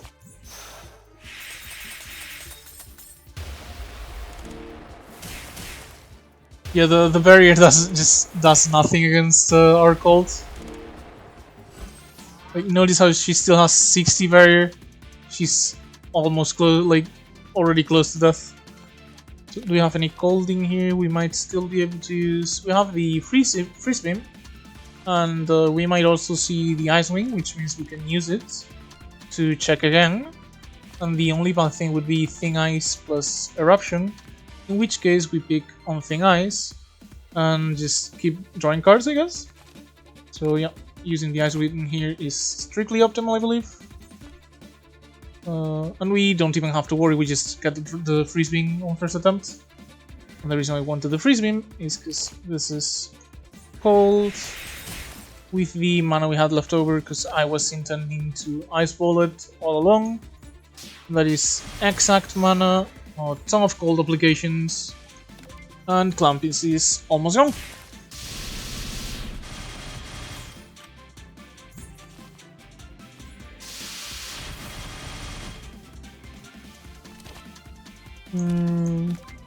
White cards on Thing Ice and Eruption. I'm gonna go ahead and pick up the Thing Ice just so I have a card draw if I need it. Got the Rainbow mana, lots of cards, got the Gift of Nature. I'm gonna go ahead and remote support, just If it shows me like maybe something that permanently helps me, like it's not gonna be healing because I'm already at full HP. But if it shows me something that could possibly help me in a permanent manner, I could use it. Well, it didn't happen, but this kind of showcases how the card can be very good. Like, we could have gotten a 0-cost reclusive sage. At this point, like, none of these really do anything. I guess I'll just pick it because it's the best card there. But it doesn't really matter. Just gonna go ahead. Rainbow, Gift of Nature, pick the Tiny Glacier, just Ultra Stack Frost.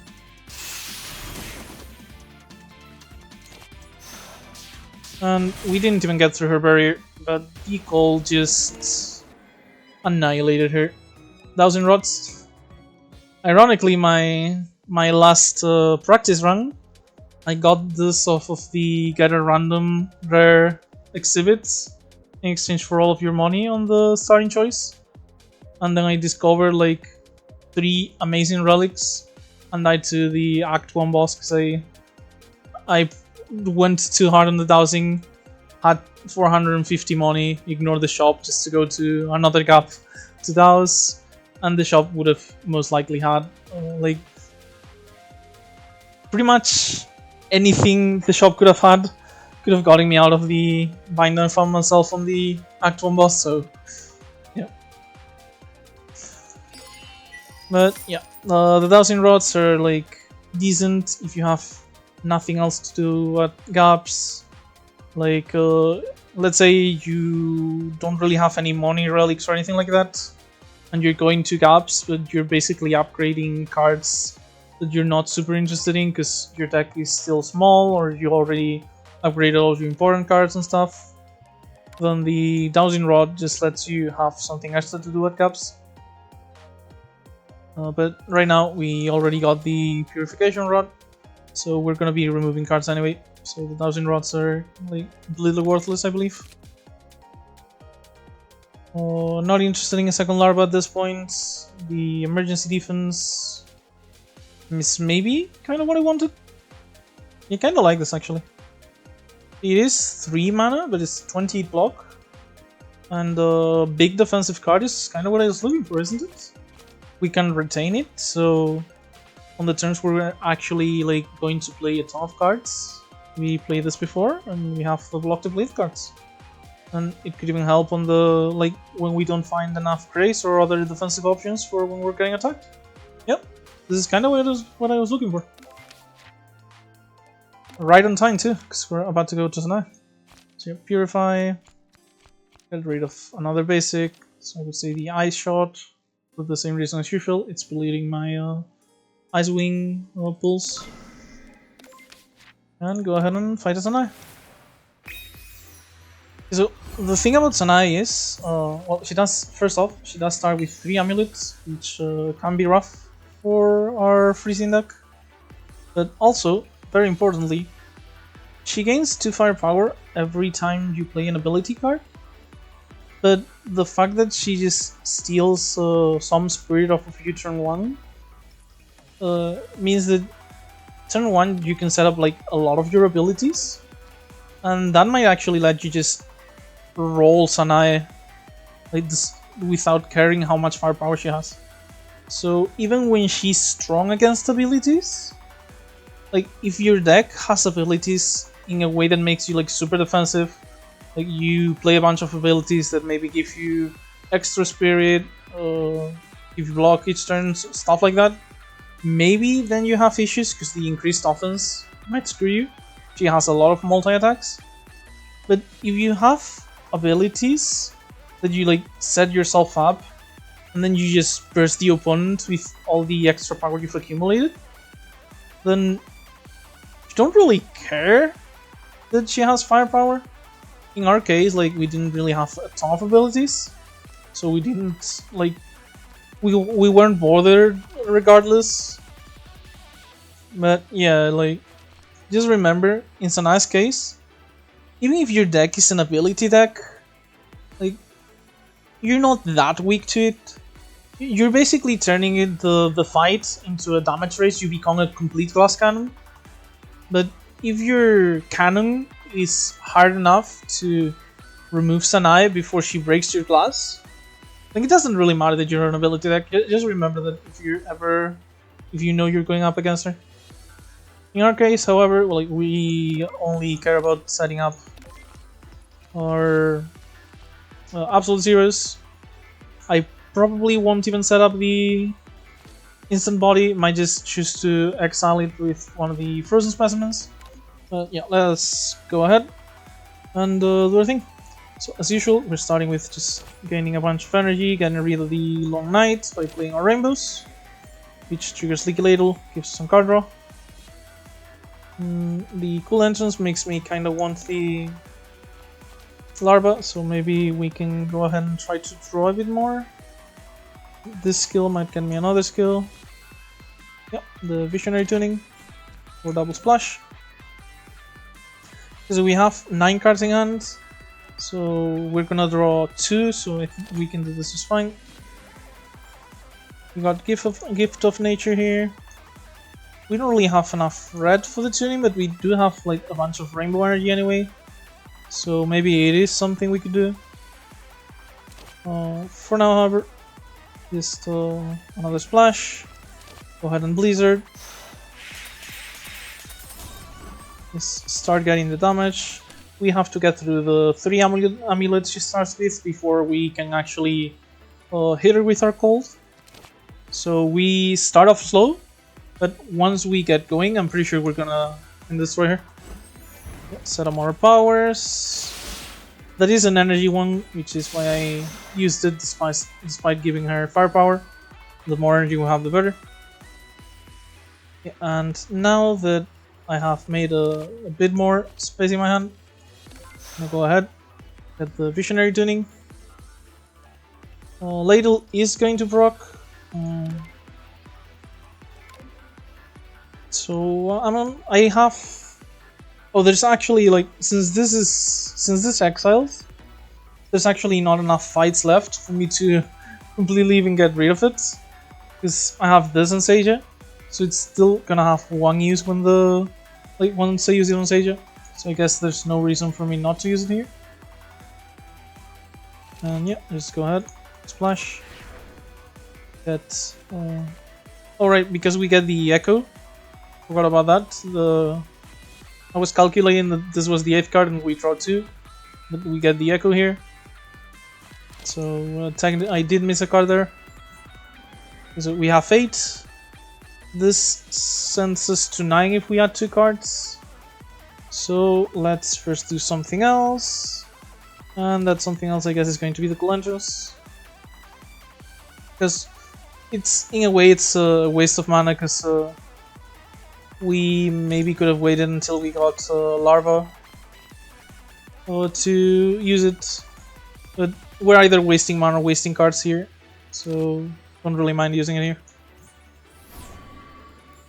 And now I can actually go ahead and tuning, get splashes.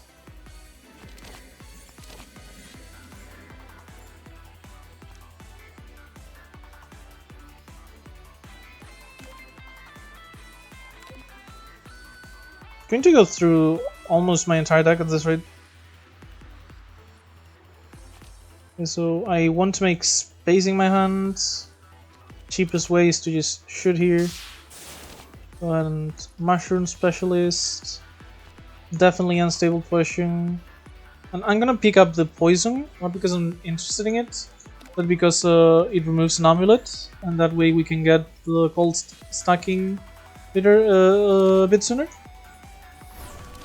Unstable Potion, or 2. And at this point, the Gift of Nature is not really doing much. I think I'm just gonna go ahead and put more Unstable Potions in the deck. It's kinda hard to use this with anything else I've got. I mean, it's not ethereal. I could just like let it go, but I kinda wanna use it now if I can.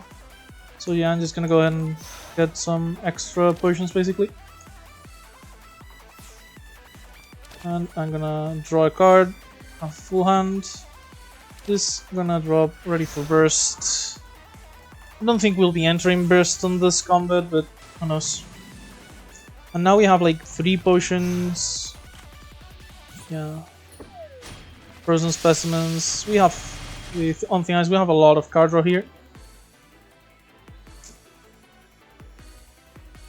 So yeah, let's go ahead and start with the good abilities we have. So double absolute 0. That is going to cost us all of our blue mana though. Okay, we're getting hit for 16 times 4. Thanks to our grace, we already don't care. So let's go ahead and draw some cards.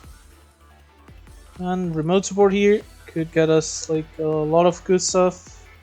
Plus it's like we can only play this in Melancholy because we already spent our blue mana as mentioned. So draw cards in the hand is full.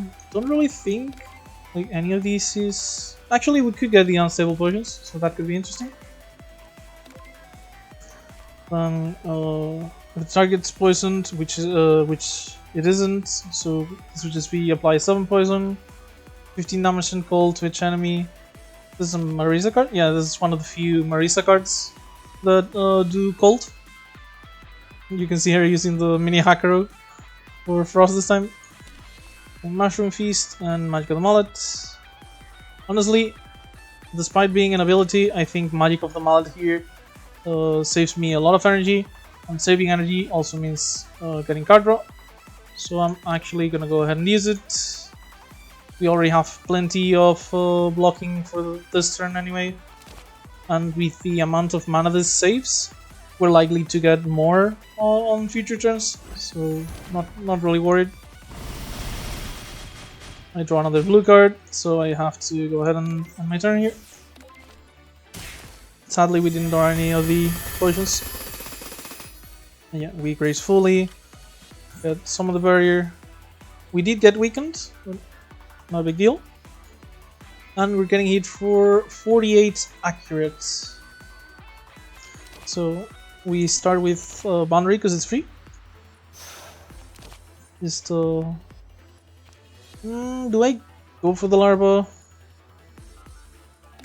So this is 38 block. Plus what we have is already full block, so I don't mind getting the larva here.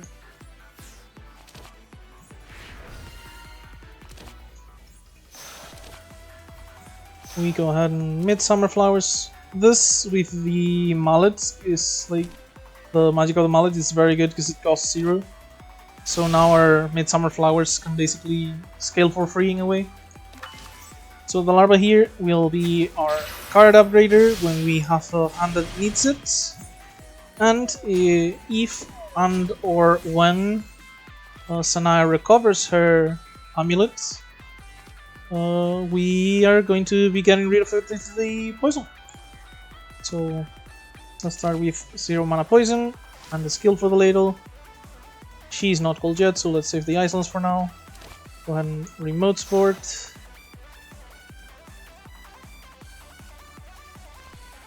This is graceable. So I like the beauties of nature because that's gonna be like 2 free Midsummer Flowers. But this is 2 grace and temporary firepower. I think I'm just gonna take this for the grace. This just guarantees that I'm gonna have more than enough defense. Plus I have the plain side here. I don't think I can actually take the instant freeze, can I? Actually I can, because this is gonna give us more grace, plus more from using all of our green mana. So we're still gonna have like 4 grace on our next turn, just fine. Yep. So I have no issues actually doing this. Doing the Islands before the freeze, despite this applying cold, because this ends our turn, remember? So we apply cold, start our extra turn. She's already cold now. And we drew a shit ton of defense anyway, so not much else we can do. She's gonna go ahead and Midsummer Flowers. In plain sight, panoramic shot, doesn't really matter, we have 5 grace. And we get to retain the emergency defense.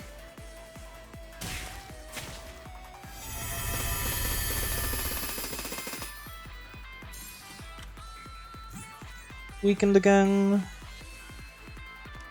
Gonna go ahead and keep using our free cards, the draw cards. She's going to be spell carding in order to steal even more spirit from us, but not really worried. Like at this point we're very close to being able to just burst her down, because we've gone through a lot of her deck. So I should be able, yeah, I have Tiny Glacier, Blizzard, Freeze Beam here.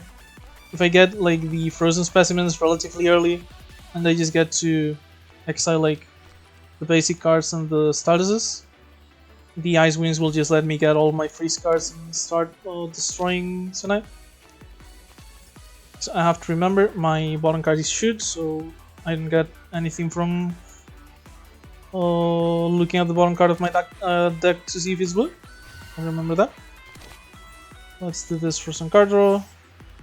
Lose another random mana, which kind of screws me over here, but oh well. Something I can do. I'm close to the ultimate, and she has a decent chunk of poison next to the shroom. I was gonna upgrade in the ready for burst because it changes to colorless, but it's not really necessary. And the poison might finish the fight faster. So yeah, let's just end the turn here. We retain 3 cards.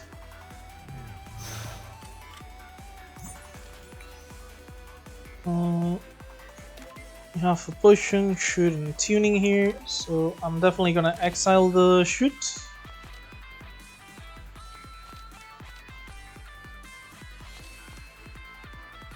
And the eviction order. That is what I was looking for. So yeah, see the potion, shoot, and visionary tuning. So this shoot has to be the one in the dropout. And the other card I wanted exiled was eviction order, so there we go. Do I have skills? No, nothing I can use to draw cards, sadly. So she's hitting for 48. I do want to use my blocking cards then. That is going to prevent me, sadly, from either Freeze Beam or Tiny Glacier, but I have no reason not to full block, considering I'm going to have plenty of damage. The ultimate here, but still kinda early. I don't mind doing it a bit later. She still has a decent chunk of HP.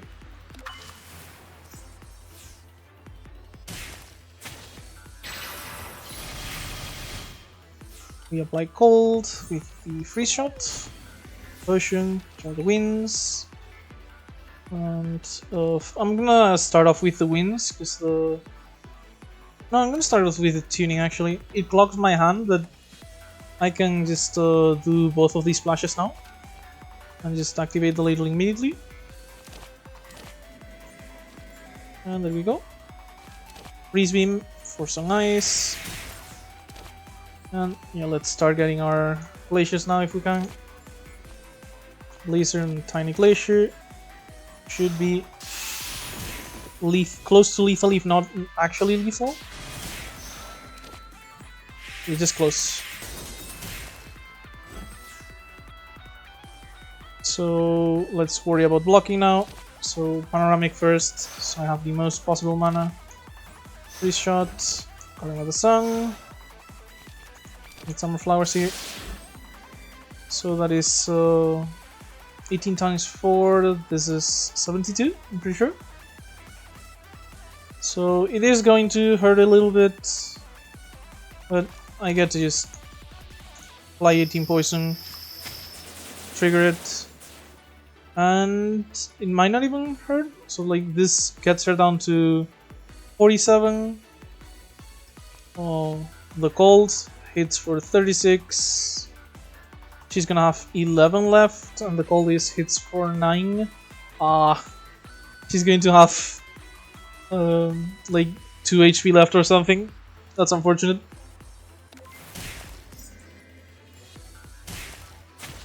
Yep, 2 HP. But we're not really like getting hit hard, like 15 HP. We're going to recover this just from beating the boss, which happens automatically thanks to the Blizzard. So we don't really need to use our spell card. And we get Bottle Soul, changes power into money, not interested. Harvest Fruit Basket, whenever a card is added to the library, you gain maximum life. I'm gonna add like maybe 1, possibly 2 cards if I get lucky on the shop, so not happening. And Fragments of the World is blue mana and lets us choose 2 cards to replace with random uncommons and rares.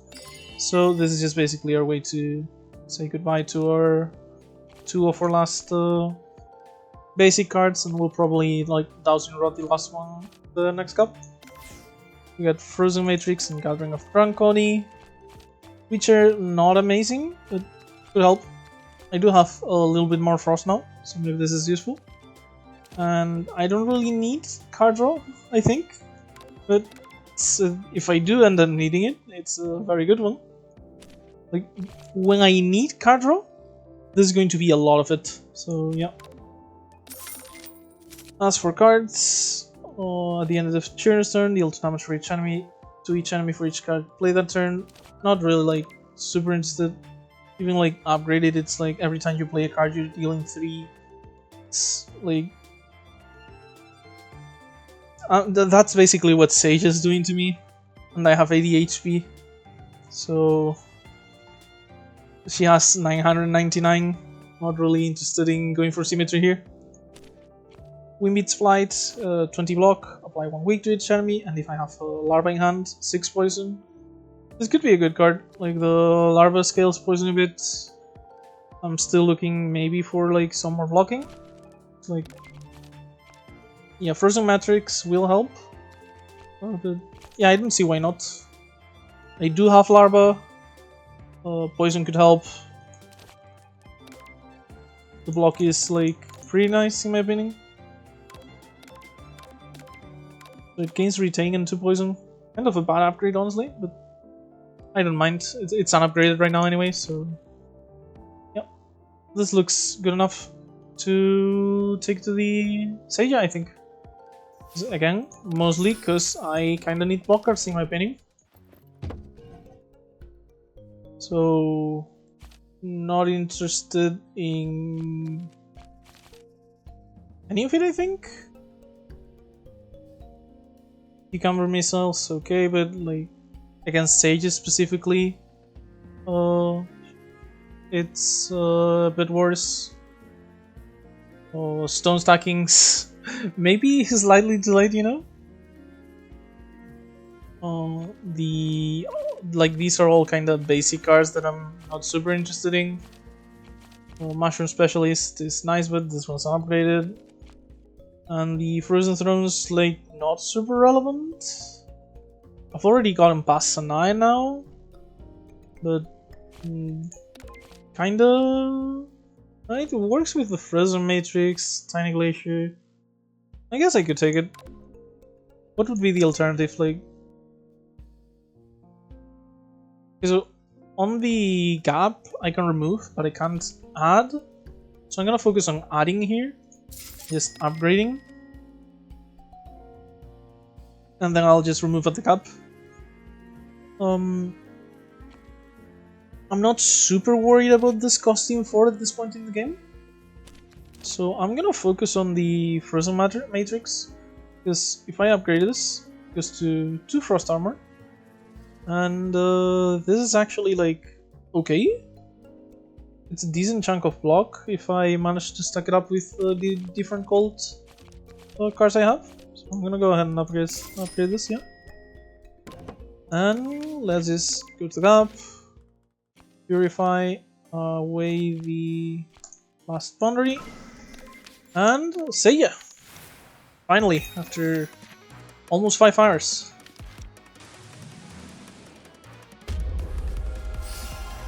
And to think I mentioned I wanted this to be the faster run. Oh no.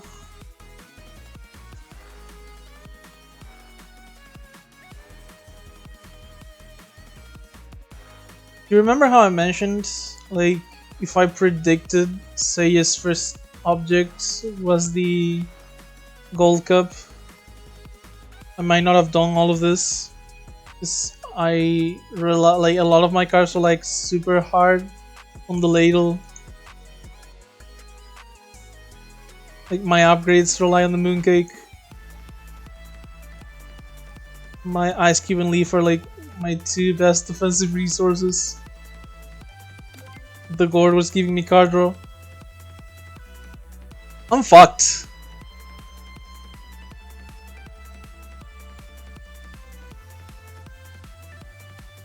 Let's set up as hard as I can this turn, I guess. So, Frozen Matrix, recover the blue mana with the Ice Wing. Both of these suck for what I'm trying to do right now.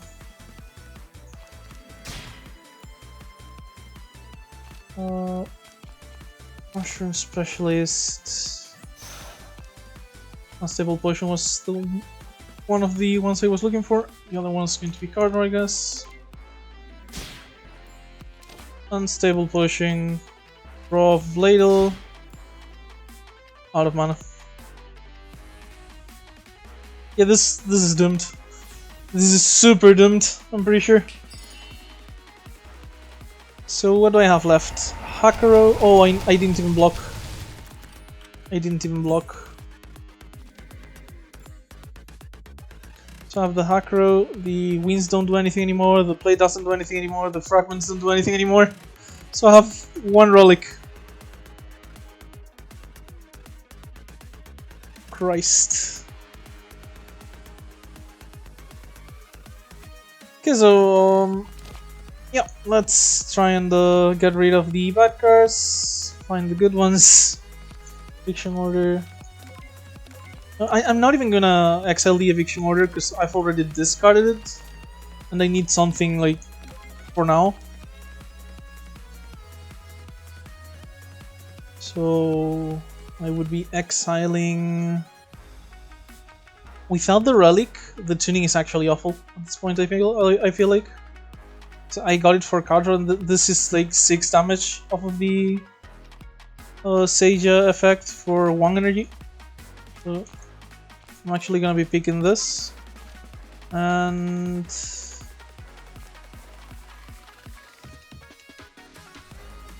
I guess the eruption, yeah.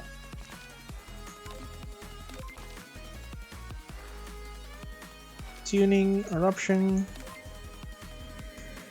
and I did that, so maybe I'll find the ice winds off of the thing ice here. I did not. I have no card draw left. I have no way to block. Yeah. Say you're doing say your things.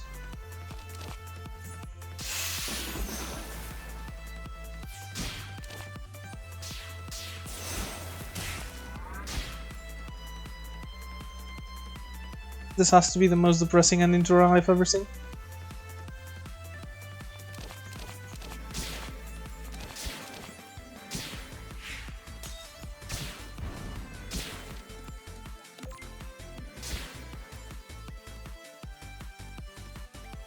Well, you know, technically a wing is a wing. I did beat the Act 3 boss. This reminds me of the Raymurang, because the commentary felt like it was worse than I wanted it to be. And I also died on Seija. But at least the Raymurang got kinda close, while I just got annihilated. But yeah, this is Lunatic7 sometimes.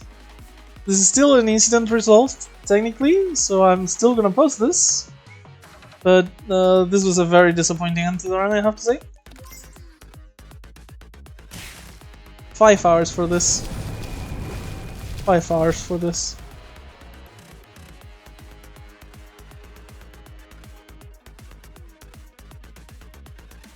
Well, they say suffering attracts views. So this video is probably going to go viral, huh? That was episode 4 of Learning Lunatic. I hope you enjoyed this more than I did. And yeah, if the videos like do not even do well, like I know the game is kind of niche and the videos aren't going to get many views, but like if there's at least some interest in these, uh, and like maybe the generate some discussion on Discord, I'll probably keep making more. Despite the suffering, I do kind of enjoy recording these. So I hope you enjoy this, and see you next time.